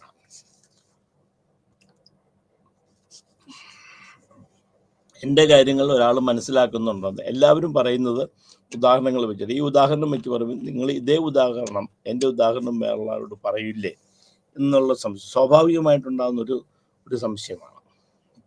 അപ്പം നമ്മൾ ഇങ്ങനെയുള്ള ചില മാനറിസം അല്ലെങ്കിൽ ഇങ്ങനെയുള്ള ചില കാര്യങ്ങൾ കഴിയുന്നത്രയും നമ്മൾ കൗൺസിലിങ്ങിനെ നമ്മൾ ഒഴിവാക്കാൻ നമ്മൾ ശ്രമിക്കുക. പക്ഷെ എന്നിരുന്നാലും ചില സാഹചര്യങ്ങളിൽ നമുക്ക് ഇങ്ങനെയായിട്ട് അല്ലാതെയും ചിലപ്പോൾ പെരുമാറേണ്ടി വരാം. എപ്പോഴും ഞാൻ പറയുന്നൊരു കാര്യവും ഇതിനകത്ത് പറയുന്നൊരു കാര്യമുണ്ട്, എല്ലാവരെയും നന്നാക്കാം എന്നുള്ള ചിന്താഗതിയോടുകൂടി നമ്മൾ കൗൺസിലിംഗ് ഇറങ്ങേണ്ട. അത് നമ്മൾ ശരിയാകില്ല. ചെയ്യുന്ന എല്ലാ കാര്യങ്ങളും ആ ഒരു പോസിറ്റീവ് മൈൻഡ് വേണം. അപ്പോൾ മാത്രമേ നമുക്കിത് കൗൺസിലിംഗ് ചെയ്യാൻ പറ്റുള്ളൂ. Then process factors. ഇത് പ്രോസസ്സ് നമ്മൾ ഈ ഒരു അടുത്ത് നമ്മൾ പറഞ്ഞ് ഇരുത്തി നമ്മളെല്ലാം കണ്ടു, നമ്മൾ കാര്യങ്ങളെല്ലാം പറഞ്ഞ് മനസ്സിലാക്കി കൊടുത്തു, നമ്മുടെ പോസ്റ്ററെല്ലാം ശരിയാക്കി. ദെൻ പ്രോസസ് ഫാക്ടർ എല്ലാം നമ്മൾ കാര്യങ്ങൾ ചെയ്യുമ്പോൾ ഇതിന് കുറച്ച് പ്രോസസ്സ് ഉണ്ട് എന്നുള്ളതെന്ന് പറയാം. കാരണം ഒന്ന്, ടൈം ലിമിറ്റ്. നമ്മളൊരു ക്ലയൻറ്റുമായിട്ട് ഒരു സമയം നമ്മൾ കണക്കാക്കുന്നത്, പലരും വന്നു കഴിഞ്ഞ് 2-3 മണിക്കൂർ ഇരുന്ന് സംസാരിക്കണമെന്നൊക്കെ പോയിട്ടാണ് വരുന്നത്. അപ്പം നമുക്ക് ദിസ് എ ടൈം ലിമിറ്റ്, അതിന് ചില നിയമങ്ങളുണ്ട്. ഇന്നതാണ് നമുക്ക് ഇത്ര സമയമാണ് നമുക്ക് തരാൻ പറ്റുള്ളൂ. പിന്നെ ആക്റ്റീവ് ടൈം എന്ന് വെച്ചാൽ ഒരാൾ നമ്മൾ 2 മണിക്കൂർ ഇരുന്ന് പറഞ്ഞ് കേട്ടോണ്ടിരുന്ന് കഴിഞ്ഞാൽ 2 മണിക്കൂർ നമുക്ക് കേൾക്കാനുള്ള മാനസികാവസ്ഥ ഉണ്ടാവില്ല. അപ്പം നമ്മളിതിൻ്റെ ആക്റ്റീവായിട്ടുള്ള ടൈം അത് നമ്മൾ സമയം പറയുക. പിന്നെ റോൾ, നിങ്ങൾ പറയുന്ന എല്ലാ കാര്യങ്ങൾക്കകത്തും എനിക്ക് നിങ്ങൾ പറയുന്ന അത്രയും കാര്യമായിട്ട് ഇൻവോൾവ് ആകാൻ പറ്റില്ല, പക്ഷേ നമുക്ക് ഇന്ന കാര്യങ്ങളാണ് നമുക്ക് ചെയ്യാൻ പറ്റുന്നത്, നമ്മളവരെ പറഞ്ഞ് മനസ്സിലാക്കി കൊടുക്കുക. That is called role limit. Then procedure നമ്മൾ പ്രൊസീജിയർ ചെയ്യാനായിട്ടുള്ള, അതായത് നമ്മൾ പ്രോസസ് ചെയ്ത് പ്രൊസീജിയർ ചെയ്യാനായിട്ടുള്ള നമ്മുടെ ലിമിറ്റുകളെ കുറിച്ച് പറയാം. ഇത് ഇന്ന കാര്യങ്ങൾക്കകത്ത് നമ്മൾ ഇടപെടാം, ഇന്ന കാര്യങ്ങൾ നമുക്ക് പറ്റില്ല, ഇന്ന ലിമിറ്റേഷൻസ് നമ്മളുണ്ട്, ആ ഉള്ള കാര്യങ്ങൾ നമ്മൾ പറഞ്ഞു. That is called process factors. പിന്നെ ക്ലയൻറ്റ് ഫാക്ടേഴ്സ്. അപ്പം ക്ലയൻറ്റ് അവരൊരു കാര്യം തീരുമാനിച്ചാണ്, അവർക്കൊരു കാര്യത്തിന് വേണ്ടിയിട്ടാണ്, അവരുടെ പ്രശ്നങ്ങൾ എന്തൊക്കെ കാര്യങ്ങൾ, ആ ലിമിറ്റേഷൻസ് എന്തൊക്കെയാണ് എന്ന് നമ്മൾ വ്യക്തമായിട്ട് മനസ്സിലാക്കിക്കൊണ്ട് നമ്മൾ മുമ്പോട്ട് നീങ്ങുക. ചിലപ്പോൾ ചില കാര്യങ്ങൾ അവർ കോൺഫിഡൻഷ്യാലിറ്റിയുടെ കാര്യങ്ങളുണ്ടാകാം, നമ്മളോട് പറയുന്ന കാര്യങ്ങളുണ്ടാകാം, അല്ലെങ്കിൽ ക്ലയൻറ്റ് മനസ്സിലാകാത്ത കാര്യങ്ങൾ, അവരുടെ എക്സ്പെക്റ്റേഷൻസ് ഭയങ്കര കൂടുതലാകാം. ഇത് നമ്മുടെ ഇതിനെ കൗൺസിലിങ്ങിനെ ബാധിക്കുന്നതാണ്. പിന്നെ തെറപ്പിസ്റ്റ് ആൻഡ് കൗൺസിൽ ഫാക്ടേഴ്സ്. അപ്പോൾ ഈ ഒരു തെറപ്പിസ്റ്റ് എന്ന് പറയുന്ന കൗൺസിലർ എന്ന് പറയുന്നത് ആദ്യത്തെ ഒരു നോളജ് ഉണ്ടായിരിക്കും, നമ്മൾ ചെയ്യാൻ പോകുന്ന കാര്യങ്ങളെക്കുറിച്ച് നോളജ്, അറിവുണ്ടായിരിക്കണം. എന്ത് ചെയ്യാൻ പോകുന്നു, ആ എന്ത് ചെയ്യാൻ പോകുന്നു എന്നുള്ള കാര്യത്തെക്കുറിച്ച് നമുക്കറിവ്, അല്ലെങ്കിൽ ഇത് എന്താണ്, ഒരാൾ വന്നൊരു കാര്യം പറഞ്ഞാൽ അത് രോഗമാണെന്നറിയാൻ, അല്ലെങ്കിൽ പ്രശ്നമാണെന്നറിയാൻ, അത് മനസ്സിലാക്കാൻ ഉള്ള കഴിവ്, അറിവ് നമ്മൾ വേണം. അപ്പോൾ ഒരു അഭിപ്രായത്തിൽ പറയുകയാണെങ്കിൽ, പൊതുവെയുള്ള അഭിപ്രായത്തിൽ പറയുകയാണെങ്കിൽ, നമ്മൾ കാര്യങ്ങളെക്കുറിച്ച് പഠിച്ചിട്ടിരിക്കണം. അപ്പം നമ്മൾ ഓരോ ക്ലയൻറ്റ് എന്ന് പറയുന്ന ഓരോ അനുഭവങ്ങളാണ്. അപ്പോൾ അതിൽ നിന്ന് നമ്മൾ ഒരു പാഠം പഠിക്കാൻ എപ്പോഴും always it's a learning process. ഒരു സൈക്കോളജിസ്റ്റിനെ സംബന്ധിച്ച്, ഒരു കൗൺസിലറെ സംബന്ധിച്ചിരിക്കും, each case is a learning process, ഒരു പുതിയ അനുഭവങ്ങളായിരിക്കും. അപ്പം നമ്മൾ അതിനെക്കുറിച്ച് നമ്മൾ പറയാൻ പോകുന്ന കാര്യങ്ങൾ, ചെയ്യാൻ പോകുന്ന കാര്യങ്ങളെക്കുറിച്ച് നമുക്കൊരു അറിവ് ഉണ്ടാകണം, അല്ലെങ്കിൽ എന്തെങ്കിലും ചെയ്യാം എന്ന് പറഞ്ഞ് ചെയ്യാൻ പറ്റും. അപ്പം ഇതിനകത്തൊരു സൈക്കോളജിസ്റ്റ് ആകുമ്പോൾ, ഒരു കൗൺസിലർ ആകുമ്പോൾ സൈക്കോളജിക്കൽ പ്രോബ്ലംസ് എന്തൊക്കെയാണ് സൈക്കോളജി, അതിനകത്ത് എന്തൊക്കെ പ്രോബ്ലങ്ങളുണ്ടാകും, എന്തൊക്കെ രോഗങ്ങളുണ്ടാകാം. ഒരു ഉദാഹരണത്തിന് ഒരാൾ വന്ന് പറയും, എനിക്ക് എൻ്റെ ഭർത്താവിന് സംശയമാണ്, ഭർത്താവിന് വേറൊരു ബന്ധമുണ്ട്. നമുക്കിത് പോയി കണ്ടുപിടിക്കാൻ പറ്റില്ല. ഭർത്താവിനെ വിളിച്ച് നമുക്കിട്ട് ബന്ധമുണ്ടെന്ന് ചോദിച്ചാൽ ഭർത്താവ് സമ്മതിച്ചാൽ നമുക്ക് ഈ പ്രശ്നം ഉണ്ടാകുന്നില്ല. ആൾ പറയേയില്ല, എനിക്ക് യാതൊരു ബന്ധവുമില്ല, ഇതൊക്കെ തോന്നലാണ്. അപ്പം നമ്മൾ മനസ്സിലാക്കേണ്ട ഒരു കാര്യം, ഇതെന്താണ്, ഇത് യഥാർത്ഥത്തിലുള്ള രോഗമാണോ, അല്ലെങ്കിൽ ഒരു രോഗമാണോ, അത് യഥാർത്ഥത്തിൽ ഭർത്താവിനെ കുറിച്ച് പറയുന്നത് ആണോ. അപ്പം ഇത് മനസ്സിലാക്കാനൊരു നോളജ്, എന്താണ് പാരനോയ, എന്താണ്, അല്ലെങ്കിൽ യഥാർത്ഥത്തിലുള്ള എന്താണെന്ന് മനസ്സിലാക്കാനും അതിനെക്കുറിച്ച് പരിഹാരം കാണാനുമുള്ള ഒരു അറിവ് നമുക്കുണ്ടാകും. പിന്നെ ലിസണിങ് എന്ന് പറയുമ്പോൾ നമ്മൾ പറയുന്ന ഓരോ വാക്കുകളും നമ്മൾ മനസ്സിലാക്കാനായിട്ട് ബാധ്യസ്ഥരാണ്. അവർ പറയുന്നത് എങ്ങനെയാണ്. ലിസൺ ചെയ്യാന്ന് പറഞ്ഞാൽ അവർ പറയാത്ത കാര്യങ്ങളും കേൾക്കാനുള്ള ചെവി വേണമെന്നും അവർ കാണിക്കാത്ത കാര്യങ്ങൾ കാണാനുള്ള കണ്ണുകൾ വേണമെന്നും അവരുടെ ഇതില്ലാത്ത കാര്യങ്ങൾ മണത്തെറിയാനുള്ള മൂക്കുകൾ വേണമെന്നൊക്കെയാണ് സാധാരണ ഈ കൗൺസിലേഴ്സിനെ കുറിച്ച് പറയുക. കാരണം അവർ ചിലപ്പോൾ അവർ കരയുകയായിരിക്കും, അവർക്ക് സങ്കടമുണ്ടെന്ന് ചിലപ്പോൾ പറയാൻ പറ്റുകയാണ്. അപ്പോൾ അവർ കരയുമ്പോൾ നമ്മൾ മനസ്സിലാക്കാം അവർക്ക് സങ്കടമുണ്ട്. അല്ല, അവർ പറയുന്ന കാര്യങ്ങൾക്കകത്തുള്ള എക്സ്പ്രഷൻ ചെയ്യുമ്പം അവരുടെ വികാരങ്ങൾ എത്രയുണ്ട്. പിന്നെ അവർ പറയുന്ന ഓരോ കാര്യങ്ങളും നമ്മൾ കേൾക്കുന്നത് മാത്രം പോരാ, അവർ കേൾക്കുന്നുണ്ട് എന്ന് അവർക്ക് ബോധ്യപ്പെടുന്നു. ശരി, ഞാനിത് കേൾക്കുന്നുണ്ട്, ഞാൻ ഇതെനിക്ക് മനസ്സിലാകുന്നുണ്ട്. എന്നിട്ട് നിങ്ങൾ പറഞ്ഞ കാര്യം ഇങ്ങനെയാണല്ലോ, അല്ലെങ്കിൽ നമ്മൾ കുറച്ച് മുമ്പേ പറഞ്ഞൊരു കാര്യം ഇതാണല്ലോ, അപ്പോൾ അവർ മനസ്സിലായി ആൾ കേൾക്കുന്നുണ്ട്. അല്ലെങ്കിൽ നിങ്ങളുടെ ജോലിയെക്കുറിച്ച് പറഞ്ഞല്ലോ, ആ ജോലിയുടെ ഇന്ന കാര്യം ഞാൻ കേട്ടില്ല, നമ്മൾ ചോദിക്കുക. അപ്പോൾ അത് മനസ്സിലായി ഇയാൾ നമ്മൾ പറയുന്ന കാര്യം കേൾക്കുന്നുണ്ട്, മനസ്സിലാകാത്ത കാര്യങ്ങൾ നമ്മൾ ചോദിക്കുന്നുണ്ട്. പിന്നെ എപ്പോഴും ഒരു സപ്പോർട്ടീവ് ആയിരിക്കണം. ഒരു തെറാപ്പിസ്റ്റ് എന്ന് പറഞ്ഞു കഴിഞ്ഞാൽ അല്ലെങ്കിൽ ഒരു കൗൺസിലർ എന്ന് പറഞ്ഞാൽ വളരെ സപ്പോർട്ടീവ് ആയിരിക്കണം. നിങ്ങളിത് പറഞ്ഞു എന്നെ ഇത് ബാധിക്കുന്ന കാര്യങ്ങളൊന്നും അല്ല എന്നുള്ള രീതിയിലല്ല, അവർക്ക് തോന്നണം ഇയാൾക്ക് നമ്മളെ ഹെൽപ്പ് ചെയ്യാനായിട്ട് സാധിക്കുന്നതാണ്, ഇയാൾ നമ്മൾ സപ്പോർട്ടീവായിട്ട് നിൽക്കുന്നതാണ്. നോൺ ജഡ്ജ്മെൻ്റലായിരിക്കണം. നമ്മൾ മുൻകൂട്ടി തീരുമാനം എടുക്കരുത്. ഈ പറയാൻ പോകുന്ന ആൾ ഇയാൾ ഇന്ന രോഗം കൊണ്ട് പറയുന്നതാണ്, അല്ല ഭർത്താവിനെ കുറിച്ച് പറയുന്ന സംശയ രോഗം കൊണ്ടാണ്. നമ്മൾ അങ്ങനെ ഒരു ജഡ്ജ്മെൻ്റ് എടുക്കുക. ഇല്ലെങ്കിൽ ഈ പറയുന്ന ആൾക്കാർക്ക് ഒരു വിവരമില്ല, ഈ പറയുന്ന ആൾക്കാർക്ക് ഇത് മനസ്സിലാകുന്നില്ല, ഇവരോട് പറഞ്ഞിട്ടൊരു കാര്യമില്ല, നന്നാകാൻ പോകുന്നില്ല എന്നുള്ളൊരു ജഡ്ജ്മെൻറ്റ്, പ്രീ ജഡ്ജ്മെൻറ്റ് നമ്മൾ ഒരു തെറാപ്പിസ്റ്റിന് അല്ലെങ്കിൽ ഒരു കൗൺസിലർക്ക് ഉണ്ടാകാൻ പാടില്ല. Be patient. വളരെ വളരെ സമാധാനം. നമ്മൾ റെസ്റ്റ്ലെസ് ആക്കാൻ പാടില്ല. 40 മിനിറ്റ് കഴിഞ്ഞു, നിങ്ങൾ ഇനി എന്നോട് സംസാരിക്കാൻ പറ്റില്ല, എനിക്കിതിന് സമയമില്ല. അതിന് പകരം നമുക്ക് പറയാം, ഓക്കെ 40 മിനിറ്റായി, നമ്മൾ പറഞ്ഞ സമയം നമ്മൾ കഴിഞ്ഞിട്ടുണ്ട്, നമ്മളെ പറഞ്ഞ കൂടുതൽ സമയമായി, അതിൽ കുറച്ച് നേരം കൂടി നിങ്ങൾ സംസാരിക്കും, അപ്പം നമുക്ക് ബാക്കി കാര്യങ്ങൾ നമുക്ക് നാളെ നമുക്ക് സംസാരിക്കാം. അപ്പം നമ്മൾ അവരോട് കാര്യം വാം ആയിരിക്കണം. എപ്പോഴും നമ്മൾ പറയുമ്പോഴത്തേക്കും നമ്മൾ എന്ന് വെച്ചാൽ ചൂടായിരിക്കുക എന്നുള്ളത്, നമ്മളിങ്ങനെ വാമായിട്ടിരിക്കുന്നത്, നമ്മൾ ഇൻതൂസിയാസം കാണിക്കുന്നത്. ഇൻതൂസിയാസിക് കുഴപ്പമില്ല, ആ ശരി, നമ്മൾ കേൾക്കാൻ പറ്റും. നിങ്ങളെങ്കിലും എംപത്തറ്റിക് ആയിരിക്കണം. It's not sympathetic, it's empathetic. അവരെന്തെങ്കിലും പറയും അയ്യോ കഷ്ടമായിപ്പോയി എന്നുള്ളതിനെക്കാട്ടിലും കൂടുതൽ ഓക്കെ, അത് എൻ്റെ ഒരു പ്രശ്നം പോലെ തന്നെ ഞാനത് എടുക്കുന്നു എന്നുള്ള തോന്നൽ പറഞ്ഞു.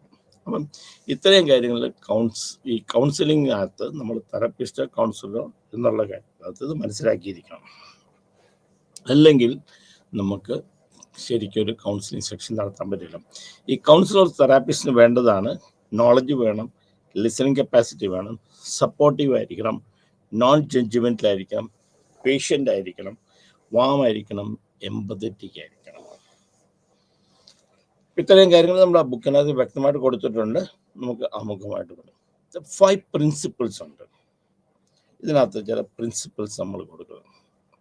നമ്മൾ എന്തെങ്കിലും നമ്മൾ ചെയ്യുന്ന സമയത്ത് അതിനകത്ത് നമുക്ക് ഒരു മാനസികമായി ചില കാര്യങ്ങൾ നമ്മൾ നോക്കിയിരിക്കണം. നമ്മൾ ചെയ്യുമ്പോൾ ബെനിഫിഷ്യൻസ് ആയിരിക്കണം. അതായത് നമ്മൾ എന്തെങ്കിലും കാര്യം ചെയ്യുമ്പോൾ അത് മാക്സിമം നമ്മളുടെ ക്ലയൻറ്റിന് ബെനിഫിറ്റ് ആയിരിക്കുന്നതാണ്, അവർക്ക് ഗുണകരമായ കാര്യങ്ങളായിരിക്കും നമ്മൾ ചെയ്യേണ്ടത്. ഓൾവേസ് ദ ക്ലയൻ്റാണ് നമ്മുടെ കിങ് എന്ന് പറയുന്നത്. ആക്ച്വലി നമ്മുടെ അടുക്ക് വരുന്ന ക്ലയൻ്റ് ആരാണോ അവരാണ്. പിന്നെ നമ്മൾ ചെയ്യുന്ന കാര്യത്തിനകത്ത് അവർക്കൊരു ഹാം വരുന്ന കാര്യങ്ങൾ നമ്മൾ ചെയ്യാൻ പാടില്ല. നോൺ മാലിഫിയൻസ്. മറ്റേത് ബെനിഫിയൻസ് ആണ്. ബെനിഫിയൻസ് എന്ന് പറഞ്ഞാൽ നമ്മൾ ചെയ്യുന്ന best interest of the client ആയിരിക്കും. നമ്മൾ ചെയ്യുന്ന കാര്യങ്ങൾക്കകത്ത് പരിപൂർണമായ ഗുണം എന്ന് പറയുന്നത് അത് നമ്മുടെ ക്ലയൻറ്റിനായിരിക്കണം. നമ്മൾ ചെയ്യുന്ന എല്ലാ കാര്യത്തിനകത്ത് നമ്മൾ പറയുമ്പോൾ അവരെ മനസ്സിലാക്കും ഞാൻ എന്താണ് ചെയ്യുന്നത് അത് നിങ്ങളുടെ ഗുണത്തിന് വേണ്ടിയാണ്. ഭാര്യയും ഭർത്താക്കുന്ന ഒരു വഴക്കുണ്ടായി നമ്മുടെ അവിടെ മുമ്പിൽ നമ്മളൊരു ക്ലയൻറ്റ് കിട്ടി. രണ്ടുപേരും രണ്ട് രീതിയിലാണ്. ഭർത്താവ് ഒരു കാര്യത്തിലും ഭാര്യ ഒരു കാര്യത്തിൽ നമ്മളോട് പറയും. രണ്ട് രീതിയിലാണ് നിൽക്കുന്നത്. അപ്പം നമ്മൾ രണ്ടുപേരോടും പറഞ്ഞു കൊടുക്കുന്നത് ഇത് ഞാൻ ചെയ്യുന്നത് നിങ്ങളുടെ ബെനിഫിറ്റിന് വേണ്ടിയിട്ടാണ്.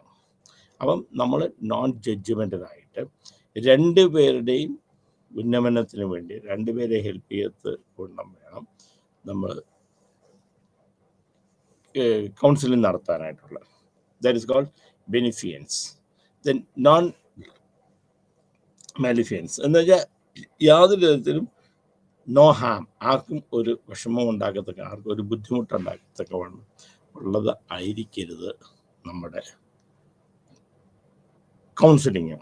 അത് 5 പ്രിൻസിപ്പിൾസ്, അഞ്ച് കാര്യങ്ങൾ നമ്മൾ ആലോചിക്കണം. ഓട്ടോണമി ആയിരിക്കും. നെക്സ്റ്റ് ഓട്ടോണമി എന്ന് വെച്ചാൽ നമ്മളല്ല കാര്യങ്ങൾ ചെയ്യുന്നത്, അവർ ഇൻഡിപെൻഡൻ്റ് ആയിട്ട് നമ്മൾ അവരെ മനസ്സിലാക്കണം. നമ്മൾ ഇൻഫ്ലുവൻസ് ചെയ്തിട്ട് അവരെടുക്കുന്ന ഒരു തീരുമാനമായിരിക്കരുത്.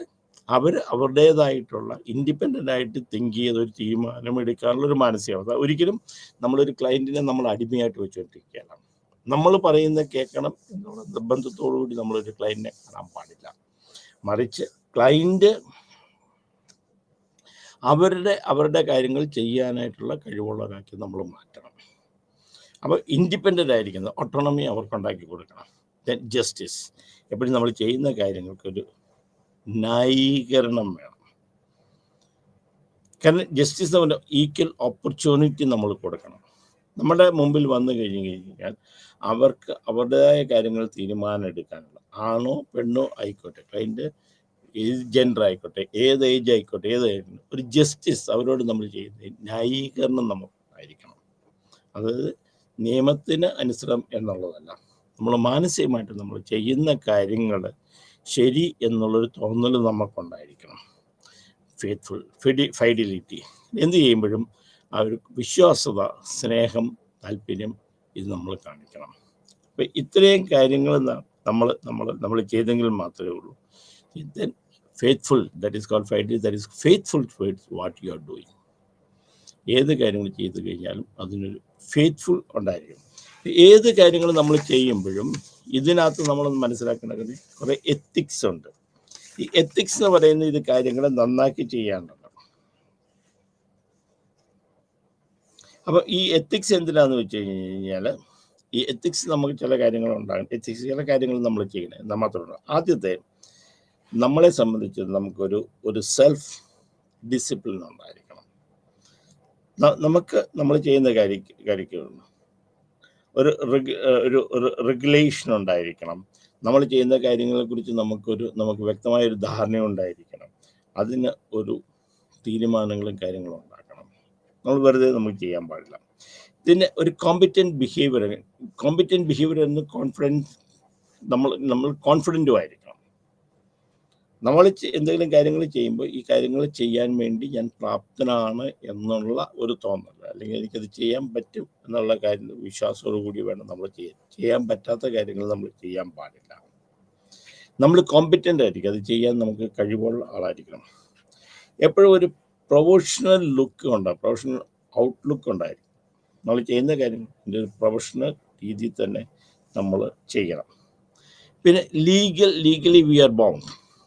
നമ്മൾ എന്തിന് നിയമപരമായിട്ട് നമ്മൾ ഇതിനകത്തൊക്കെ ആയതുകൊണ്ട്, അതുകൊണ്ട് നിയമപരമായിട്ട് നമ്മൾ ഇതിനകത്ത് ആയതുകൊണ്ട് ലീഗൽ ബൗണ്ടറീസ് നമ്മൾ ഒരിക്കലും ബ്രേക്ക് ചെയ്യാൻ പാടില്ല.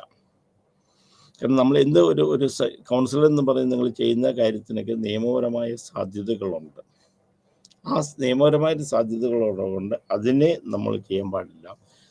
അതുകൂടാതെ നമ്മൾ ചെയ്യേണ്ട ഒരു വാല്യൂസ് ആൻഡ് കൾച്ചർ നമ്മുടെ ജീവിതത്തിലുണ്ട്. എല്ലാത്തിനും ഒരു വാല്യൂ ഉണ്ടാകണം. അപ്പോൾ ഇതാണ് എത്തിക്കൽ ഗൈഡൻസ് എന്ന് പറയുന്നത്. അപ്പം നമുക്ക് നമ്മളെക്കുറിച്ച് ഒരു റെഗുലേഷൻസ്, റൂൾസും കാര്യങ്ങളൊക്കെ ഉണ്ടാകണം. എന്തുകൊണ്ട് എത്തിക്സ് വെച്ച് കഴിഞ്ഞാൽ നമ്മൾ ചെയ്യുന്ന കാര്യങ്ങൾക്ക് നമുക്ക് അതിൻ്റേതായ ഒരു വാല്യൂ ഉണ്ടാകാനായിട്ടാണ്. അപ്പോൾ ഇന്ന ആളുടെയൊക്കെ ചെന്ന് ഇന്ന കൗൺസിലെ കണ്ടു കഴിഞ്ഞ് കഴിഞ്ഞാൽ അതിനകത്ത് ഒരു തീരുമാനമുണ്ട്. കാരണം നമ്മൾ ആ എത്തിക്കൽ നമുക്ക് തോന്നണം, നമ്മൾ ചെയ്യുന്ന റൂൾസ് ആൻഡ് റെഗുലേഷൻ നമ്മുടെ എത്തിക്സ്, എൻ്റെ എത്തിക്സിന് ചേരാത്ത കാര്യങ്ങൾ ചെയ്യാൻ പാടില്ല. ഒരു ഉദാഹരണത്തിന് കൗൺസിലിംഗ് ചിലപ്പോൾ നടക്കുമ്പോഴത്തേക്ക് ഞാൻ പറയുന്ന പോലെ നിങ്ങൾ ചെയ്താൽ, അല്ലെങ്കിൽ ഞാൻ നിങ്ങൾക്ക് എന്തെങ്കിലും തരാം. ഇനി അതുകൂടാതെ ഒരു തെറപ്പി നമ്മൾ ചെയ്യുമ്പോൾ, അല്ലെങ്കിൽ ഒരു അസസ്മെൻറ്റ് നമ്മൾ നടത്തുമ്പം അസസ്മെൻറ്റിനകത്ത് നമ്മൾ തെറ്റായിട്ട് എന്തെങ്കിലും നമ്മൾ എഴുതി വെച്ചാൽ അതുകൊണ്ട് അവർക്ക് ഗുണമുണ്ടാകുമെന്ന് പറഞ്ഞ് വന്നു കഴിഞ്ഞ് കഴിഞ്ഞാൽ നമ്മൾ അവരോട് സാമ്പത്തികം എന്തെങ്കിലും വാങ്ങിച്ചിട്ട് നമ്മൾ കാണിക്കുന്നതല്ല, നമ്മൾ കിട്ടുന്ന റിസൾട്ടിനകത്ത് എന്തെങ്കിലും വ്യത്യാസം വരുത്തി എന്ന് പറഞ്ഞു കഴിഞ്ഞാൽ അതൊരു എത്തിക്സിന് ചേരുന്നതല്ല, തെറ്റായൊരു നടപടിയാണ്. ചിലപ്പോൾ പറയും നിങ്ങൾ ഡോക്ടർ ഒരു സർട്ടിഫിക്കറ്റ് തന്നു കഴിഞ്ഞാൽ ഇതും കൊണ്ട് പോയാൽ അവന് അരമണിക്കൂർ കൂടുതൽ പരീക്ഷ എഴുതാൻ സമയം കിട്ടും. നമ്മൾ ചോദിക്കുന്നതിൻ്റെ ആവശ്യമുണ്ടോ? പിന്നെ അത് എഴുതി കഴിഞ്ഞാൽ അവന് കൂടുതൽ മാർക്ക് കിട്ടും. കുട്ടിക്ക് എന്തെങ്കിലും പ്രോബ്ലം, അത് കുഴപ്പമൊന്നുമില്ല, അവന് പ്രോബ്ലം ഒന്നുമില്ല. പക്ഷേ ഒന്നുകൂടി എഴുതി കഴിഞ്ഞാൽ കൂടുതൽ മാർക്ക് കിട്ടുമല്ലോ. അപ്പം നമ്മൾ തെറ്റായിട്ട് അങ്ങനെ ചെയ്യുന്നുണ്ടെങ്കിൽ ദാറ്റ് ഈസ് എഗൻസ്റ്റ് എത്തിക്സ്. എത്തിക്സിനെതിരായിട്ട് നമ്മൾ ചെയ്യാൻ പാടില്ല. അപ്പോൾ ഒരു പ്രൊഫഷണൽ ചാലഞ്ച് എപ്പോഴും ഒരു പ്രൊഫഷണൽ ഔട്ട്ലുക്ക് ഉണ്ടായിരിക്കണം. പിന്നെ ലീഗലി പ്രൊട്ടക്റ്റഡ് ആയിരിക്കണം. എത്തിക്സ് ഉണ്ടാകുന്നത് ലീഗലി പ്രൊട്ടക്റ്റഡാണ്. നമ്മൾ തെറ്റായ ഒരു കാര്യം ചെയ്ത് കഴിഞ്ഞാൽ നമ്മൾ ലീഗലി പ്രൊട്ടക്റ്റഡ് ആകുകയില്ല.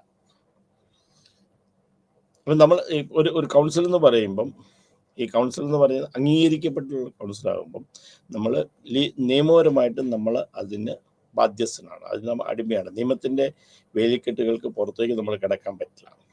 അപ്പം നിയമപരമായിട്ട് നമുക്കത് എത്തിക്സ് നമ്മൾ കീപ്പ് ചെയ്ത് കഴിഞ്ഞാൽ you are protected and legal. And always you must have the values. എന്ത് ചെയ്യുമ്പോഴും അതിനൊരു വാല്യൂ ഉണ്ടാകണം, അതിനൊരു കൾച്ചർ ഉണ്ടാകണം. അപ്പോൾ ഇത്രയാണ് എത്തിക്കൽ ഗൈഡ് ലൈൻസ് എന്ന് പറയുന്നത്. ഇന്ന് എത്തിക്കൽ സ്റ്റാൻഡേർഡ്സ് എന്ന് പറഞ്ഞുകൊണ്ടുണ്ട്. അപ്പം എത്തിക്കൽ സ്റ്റാൻഡേർഡ്സ്, ഞാൻ എത്തിക്സ് ആണ്, മറ്റേ എത്തിക്സ് ആണ്. ഇത് എത്തിക്കൽ സ്റ്റാൻഡേർഡ് നമ്മൾ ചെയ്യേണ്ട കാര്യങ്ങളാണ്. Well inform the consent.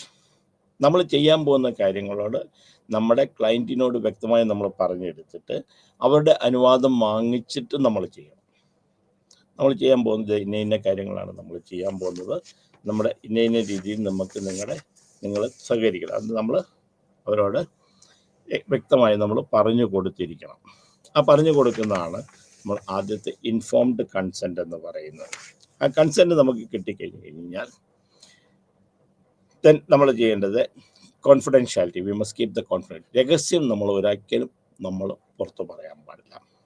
അവർ പറയുന്ന കാര്യങ്ങൾ അൺലെസ് ആൻഡ് അൺടിൽ ലീഗലി നമ്മൾ ബൗണ്ട് ആയിട്ടുള്ള ആൾക്കാർ ആണെങ്കിൽ, കാര്യങ്ങളാണെങ്കിൽ, ഇപ്പോൾ ഒരാൾ സൂയിസൈഡ് ചെയ്യണമെന്ന് പറഞ്ഞു, നമ്മളത് നമുക്ക് മറ്റുള്ളവരോട് പറയാം.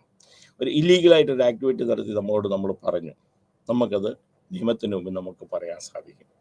അല്ലാത്ത ഏത് പറയുന്ന കാര്യങ്ങളും ദാറ്റ് ഈസ് എ പ്രൊഫഷണൽ. നമ്മൾ പറയുന്ന കാര്യം you must keep the confidentiality. Then record keeping എന്ന് പറഞ്ഞു കഴിഞ്ഞാൽ നമ്മൾ പറയുന്ന കാര്യങ്ങൾ എഴുതി വെക്കുക എന്നുള്ളത് മാത്രമല്ല, അവർ പറയുന്നത് നമ്മൾ ചെയ്യുന്ന കാര്യങ്ങൾ രഹസ്യമായിട്ടും മറ്റുള്ളവർ വായിക്കാതെയും നമ്മുടെ കസ്റ്റഡിയിൽ തന്നെ അല്ലെങ്കിൽ ഏതെങ്കിലും കോഡ് എന്തെങ്കിലും കൊടുത്ത് മറ്റുള്ളവർക്ക് അത് മനസ്സിലാകാത്ത രീതിയിൽ നമ്മൾ വെക്കുക. റെക്കോർഡ് കീപ്പിംഗ് രണ്ട് രീതിയിലുണ്ട്. നമ്മൾ എല്ലാം എഴുതി വെക്കുന്നതിന് നമുക്ക് നിയമപരമായിട്ട് നമുക്ക് പ്രൊട്ടക്ഷനുണ്ട്. അതുപോലെ തന്നെ ഇത് മറ്റുള്ളവർ വായിക്കുന്ന, മറ്റുള്ളവർ മനസ്സിലാക്കുന്നില്ല എന്നുള്ള തീരുമാനം നമ്മൾ എടുക്കണം. നമ്മൾ ഏത് റെക്കോർഡ് വെച്ച് കഴിഞ്ഞാലും അത് വളരെ സേഫായിട്ടുള്ള കസ്റ്റഡി വെക്കണം. ദെൻ പ്രൈവസി എന്ന് പറയുന്ന അവർക്ക് നമ്മൾ നടത്തുന്ന സ്ഥിതി, അതായത് നമ്മൾ ഏതെങ്കിലും ഒരു കൗൺസിലിംഗ് നടക്കുമ്പോൾ മറ്റുള്ളവർ വരാനും കേൾക്കാനും ഉള്ള ഇട കൊടുക്കരുത്. അവർക്കൊരു പേഴ്സണൽ ഫീലിംഗ് തോന്നണം. അപ്പം ഒരു തുറന്ന സ്ഥലത്ത് വെച്ചിട്ടല്ല നമ്മൾ കൗൺസിലിംഗ് എപ്പോഴും പ്രൈവസി, രഹസ്യമായിട്ടുള്ള എന്ന് വെച്ചാൽ അവർക്ക് ഫീൽ ചെയ്യണം what I M saying is, നമ്മൾ പറയുന്ന കാര്യങ്ങൾ ഈ ഡോക്ടറുടെ കയ്യിൽ അല്ലെങ്കിൽ ഈ കൗൺസിലറുടെ കാര്യത്തിൽ സേഫ് ആണെന്നുള്ള തോന്നൽ വേണം. ഇൻറ്റഗ്രിറ്റി വേണം. ഏത് കാര്യങ്ങൾ ചെയ്യുമ്പോൾ ഇൻറ്റഗ്രിറ്റി.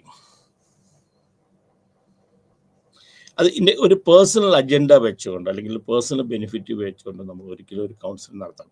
എനിക്ക് ബെനിഫിറ്റ് കിട്ടണം, അല്ലെങ്കിൽ ഇവർ പറയുന്ന കാര്യങ്ങൾ കൊണ്ട് എനിക്ക് എന്തെങ്കിലും കിട്ടണം എന്നുള്ള രീതിയിൽ യാതൊരു കാരണവശാലും നമ്മൾ കൗൺസിലിംഗ് നടത്താൻ പാടില്ല. അത് തെറ്റാണ്. അപ്പോൾ ഒരു ഇൻറ്റഗ്രിറ്റി നമ്മൾ ചെയ്യണം. പിന്നെ നമ്മൾ ചെയ്യേണ്ട കാര്യങ്ങൾ വെച്ചാൽ respect human rights and dignity. അവർക്കൊരു റൈറ്റ് ഉണ്ട്, ദേ ഹാവ് ദ റൈറ്റ്. അതിനെ ഹർട്ട് ചെയ്യത്തൊക്കെ വേണം. അവരുടെ റൈറ്റിനെയും അല്ലെങ്കിൽ അവരുടെ ഡിഗ്നിറ്റിയും ചോദിച്ചൊക്കെ വേണം, അല്ലെങ്കിൽ അതിനെ ക്വസ്റ്റ്യൻ ചെയ്യുന്നതിന് യാതൊരു കാരണവശാലും നമ്മൾ നമ്മുടെ കൗൺസിലിങ്ങിനകത്ത് ചെയ്യാൻ പാടില്ല. അപ്പോൾ ഓൾവേസ് നമ്മളൊരു ഡിഗ്നിറ്റി, അവർക്ക് റെസ്പെക്റ്റ് നമ്മൾ കൊടുത്ത് നമ്മൾ ചെയ്യാവുള്ളൂ. അപ്പം ഇത്രയും കാര്യങ്ങൾ നമ്മൾ നോക്കുന്ന കൂട്ടത്തിൽ നമ്മൾ ഏത് നടത്തുമ്പോൾ ഒരു പോസിറ്റീവ് ആറ്റിറ്റ്യൂഡ് നമ്മളുണ്ടാകണം. ഒരു ഓൾവേസ് ഒരു വാംത്ത് ഉണ്ടായിരിക്കണം. അപ്പം ഇത്രയും കാര്യങ്ങൾ നമ്മൾ ഒരു കൗൺസിലിനകത്ത് ബേസിക്കായിട്ട് നടത്തും. പ്രത്യേകിച്ച് എത്തിക്കൽ സ്റ്റാൻഡേർഡ്സും എത്തിക്സും ഇതിനകത്ത് നമ്മൾ പരിപൂർണമായിട്ട് നമ്മൾ കീപ്പ് ചെയ്യണം. അപ്പം ഇൻഫോം കൺസെന്റ് എന്ന് പറഞ്ഞാൽ നമ്മൾ ചെയ്യാൻ പോകുന്ന കാര്യങ്ങൾ വ്യക്തമായവരെ പറഞ്ഞ് മനസ്സിലാക്കുക. ഇന്ന കാര്യങ്ങളാണ് നമ്മൾ ചെയ്യാൻ പോകുന്നത്. നമ്മൾ നടത്താൻ പോകുന്ന ഒരു ടെസ്റ്റ് ഉണ്ടാകും, എന്തെങ്കിലും അസസ്മെന്റ് ഉണ്ടാകും. ആ അസസ്മെന്റ് എന്ന് പറയുന്ന ഇന്ന കാര്യങ്ങളാണ്. അത് ഇന്ന കാര്യം നമ്മൾ പറയുക. നമ്മൾ ഈ കൗൺസിലിൽ നമ്മൾ ചെയ്യാൻ പോകുന്ന കാര്യങ്ങൾ ഇന്ന കാര്യങ്ങളാണ്. ആ ഇന്ന കാര്യങ്ങൾക്ക് ഇന്ന രീതിയിലാണ് നമ്മൾ ചെയ്യുന്നത്. അത് നിങ്ങളുടെ അനുവാദം നമുക്ക് വേണം. നിങ്ങൾ പറയുന്ന കാര്യങ്ങളെല്ലാം നമ്മൾ വളരെ കാര്യമായിട്ട് നമ്മൾ കീപ്പ് ചെയ്യുന്ന കാര്യങ്ങളായിരിക്കാം. അത് നമ്മൾ ഇത്ര സമയം വരെ നമ്മളൊരു കൗൺസിലിംഗ് നമ്മൾ 6 ആഴ്ചയാണ് അല്ലെങ്കിൽ 12 ആഴ്ചയാണ്. നമുക്കതുകൊണ്ട് കാര്യങ്ങൾ നമുക്ക് ശരിയാക്കാം. അതിന് നിങ്ങൾ നമ്മളോട് സഹകരിക്കണം. ഇന്ന രീതിയിലാണ് നമ്മൾ കാണുന്നത്, നമ്മൾ പറഞ്ഞു കൊടുക്കുക. ഇതിനെ കോൺഫിഡൻഷ്യാലിറ്റി, അത് നമ്മൾ എപ്പോഴും പറയുന്നത് കോൺഫിഡൻഷ്യാലിറ്റി. ആരെന്ത് പറഞ്ഞു കഴിഞ്ഞാലും അൺലെസ് ആൻഡ് അൺടിൽ അത് അവർക്ക് ബെനിഫിറ്റ് അല്ലാത്തിടത്തോളം കാലം നമ്മൾ ഒരാളോട് പറയാൻ പാടില്ല. ചിലപ്പോൾ ഹസ്ബൻഡ് ആൻഡ് വൈഫ് തമ്മിൽ വഴക്കുണ്ടാകുന്നുണ്ട്. ഹസ്ബൻഡ് പല കാര്യങ്ങളും ഭാര്യയെക്കുറിച്ച് പറയും, ഭാര്യ പല കാര്യങ്ങളും ഹസ്ബൻഡിനെ കുറിച്ച് പറയും. ചിലപ്പോൾ അവരുടെ പല രഹസ്യങ്ങളും നമ്മളോട് പറഞ്ഞിട്ടുണ്ടാകും. പക്ഷേ ഇത് നമ്മൾ വേറെ അങ്ങോട്ടും ഇങ്ങോട്ടും പറയാൻ പാടില്ല. അതേസമയം ഒരാൾ വന്നിട്ട് പറയുകയാണ്, എനിക്ക് ആത്മഹത്യാ പ്രവണതയുണ്ട്, അല്ലെങ്കിൽ എനിക്ക് ഒരാളെ ഹാം ചെയ്യണമെന്ന് തോന്നുന്നുണ്ട്, മറ്റുള്ളവരെ ഉപദ്രവിക്കണമെന്ന് തോന്നുന്നുണ്ട്, അല്ലെങ്കിൽ നിയമപരമായിട്ടുള്ള കാര്യങ്ങൾ ചെയ്യുന്നുണ്ട്. ഇത് നമുക്ക് നിയമത്തിൻ്റെ മുമ്പിൽ നമ്മൾ പറയാൻ പറ്റും. അൺലെസ് ആൻഡ് അൺടിൽ നിയമത്തിന് മുമ്പിൽ നമ്മൾ പറയാണ്ടാത്ത കാര്യങ്ങൾ നമ്മൾ കൊടുക്കുക. ചില കാര്യങ്ങൾ നമ്മൾ ജസ്റ്റിസ് കോടതിയിൽ നമ്മൾ ആവശ്യപ്പെട്ട് നമുക്ക് കൊടുക്കാതിരിക്കാൻ പറ്റില്ല. അപ്പോൾ അത് നമ്മൾ പറയണം. ദെൻ റെക്കോർഡ് കീപ്പിംഗ് എന്ന് പറഞ്ഞാൽ റെക്കോർഡ് നമ്മൾ എഴുതി വെക്കുന്നത് നമ്മുടെ പ്രൈവറ്റ് ഇതിൽ നമുക്ക് ഇരിക്കണം. അത് മറ്റുള്ളവർക്ക് വായിക്കാനോ മറ്റുള്ളവർക്ക് അയക്കുകയല്ല. എപ്പോഴും റെക്കോർഡ് കീപ്പ് ചെയ്യുമ്പം അത് ഫർദർ നമുക്ക് ആവശ്യമുണ്ട്. പക്ഷെ അത് പബ്ലിക്കായിട്ട് നമ്മൾ വെക്കാൻ പാടില്ല, മറ്റുള്ളവർ കാണാൻ പാടില്ല. Then privacy. ഒരാൾ നമ്മൾ കൗൺസിലിംഗ് വരുമ്പോൾ ആ പ്രൈവസി നമ്മൾ ചെയ്യണം. അവർക്ക് തോന്നണം ഞാൻ ഈ പറയുന്ന കാര്യം, അതായത് ഒരു ഓപ്പണായിട്ട് നമ്മൾ നടത്താതിരിക്കുക. ഈവൻ അവർ പ്രൈവറ്റായിട്ട് കാര്യങ്ങൾ പറയുമ്പോൾ നമ്മൾ ഒരു ട്രെയിനീസിന്, ഇപ്പം നമ്മൾക്ക് ട്രെയിനീസിനെ പോലും ഇരിക്കാൻ പറ്റും. നമുക്ക് പലപ്പോഴും വരാൻ നമ്മൾ ട്രെയിനീസിന് എടുക്കുമ്പോൾ അവരിയ്ക്കുമ്പോൾ നമുക്ക് പറയാൻ പറ്റുന്നില്ല. പിന്നെ നമ്മൾ പറയുന്ന പോലെ ആയിരിക്കില്ല, അവർ ചിലപ്പം നമ്മളോട് പറയുന്ന കാര്യങ്ങൾ മറ്റുള്ളവർ അറിഞ്ഞെന്നിരിക്കും. പിന്നെ വരാൻ പോകുന്ന ആൾക്കാർ, അല്ലെങ്കിൽ നമ്മളെ കാണുന്ന ആൾക്കാർ പല രീതിയിലുള്ളതായിരിക്കും. അവർ ഇതാണെന്നുള്ളത് നമ്മൾ മറ്റുള്ളവരോട് പറയാതിരിക്കുക. ദെൻ ദ ഇൻറ്റഗ്രിറ്റി എന്ന് പറയുന്നത് നമ്മുടെ പേഴ്സണലായിട്ടുള്ള ഉപയോഗത്തിന് വേണ്ടി, അല്ല പേഴ്സണൽ കാര്യത്തിന് വേണ്ടി ഈ കൗൺസിലിംഗ് വരുന്ന സെക്ഷൻ്റെ ഒരു കാര്യങ്ങളും നമ്മൾ ഉപയോഗിക്കാതിരിക്കുക. ഇതുകൊണ്ട് നമുക്ക് എന്തെങ്കിലും ഗുണം കിട്ടുന്നതാണ് എന്നുള്ള രീതിയിൽ അവർ പറയുന്ന രഹസ്യങ്ങളോ അവരുടെ കാര്യങ്ങളോ നമ്മൾ പിന്നെ അതിനുപയോഗിക്കാൻ അത് കഴിഞ്ഞാൽ നമ്മളത് കഴിഞ്ഞു, ആ സെക്ഷൻ കഴിഞ്ഞ് കഴിഞ്ഞാൽ തീർന്നു. അപ്പോൾ അതിൻ്റെ ഇൻറ്റഗ്രിറ്റി കീപ്പ് ചെയ്യാം. Respect human rights and dignity. അവരെ നമ്മൾ ഈക്വലായിട്ട് നമ്മൾ റെസ്പെക്ട് ചെയ്യണം. അവർ നമ്മുടെ മുമ്പിൽ വന്നു എന്ന് വെച്ചുകൊണ്ട് അവർ നമ്മുടെ അടിമയോ അല്ലെങ്കിൽ അവരുടെ നിയമത്തിന് അവരുടെ സ്വാതന്ത്ര്യത്തിന് നമ്മൾ ചോദ്യം ചെയ്യാൻ പാടില്ല. And you must respect the client. അവരെ നമ്മളെപ്പോഴും റെസ്പെക്ട് ചെയ്യണം. ഇത്രയും കാര്യങ്ങളെങ്കിലും നമ്മൾ ഇതിനകത്ത് നോക്കണം. ഒന്ന് എത്തിക്സ് എന്നുള്ള കാര്യങ്ങൾ, പിന്നെ 5 പ്രിൻസിപ്പിൾസ് ഓഫ് കൗൺസിലിംഗ് ഉണ്ട്, ബെനിഫിയൻസ് ഉണ്ട്, ദെൻ നോൺ മെലിഫിയൻസ് ഉണ്ട്, ഓട്ടോണമി ഉണ്ട്, ജസ്റ്റിസ് ഉണ്ട്, ഫൈഡിലിറ്റി ഉണ്ട്. അപ്പം ഈ കാര്യങ്ങളും നമ്മൾ മനസ്സിൽ വെച്ചുകൊണ്ട് വേണം ചെയ്യാനായിട്ട്. ദെൻ എത്തിക്കൽ സ്റ്റാൻഡേർഡ്സ്, എപ്പോഴും ഏത് കൗൺസിലിംഗ് എത്തിക്കൽ സ്റ്റാൻഡേർഡ്സ് നമ്മൾ കീപ്പ് ചെയ്യണം. അപ്പം എത്തിക്കൽ സ്റ്റാൻഡേർഡ്സ് നമ്മൾ മനസ്സിൽ വെച്ചുകൊണ്ട് വേണം ഏതോ കൗൺസിലിംഗ് ചെയ്യാൻ. അപ്പോൾ കൗൺസിലിംഗ് എന്ന് ഒരിക്കൽ കൂടെ നമ്മൾ പറയാം, നിയമപരമായിട്ട് നമുക്ക് അനുവാദം വേണം. നമ്മൾ യു മസ്റ്റ് ഹാവ് എ ഒരു കപ്പാസിറ്റി, അതിനുള്ള കഴിവുള്ള ആൾക്കാർ മാത്രമേ നമ്മൾ കൗൺസിലിംഗ് പാടുള്ളൂ. എപ്പോഴും നമ്മൾ ഒരാളെ പറഞ്ഞു വിടുമ്പോഴും, ഒരു കൗൺസിലിംഗ് പറഞ്ഞു വിടുമ്പോഴും അതിന് കഴിവുള്ള ഒരാളെ, അതിന് അംഗീകരിക്കപ്പെട്ട ഒരാളെ, രജിസ്ട്രേഷനുള്ള ഒരാളെ ഇത് ചെയ്യണം. അപ്പം നമുക്ക് ഏതെങ്കിലും വീഴ്ച വരും എപ്പോഴും നമ്മൾ മനസ്സിലാക്കാം. Always very very important the mental status of the councillor. അയാൾ വളരെ റിലാക്സ്ഡ് ആയിരിക്കണം, പ്ലീസിങ് ആയിരിക്കണം, ലിസണിങ് കപ്പാസിറ്റി വേണം, നോളജ് വേണം, അണ്ടർസ്റ്റാൻഡിങ് വേണം, പ്രൈവസി കീപ്പ് ചെയ്യാനായിട്ട് കഴിവുള്ള ഒരാൾ വേണം, എപ്പോഴും വാംത്തായിരിക്കണം. ഈ കാര്യങ്ങളൊക്കെയുള്ള നമ്മൾ അംഗീകരിക്കപ്പെട്ട ഒരാളുടെ അടുക്കം മാത്രമേ നമ്മളൊരാളെ കൗൺസിലിംഗിന് പറഞ്ഞു വിടാവൂ. അപ്പോൾ ഇത്രയും കാര്യങ്ങൾ നമ്മൾ ഇന്നത്തെ ക്ലാസ്സിൽ പറഞ്ഞു. ഇത് ഒരു കൗൺസിലർക്ക് എന്താണ് കൗൺസിലിംഗ്, എന്തൊക്കെയാണ് അവർ വേണ്ടത്, എന്തൊക്കെയാണ് എത്തിക്കൽ സ്റ്റാൻഡേർഡ്, എന്തൊക്കെയാണ് അതിൻ്റെ നിയമപരമായിട്ടുള്ള കാര്യങ്ങൾ, നിയമപരമായിട്ട് അംഗീകരിക്കുന്ന കാര്യങ്ങൾ. അപ്പം ബാക്കിയുള്ള ക്ലാസ്സുകൾ നമുക്ക് പഠിക്കാം. എല്ലാവർക്കും നന്ദിയുണ്ട്. തീർച്ചയായിട്ടും കൗൺസിലിംഗ് എന്ന് പറഞ്ഞാൽ വളരെ വളരെ ഇമ്പോർട്ടൻ്റ് ആയിട്ടുള്ള ഒരു ടോപ്പിക്കാണ്. ഇത് BPCE 145 145 namaste.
Well, good afternoon. Just now I'll start about groups, how the groups are formed, what is the group behavior, what are the group properties. So all these things we'll discuss now. First of all, what is group? Why should you live in group? When you are living in a society where satisfying much of such needs like survival needs, social needs, that by sharing, many needs are being satisfied. So always we want to share with somebody. So staying in a group helps us in different ways. गोटे एकुटिया रही निजको लगे जमी गोटे असहाय लगे गोटे group रही तुमको लगे जमी समस्त तुम अटेंड कर तुम डिफिकल्टी भी इजियर हो जाए तेणु आम जो ग्रुप हो जो लोक एकाठी हो गले से ग्रुप खाली नुहे आम स्टेशन रे आम टिकट काउंटर ठिया हो गोटे ग्रुप नुहे कि जाऊँ गाड़ी बसचु एकाठी प्लाटफर्म पर से ग्रुप नुहे कि गोटे रास्ता गोटे अटकी गलु गोटे देखिए गोटे आम एकाठी गलु सी गोटे सेमती ग्रुप ना ग्रुप हो गोटे कतोटा जिनस अच्छे प्रॉपर्टी ग्रुप अच्छे जहाँफल आम ग्रुप कहूँ सो फर्स्ट ऑफ ऑल केते गोटे कह प्रॉपर्टी कहि लोक मैंने एकाठी होते यह सब थिले आम कह गोटे group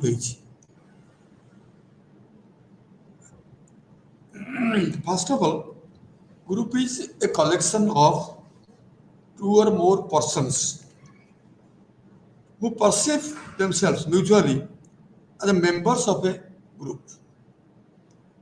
One or more than two persons or two or more persons mutually perceiving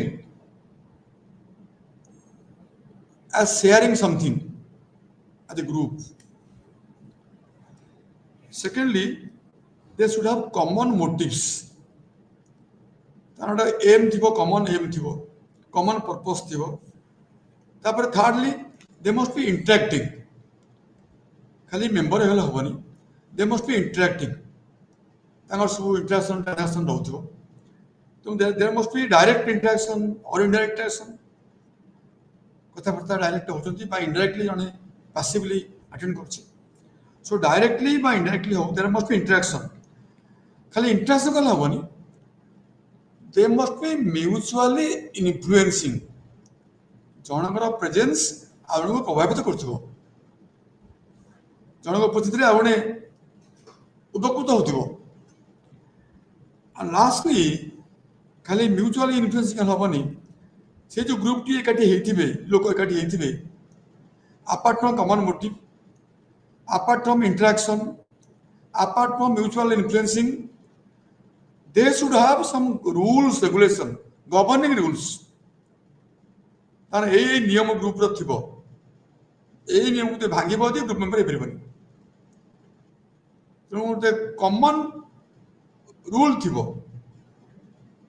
बा तुम गोटे असाइन रोल थिबो तुम गोटे पदवी मिलथिबो बा तुम गोटे मेंबर बोली तुम गोटे किछि ड्यूटी रेस्पोंसिबिलिटी थिबो गोटे असाइन रेस्पोंसिबिलिटी थिबो तेणु role and responsibility must be there तेणु यही गुड़िक थिले आमे कहू ये गोटे ग्रुप आमर गोटे क्राउड अच्छी आमे देखू एथर एकाठी होती गोटे कौन देखिक हुआ है कि गोटे जमी पार्टनर जमी तेणु यही गुड़ाक सब हूँ गोटे collection of people grouping of people तार कॉमन मोटिव नहीं म्यूचुअल इन्फ्लुएंसिंग ना ये क्वालिटी जो चार्टा कहलु प्रॉपर्टी एटा ना तेणु आम कहूँ गोटे crowd behaviour group behaviour different team आ ग्रुप आम गोटे क्लास रे गोटे पिला बसती सब गोटे ग्रुप कि गोटे सेक्शन ए सेक्शन बी कि आम गोटे जो होती माने स्टूडेंट्स आर रेस्पोंसिबल पाठ पढ़ते गोटे ग्रुप से रिजल्ट दे आर रेस्पोंसिबल सी गोटे गोटे ग्रुप कि तुम्हें गोटे ग्रुप गोटे मेंबर गोटे प्रोजेक्ट रे गोटे मेंबर यही माने पार्टिसिपेट कले the participating members they can be team the group आर गोटे closer term are a powerful term आम जो ग्रुप कहूँ मेंबरशिप लोग नेले मेंबर हेले केतोड़े फंक्शन तक नीड केतोड़े पूरण हुए तेणु group can provide some needs or some needs to be satisfied, some needs to be fulfilled in a group. Number one, the group can be satisfying your ego needs, egoistic needs, जो कि तुम्हारा self esteem तुम्हारा status ये भी रहला protected गोटे group member हेले तुम सेल्फ एस्टीम रोचे तुम स्टेटस रोचे ए ग्रुप मेंबर तेणु तुम स्टेटस भी रोचे तुम पोजिशन रोचे तेणु ये गोटे एगोइस्टिक नीड केटा ग्रुप द्वारा पूरण हुए दुई ग्रुप द्वारा केतोटे फंक्शनल नीड्स भी पूरण हुए तुम ग्रुप रे रहिले you adjust to others routine work करो केतोटे अचीव करो तेणु तुम जो फंक्शनल नीड केतोटे फंक्शनल नीड पूर्ण हो जाए काम तुम जो कर काम गुड़ाक तुम्हें कर by sharing in the group तेणु ग्रुप तुमको डेली एक्टिविटीज रे हेल्प करे तेणु गोटे फंक्शनल नीड फुलफिलमेंट हुए और थार्डली ग्रुप जो तुम केतोटे कॉग्निटिव नीड्स पूर्ण हुए कॉग्निटिव नीड्स कौन तुम बिलीफ सिस्टम बा तुम रियलिटी सागर तुम जो इंटरेक्शन अबाउट रियलिटी तुम जहाँ से इंटरेक्ट करुच अबाउट द एनवायरनमेंट ता विषय तुम अवेयरनेस बढ़े तुम क्लैरिटी बढ़े तुम जो कॉग्निटिव पिक्चर रिस्ट्रक्चर्ड हुए एवं कॉग्निटिव नीड्स फील्ड अप हुए तुम परसेप्शन तुम thinking gets influenced also it becomes easier तो ग्रुप द्वारा तुम केतोटे नीड फिलअप हुए लगे egoistic need functional need cognitive need एटा को पूर्ण हुए आम जो ग्रुप कथा कहूचु ये सब तार कैरेक्टर्स थी लोक मैंने एकाठी ये कैरेक्टर्स थी with this enrollment and this type of characteristics we just this is group ये जो ग्रुप हम कहूँ केते प्रकार how many types of groups are in fact of many types आम ये ग्रुप को केते फीचर देखिए आम भाग करवा with some characteristics or some criteria we can say these are the type of groups example what a criteria hochi perceived bond among group तुम्हारे जो ग्रुप रे बसुचु रहउचु we develop a perceived bond of relationship you are face to face interaction so a bond जो perceived bond ए प्रकार गोटे होची common bonding आउट जो common identity आमर प्रथम जो कॉमन बॉन्डिंग आमर mutually we interact and we are having a strong relationship bond among ourselves it है कॉमन बॉन्डिंग आउट है कौन ना कॉमन आइडेंटिटी कौन ना आमर गोटे आमर गोटे थाए गोटे we are identified in a common base for example आमे कहूचु आमे सिटीजन ऑफ इंडिया गोटे कॉमन आइडेंटिटी आमे कहूचु आमे रेवेन्सा अभियान रेवेन्सा कॉलेज स्टूडेंट आमे कहूचु आमे उत्कल यूनिवर्सिटी स्टूडेंट तेणु आमे जो कहूचु जे आमे एटा स्टूडेंट आमे एटा लोक এইগুଡ଼ା ହେଉଛି ଗୋଟେ ଆଇଡେଣ୍ଟିଟି, ତେଣୁ ଗୋଟେ ଗ୍ରୁପ୍ର ଗୋଟେ କମନ୍ ଆଇଡେଣ୍ଟିଟି ରହୁଛି। ତେଣୁ ଏକରେ କମନ୍ ବଣ୍ଡିଂ ନେଇକରି ଗ୍ରୁପ୍କୁ ଡିଭାଇଡ୍ କରିପାରିବା, କମନ୍ ଆଇଡେଣ୍ଟିଟି ନେଇକରି ଗ୍ରୁପ୍କୁ କରିପାରିବା। ତେଣୁ ଗ୍ରୁପ୍ର ଏଇ ଯେଉଁ type depending on this two criteria you can say which type of group it is. ଆଉ ଗୋଟେ ହେଲା ଏଣ୍ଟିଟିଭିଟି বা ଏଣ୍ଟିଟେଟିଭିଟି, ଇଏ ଗୋଟେ ହେଲା କ୍ୟାରେକ୍ଟରିଷ୍ଟିକ୍ ବା କ୍ରାଇଟେରିଆ। এই ক্রাইটেরিয়াটা মিন করছি যে how the group is held as an entity, or you can say what is the group cohesiveness. So you should, in the group you are finding face-to-face interaction, and you are having a common goal, and the members are almost similar like their behavior. So আমি কହୁଛୁ তোমার dissimilar, আমি কହୁଛି ଆମ ଗ୍ରୁପର ସେମାନେ ନୁହନ୍ତି। ତେଣୁ ଆମର ଗୋଟେ କମନନେସ୍ ରହୁଛି, ଗୋଟେ କମନ୍ ଏଣ୍ଟିଟି ରହୁଛି, ଗୋଟେ କମନନେସ୍ ରହୁଛି। Not only that we are very coherent, ଆମର ବି ରହୁଛି ଯେ ଆମର ସିମିଲାରିଟି, ଆମର common goal, and the group itself is a consequence of members.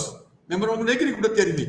ତ ମେମ୍ବରଙ୍କ ସିମିଲାରିଟି, ମେମ୍ବରଙ୍କର ଯେଉଁ ୟୁନିଟି, ତାକୁ ନେଇ ଆମେ ଗ୍ରୁପ୍ କହୁ। ତେଣୁ ଏଇ ଯେଉଁ ଏଣ୍ଟିଟିଭିଟି, that also indicates what type of group it is. ଆଉ ଗୋଟେ ହେଉଛି primary group or secondary group. Group may be either primary or secondary. ଯୋଉଠି ତୁମେ ଭଲୁଣ୍ଟାରିଲି ଯୋଗଦାନ କରିଛ ଯେଉଁ ଗ୍ରୁପରେ to achieve your purpose, that is secondary group. ଯୋଉଠି ତୁମେ already enrolled involuntarily, which also protects your interest, and all the characteristics are there, and you are in that group, that is a primary group. So here in a primary group, suppose I can say that the membership of family, and here the membership is almost there, it is pre-existing, or membership in a caste, say a caste লোক, এই পরিবারর, এই ধর্মর, এই জাতির, এটা pre-existing, ତମେ କିଛି ଜାଣି କରିନ, এটা ইনভলন্টারি আগুন রয়েছে। So this group is primary group. Primarily you are a member. Primarily means from the beginning you are a member. Automatically, involuntarily you are a member. So secondary group, where you are a member voluntarily. You just become a member for some purpose. When the purpose achieved, you throw away the group or go and get away from the group. But family, you are a caste. इसलिए तुम्हें तुम्हारा option नहीं. You are a member. You are identified as a member from the very beginning. You are a primary group. So this primary group and secondary group, one is involuntary or the voluntary, clearly indicates that the primary group is very powerful, is more stable, long-lasting, and secondary group is almost like purpose-oriented. And then you come the other type of group like formal and informal. When in a group you are having set up rules, regulations, role prescriptions, or we can say when we explicitly state the rules and functions or the norms of a group, explicitly manner we declare it, that it is a formal group. In the informal group, not necessary to make any explicit rules and regulation. For example, তুমি ଗୋଟେ ସ୍କୁଲରେ ପଢୁଛ, এই ସ୍କୁଲର ପିଲା, এই ସ୍କୁଲର uniform, এই ସ୍କୁଲର ରୁଲ୍ସ, এই ସ୍କୁଲର ରେଗୁଲେସନ, ଏତିକି ବେଳେ ଯିବ, ଏତେବେଳେ ଆସିବ, ଏସବୁ ଏକ୍ସପ୍ଲିସିଟ୍ ନର୍ମ। তুমি ଯାଇଛ ପାର୍କକୁ, ତମ ସାଙ୍ଗେ ତମ ଛୋଟ ଭାଇ ଭଉଣୀ ଅଛନ୍ତି, ଆଉ ଛୋଟ ଭାଇ ଭଉଣୀ ଆଉ ଛୋଟ ପିଲା ବି ଅଛନ୍ତି, ସେ ଗଲେ ଖେଳିଲେ, ଏକାଠି ପିଙ୍ଗିଲେ, ବଲ୍ ପିଙ୍ଗିଲେ, ଏ 5 ମିନିଟ୍ ଶୋଇ ଖେଳିକି ପୁଣି ପଳେଇ ଆସିଲେ। ତେଣୁ ଏଇଠି ଯୋଉ ପାର୍କର ଗ୍ରୁପଟା, ସେଟା ହେଲା informal, whereas the other group, reading in a group like in a school or in a particular team, that is a formal group. So formal group is identified with some prescribed rules, regulations, norms. That is explicit. And now we'll come to what are the components of group.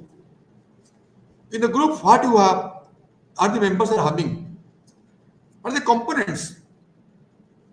Number one, there is status. The members, they are having some status. The members are having some position. Identified roles. The status.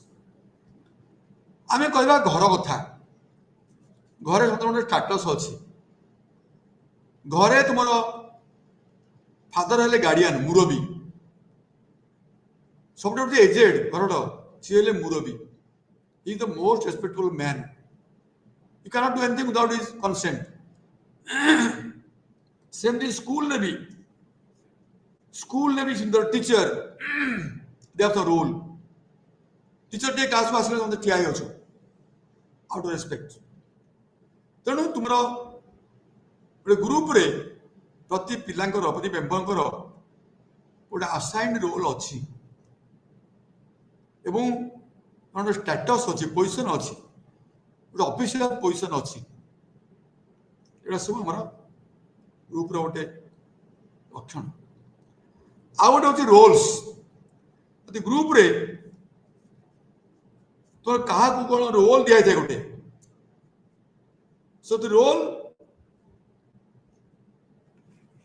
For example गोटे class रे monitor तार गोटे role अच्छी इते ये करिवो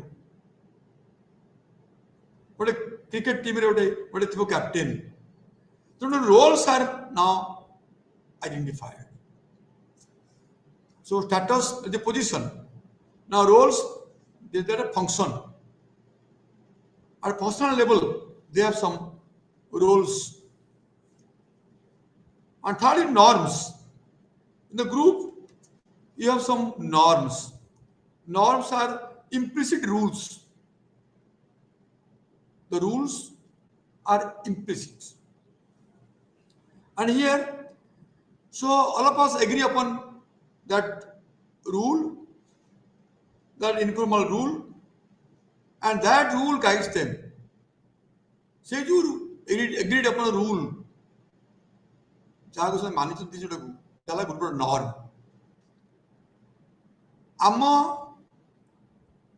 office की आमे सबुदिन 10टा बेलू के पहुँचबू आम ऑफिस आम जो ऑफिस तार नॉर्म है आम स्कूल एत आरंभ हम एत छुट्टी हम स्कूल को ए ड्रेस पिंधिक आसबू ये गोटे आम norm and we all accept it. So every school or every group or every gathering or where you are having the international like group features, we have some norm. So group has some norm. And also group is having cohesiveness. Cohesiveness means we feel like oneness. So all the members, they behave as one. This cohesiveness we can describe in 3-4 points also, like perceived homogeneity. We all look like homogeneous. Same type of thought, same types of behavior. So there is a perceived homogeneity. There is also supportive and cooperative behavior in groups and out groups. In the in group, you will have all cooperative behavior. And the same behavior not in the out group. Our attitude to out group different. And in our group, we are very cooperative, supportive. We help each other. The supportive and cooperative role is there. And also, in the cohesiveness, we feel like more oriented to one another. I mean, we are all goal oriented. We are more oriented to one another means we all together work towards a goal. So the behavior or action is always goal oriented. And also the other thing which is indicating cohesiveness, there is a high moral. The group members, they have high moral. They are very disciplined. They are proud of their group. They say very high of the group. They are having a high moral. Moral means their perception about the group is very high. And also, these members are adamant to the out group. I mean, they are not so much liberal to the out groups. They feel they are better. There is a strong in-group feeling. And due to cohesiveness, the members display more intra-group attraction. And here, they are attracted towards each other. They are having more commitments. When you compare the in-group, out-group, the in-group people are having more intra-communication, intra-attraction. They are more committed, which is not in the out-group. So, the in-group members, they are more committed. So, these things, this commitment, or this type of interaction, supportive cooperative interaction, this type of goal orientation, so all these indicate cohesiveness. And the group is indicated through its cohesiveness. Now I will tell you the stages of group formation. केमिति group टा तैयारी हुए मु कहि जे crowd हो जे गोटे मियर collection of members किंतु group खाली मियर कलेक्शन नहीं क्राउड टा मियर कलेक्शन किंतु ग्रुप टा Jote homogeneous collection the members who feel all alike. They have specific need. They have specific purpose and a shared purpose. Not only specific purpose, they share it also. The collection of the group convert the group under different phases. This group is now formed after members are collected or members are grouped or members are coming together. Now they undergo different stages. And after going through stages, on the mere collection, the group is formed.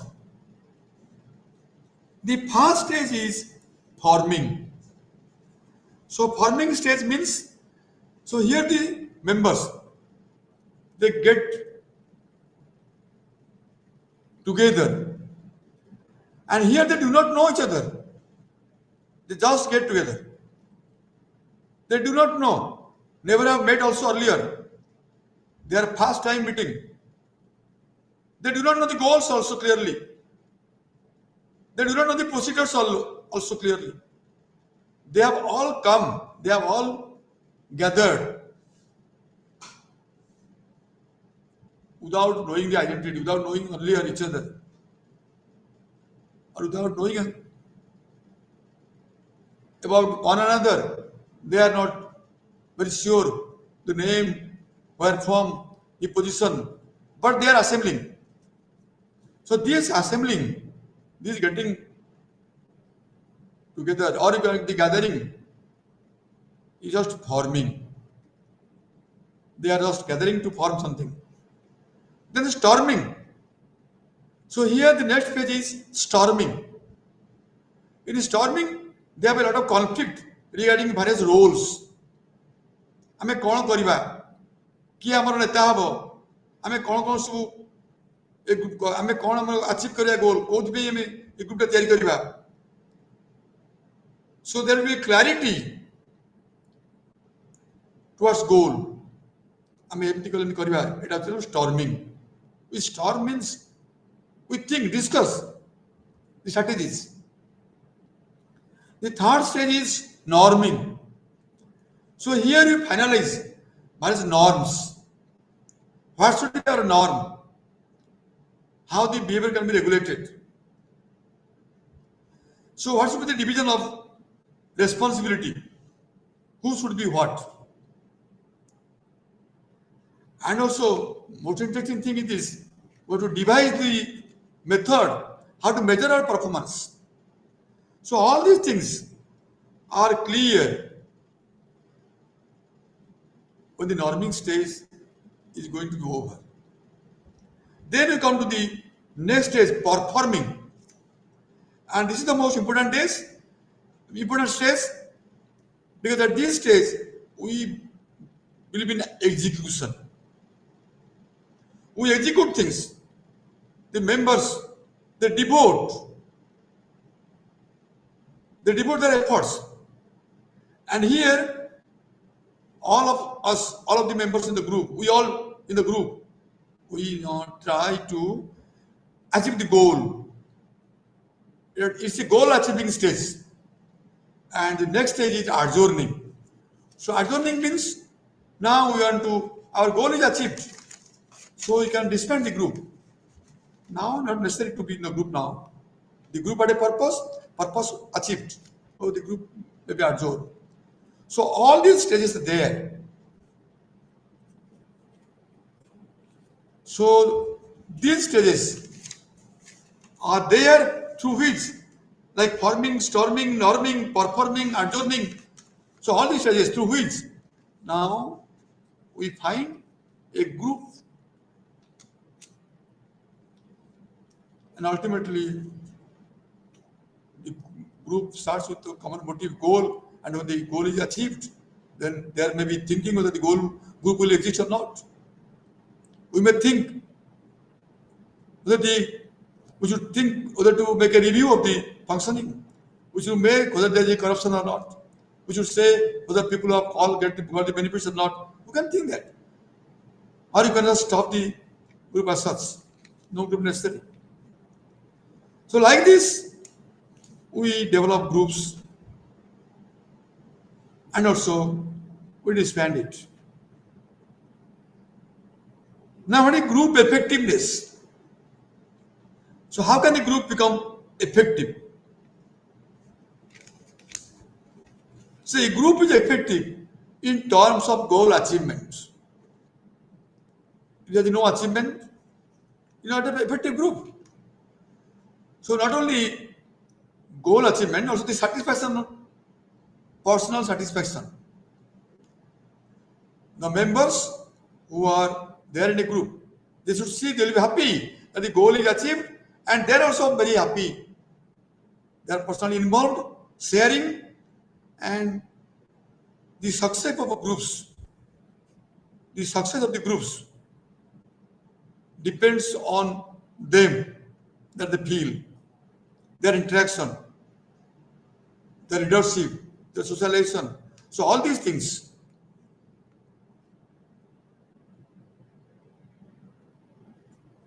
contribute to their personal satisfaction also.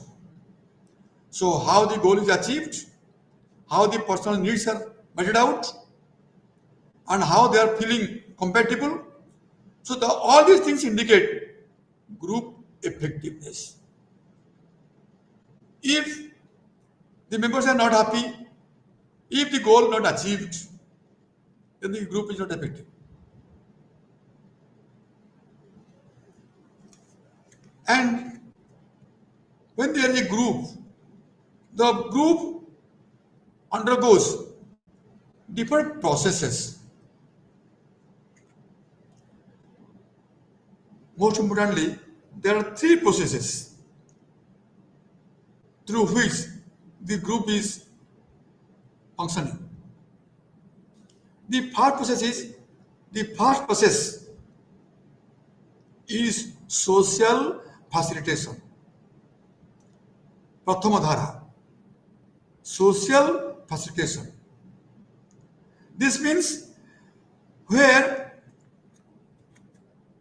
a member is functioning better, or the behavior is functioning becomes more, is more active due to the presence of others.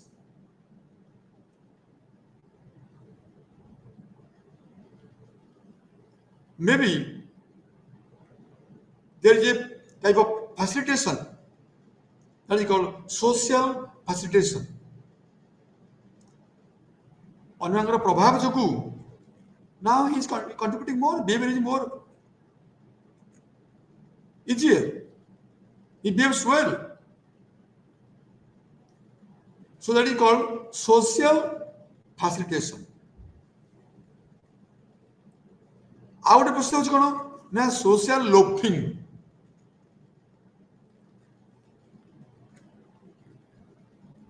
ପ୍ରଥମଟା ହେଲା କ'ଣ ନା it is now facilitated.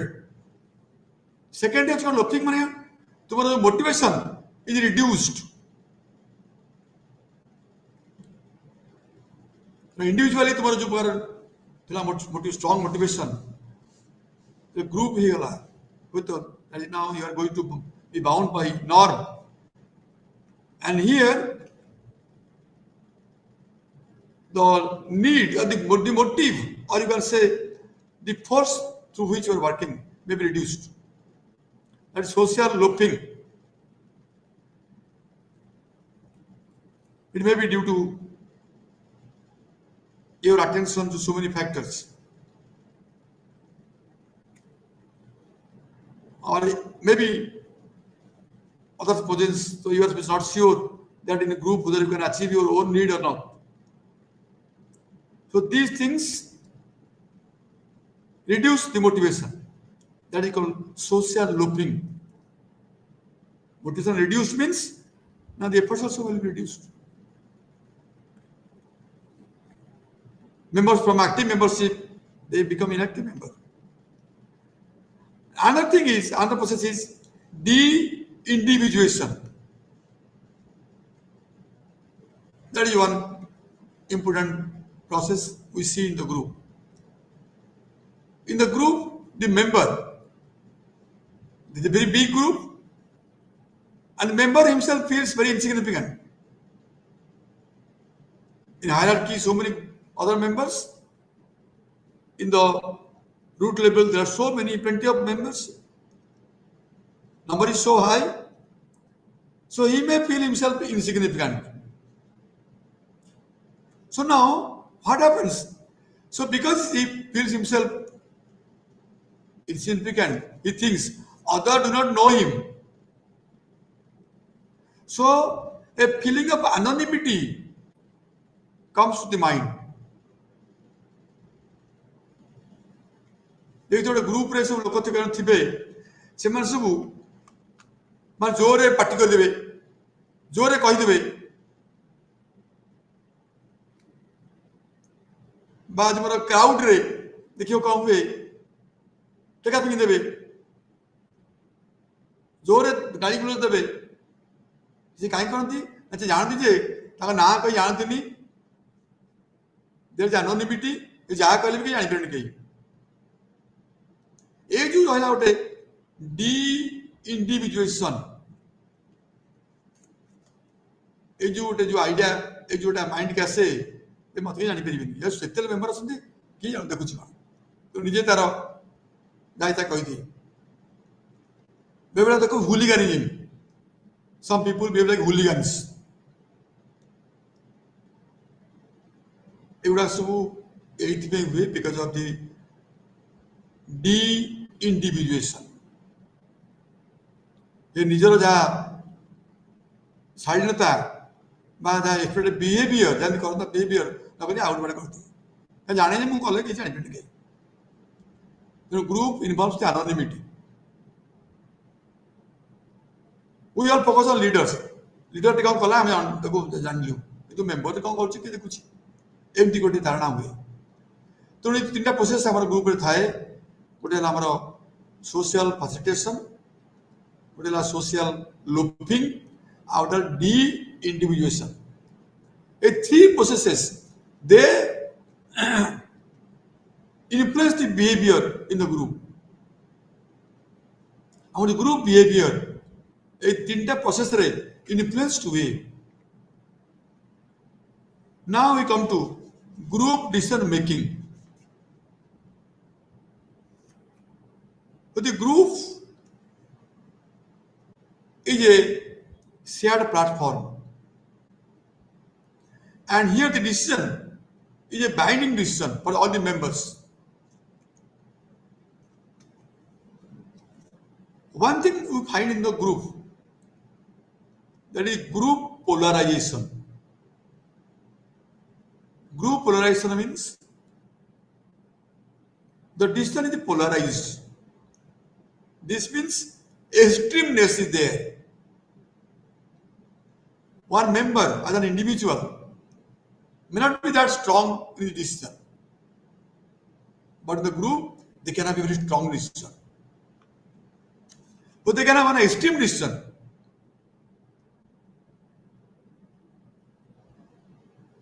For example, attack କରିବାକୁ ଜଣେ member ହେଲେ ଡରିବ, ଭାବିବ group ଅଛି ହଁ ଚାଲ ମାଡ଼ିଯିବ, ଗ୍ରୁପ ମାଡ଼ିଯିବ, ଏ ଯୋଉଟା ଏକ୍ସଟ୍ରିମନେସ୍, এটা হচ্ছে group polarisation. So due to this group polarization, the risk is shift. They take risk. Individually, you are afraid of taking risk, but in group, you take risk. That is due to group polarization. So decision making our group rahuchi, our pratham jinsu hochi gote pratham factor gote group polarization. Second is group think. So in a highly cohesive group, there is a group think. Group think means everybody is now conscious. We reject any decision.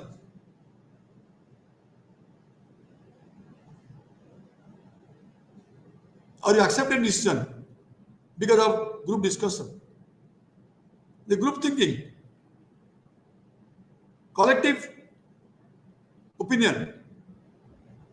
We all contribute collectively to a decision. Group thinking. And thirdly, we can have in the group, these things actually, these two processes are there. Mostly we are getting as influencing in our decision making. And in these two processes like polarization and group think, we find the members, they cooperate. In group thinking, as I said, they cooperate. Out of their cooperation, we have a common decision. So now these two conditions, they influence the group decision making. They influence how we take a group decision. Now I'll tell about cooperation and competition. And a group behavior, group decision, or anything about group we say, that depends on the cooperation of the members. And in fact, we find the members are either cooperative or competitive. The cooperation means working together to attain a shared goal. एकाठी काम करिबा बा एकाठी काम करी गोल बा लक्ष्य हासिल करिबा एटा नाटे cooperation. But competition is different. Competition indicates something else. And here the individual tries to excel others in performance. Not only excelling, sometimes they try to hinder the performance of others. in competition, the competitive means they want to excel others. They feel they are superior. They feel they have to do more. They feel they can contribute more. They feel they should be in the front line. And if somebody is coming up, they try to prevent it also. So competition and cooperation, they very clearly visible in groups. The members are cooperative. The group has some significant achievement. With the competitive members also, the group has its own significance. So the group performance as a whole largely depends on the cooperation and competition among group members. And the factors that determine the cooperation and competition are many. Number one, reward structure. If we give a reward in a group basis, for example, suppose in a cricket खेल होउची आमे कहबा man of the match गोटे group को दिया जाओ गोटे दिया जाओ जो man of the match player को से प्लेयर विनिंग टीम हे दिवो लूजिंग टीम हे दिवो खेलले भलो भी यदि टीम लूज करियला से मैन ऑफ द मैच खेलबे ताल देखिबो ये group there will be group effort, all will try. So it can induce more cooperation.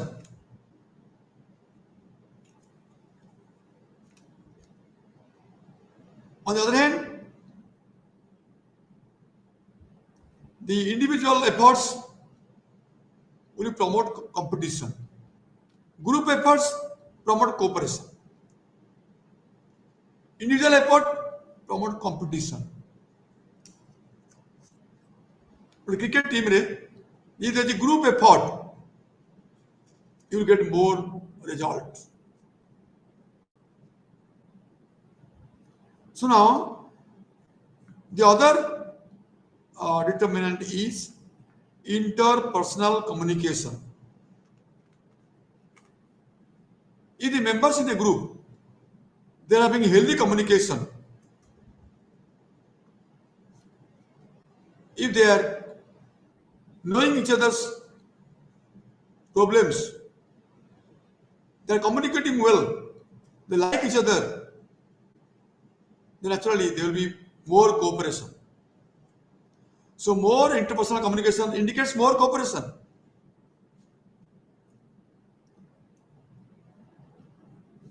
The mutual liking, mutual appreciation will increase cooperation. And thirdly, reciprocity. If a member initially shows respect to others, member when he joined initially, he liked somebody, respected somebody, cooperated. If initially you cooperated, you will also get cooperation. So members' behavior is important in making the group cooperative or competitive. That is the factor of reciprocity. It's reciprocal. If you cooperate, you will get cooperation. So like this, these three conditions, like rewarding, like interpersonal communication, like reciprocity, that determine the cooperation and competition in a group. The group has now can come to group conflicts. In the group, we are having conflicts. The conflict is a condition where you think that others have taken better share or others are taking action incompatible to the group norm or others are taking action incompatible to their own interest. ଆମେ ଭାବୁ ଆମର ଯୋଉଟା need କି ଆମର ଯୋଉଟା interest ସେଇଟାକୁ କିଏ ଦେଖୁନାହାନ୍ତି, ତେଣୁ କନଫ୍ଲିକ୍ଟ ସୃଷ୍ଟି ହୁଏ, ଦ୍ୱନ୍ଦ୍ୱ ହୁଏ, ଆମକୁ ରହିବୁ କି ନାହିଁ ବୋଲି।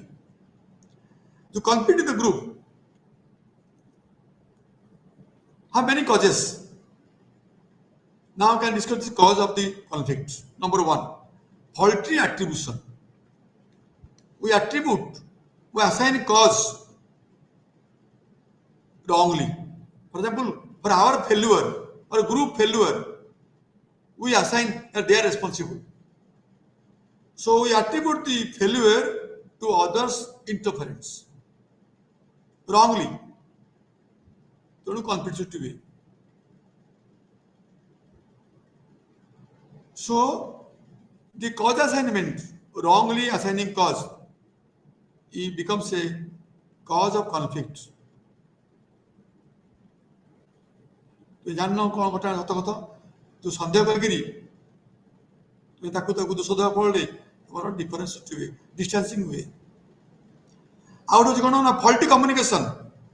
ତୁମେ ପ୍ରପରଲି କମ୍ୟୁନିକେଟ୍ କରିପାରୁନ, ତେଣୁ ତୁମର ସନ୍ଦେହ ରହୁଛି ଅନ୍ୟମାନଙ୍କ ଇଣ୍ଟରେଷ୍ଟ ଉପରେ, ଆଉ ଗୋଟେ ମେମ୍ବରର ଇଣ୍ଟରେଷ୍ଟ, ଆଉ ଗୋଟେ ମେମ୍ବରର ଡିଲିଙ୍ଗସ୍, ତୁମେ ସନ୍ଦେହ କରୁଛ, କନଫ୍ଲିକ୍ଟ ହବ। Thirdly, ତୁମର now the suppose you are holding new view and closer to reality, you are getting a new view, new idea to achieve the goal, but you find other members are selfish, biased. So you are having a new view, you are having a new idea, and you are trying to get goal quickly also. You think your effort is very significant. କିନ୍ତୁ ତୁମେ ଭାବୁ ଯେ ଅନ୍ୟମାନେ properly they are not cooperating because they are selfish. They are not cooperating. They are biased about you. They don't want to cooperate. ତେଣୁ ତୁମର conflict ଆରମ୍ଭ ହୋଇଯାଏ। Another is initially you have a poor performance, suppose in a group. ତେଣୁ ତୁମର immediately negative feedback ଆରମ୍ଭ ହୁଏ। ତେଣୁ ଏ negative feedback ଯୋଗୁଁ ପରସ୍ପର ନେଗେଟିଭ ଫିଡବ୍ୟାକ୍ ରହିବା ଫଳରେ ଏଇଟା କ'ଣ blaming each other, you blame each other, ତେଣୁ ତୁମ ଗ୍ରୁପ ଫେଲୁଅର ହୁଏ, ପରଫର୍ମାନ୍ସ କମିଯାଏ, ତେଣୁ କନଫ୍ଲିକ୍ଟ ଆରମ୍ଭ ହୁଏ। ଆଉ ଗୋଟେ ହେଉଛି feeling of desperation or feeling of deprivation and discontent. ତୁମେ ଭାବ ଯେ ତମ କଥା କେହି ଭାବୁନାହାନ୍ତି, ତମ ଇଣ୍ଟରେଷ୍ଟ କେହି ଦଉନାହାନ୍ତି, so you feel that your interest is being ignored, you are deprived, so you think of changing the group because of now the conflict arises whether I will change or not, I should stay. And next perceived inequity. So we feel the group achievement, the reward distribution is not equal among all members. There is no uniformity. The sharing not equal. There is inequity. Means some people are getting lion's share, some people are not getting share. So this feeling creates conflict. देखियो गोटे group अच्छी किसी तुम खाया भितर किए gift किसी मिलला, बहुत लोग गिफ्ट लोग नहीं जाए, तुम कौन पाइबनी, भावे इक्वाली बंटा कथा, इक्वाली बंटा होनी कि लायन सार किए अधिका नहीं होची, तुम भावुच कौन इनइक्विटी, तेणु कनफ्लिक्ट हुए, कहीं रही आम। Another point of which there is a feeling that other group do not respect your norms. When they do not respect your norm, they do not respect one group, the outer group do not respect the inner group. There are two groups, one group not liking, respecting the other group norm. Then both groups will have conflict. So now The conflicts are caused in so many ways. Now, what outcome comes out of conflicts? Conflict is कौन हुए? The outcome of conflict, result of conflict. So now the conflict has a chain of reaction. Within the conflict, we have a number of reactions, number of incidents happening in a group. Number one, there is number one, poor communication. Member one ଭଲ ସଦ୍ଭାବ ରହିବନି, କଥାବାର୍ତ୍ତା ରହିବନି. There will be poor communication. There will be mistrust, suspicion. ସନ୍ଦେହ କରିବେ, କାଳେ ସିଏ ତାକୁ ଯାଇ ଆମେ ଯାହା କଥାବାର୍ତ୍ତା ହେବା ସେ କାଳେ ବାହାରେ କହିଦେବ, ସନ୍ଦେହ କରିବେ. Secondly, ଟିକେ ଟିକେ ଡିଫରେନ୍ସଟାକୁ ଆମେ ବଡ଼ କରି ଭାବିବା, like magnifying or escalating trivial differences. ଟିକେ ଟିକେ କଥାରେ ଟିକେ ଟିକେ ଡିଫରେନ୍ସ ହେଲା ତ ବଡ଼ କରି ଭାବିବା.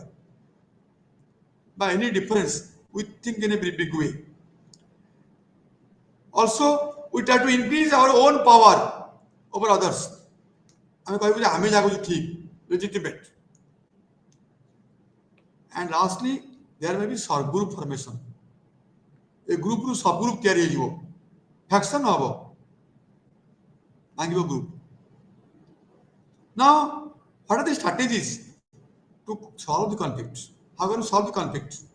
Number one, so put a superordinate goal. तुम्हारा goal अच्छी, से goal था, तुम आउट ए goal रखिबो, जोटा कि both the faction group को acceptable.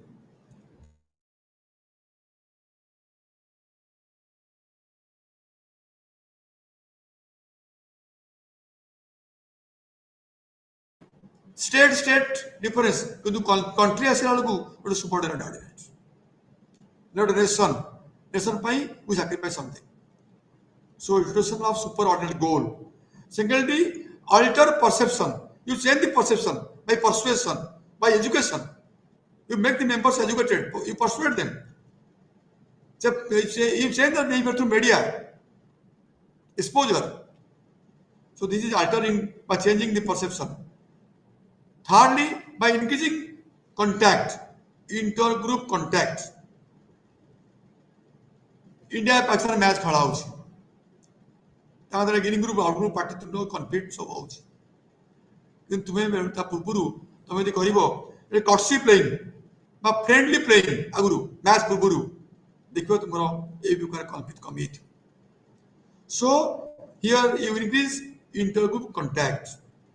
The neutral ground, the neutral place रे एकाठी करा, से मिसिले ताकर जो परस्पर प्रति आकु सस्पिशन कमी जीवो, conflict कमी बो. Then you can withdraw your boundary. तो जो boundary तुम्हें यह conflict कुपरा यह है boundary, तो change करो. And also you start negotiation.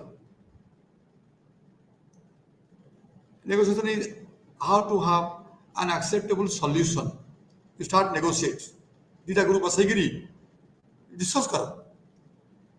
And also there is a structural solution, means you redistribute the resources.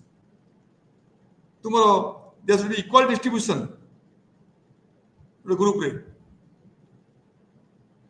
And also you respect others' norm. You should start respecting others' norms. So all these 7 points, in all these 7 conditions help you to resolve conflicts. So as I told you, for group effectiveness, to resolve conflict, there should be more interaction, communication. And the communication is very important phenomenon. Now we'll talk about communication. Communication means it involves transmission. It involves receiving messages. Number one. Number two, communication means involving people, at least two. One sender, one receiver. one person not able to communicate. At least two persons should be there. And thirdly, the communication should be active. It must be continuous. It must be active, it must be continuous, it must be reciprocal. जणे कहले हबनी आउने कहउथिबो ए तीनटा जिंस हेले communication can be continued, communication can be effective. So that is communication. Communication means all these things. All these three conditions indicate there is communication. And the communication is of two types mainly: verbal, non-verbal. And verbal communication may be oral, using what we are speaking. It may be written. So you can have communication by writing, by speaking. And also you can have non-verbal communication. And the non-verbal communication, not speaking or writing, that is facial expression. That is wave, walking, nodding head, mundo paleva. So all these non-verbal, verbal communications can occur together also. मैं कहला बेले तुम्हारा facial expression भी count करे. हमारे verbal communication, हमारे content information दिए about content.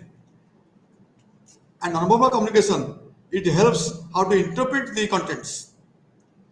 बेले non-verbal communication, non-verbal cue, verbal cue different है पारे. If the difference is controversial, but when they contradict, we find non-verbal communication, non-verbal cues are more important. We rely more on non-verbal communication. So we have different styles of communication. These communication styles may be of different types. It may be passive. Passive means, so we can communicate through body language. We can communicate. We can avoid eye contact. Without looking directly, we can communicate. So we can communicate by chewing something or biting pencil, biting pen, or you can putting hand in the mouth. So the communication here can be passive. Means, so you are communicating, though you are not very serious, not active, you are still communicating. So this type of communication usually comes with the person who are having low self-esteem or who are timid, bhaya karanti, but they are indecisive. So these people, they are having this type of communication. Then there is another communication called aggressive communication. Like passive, the opposite is aggressive. So in aggressive communication, we disregard the rights of others and we force our own view, our own need. Our opinion, we try to impose on others. We speak in aggressive tone, aggressive gesture. Dabai kathata karu. It's aggressive communication. And we have also passive aggressive communications. So we speak in a passive way, kintu amaro result है aggressive. And passively कहू, किंतु आम कथा को हम समझ बड़े impose करिया पे. So our communication है assertive communication. The assertive communication is very important. We communicate by mutually respecting each other. We communicate, but while communicating our thoughts, ideas, we respect each other mutually. That is very powerful communication, and this communication is very important. Now we come to the barriers of communications. There are two barriers of communications. One is physical barrier of communication. So physical or environmental barrier. There may be noise when you are communicating. Suppose you are going to speak in, I am now speaking. There is a sound here, background sound, background noise. So that is a barrier. So improper timing, or distance between the sender and receiver, or noise, or any on your sound in the communicating channel, that creates barrier. That's a physical barrier or environmental barrier in communication. There's another barrier, that is psychological barrier. When you communicate, sometimes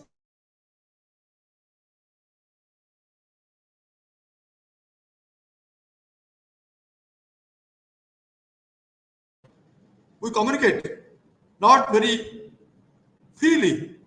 We have prejudice, or we are having mistrust. We don't believe, so you don't be free, frank, or you can be negative in your approach.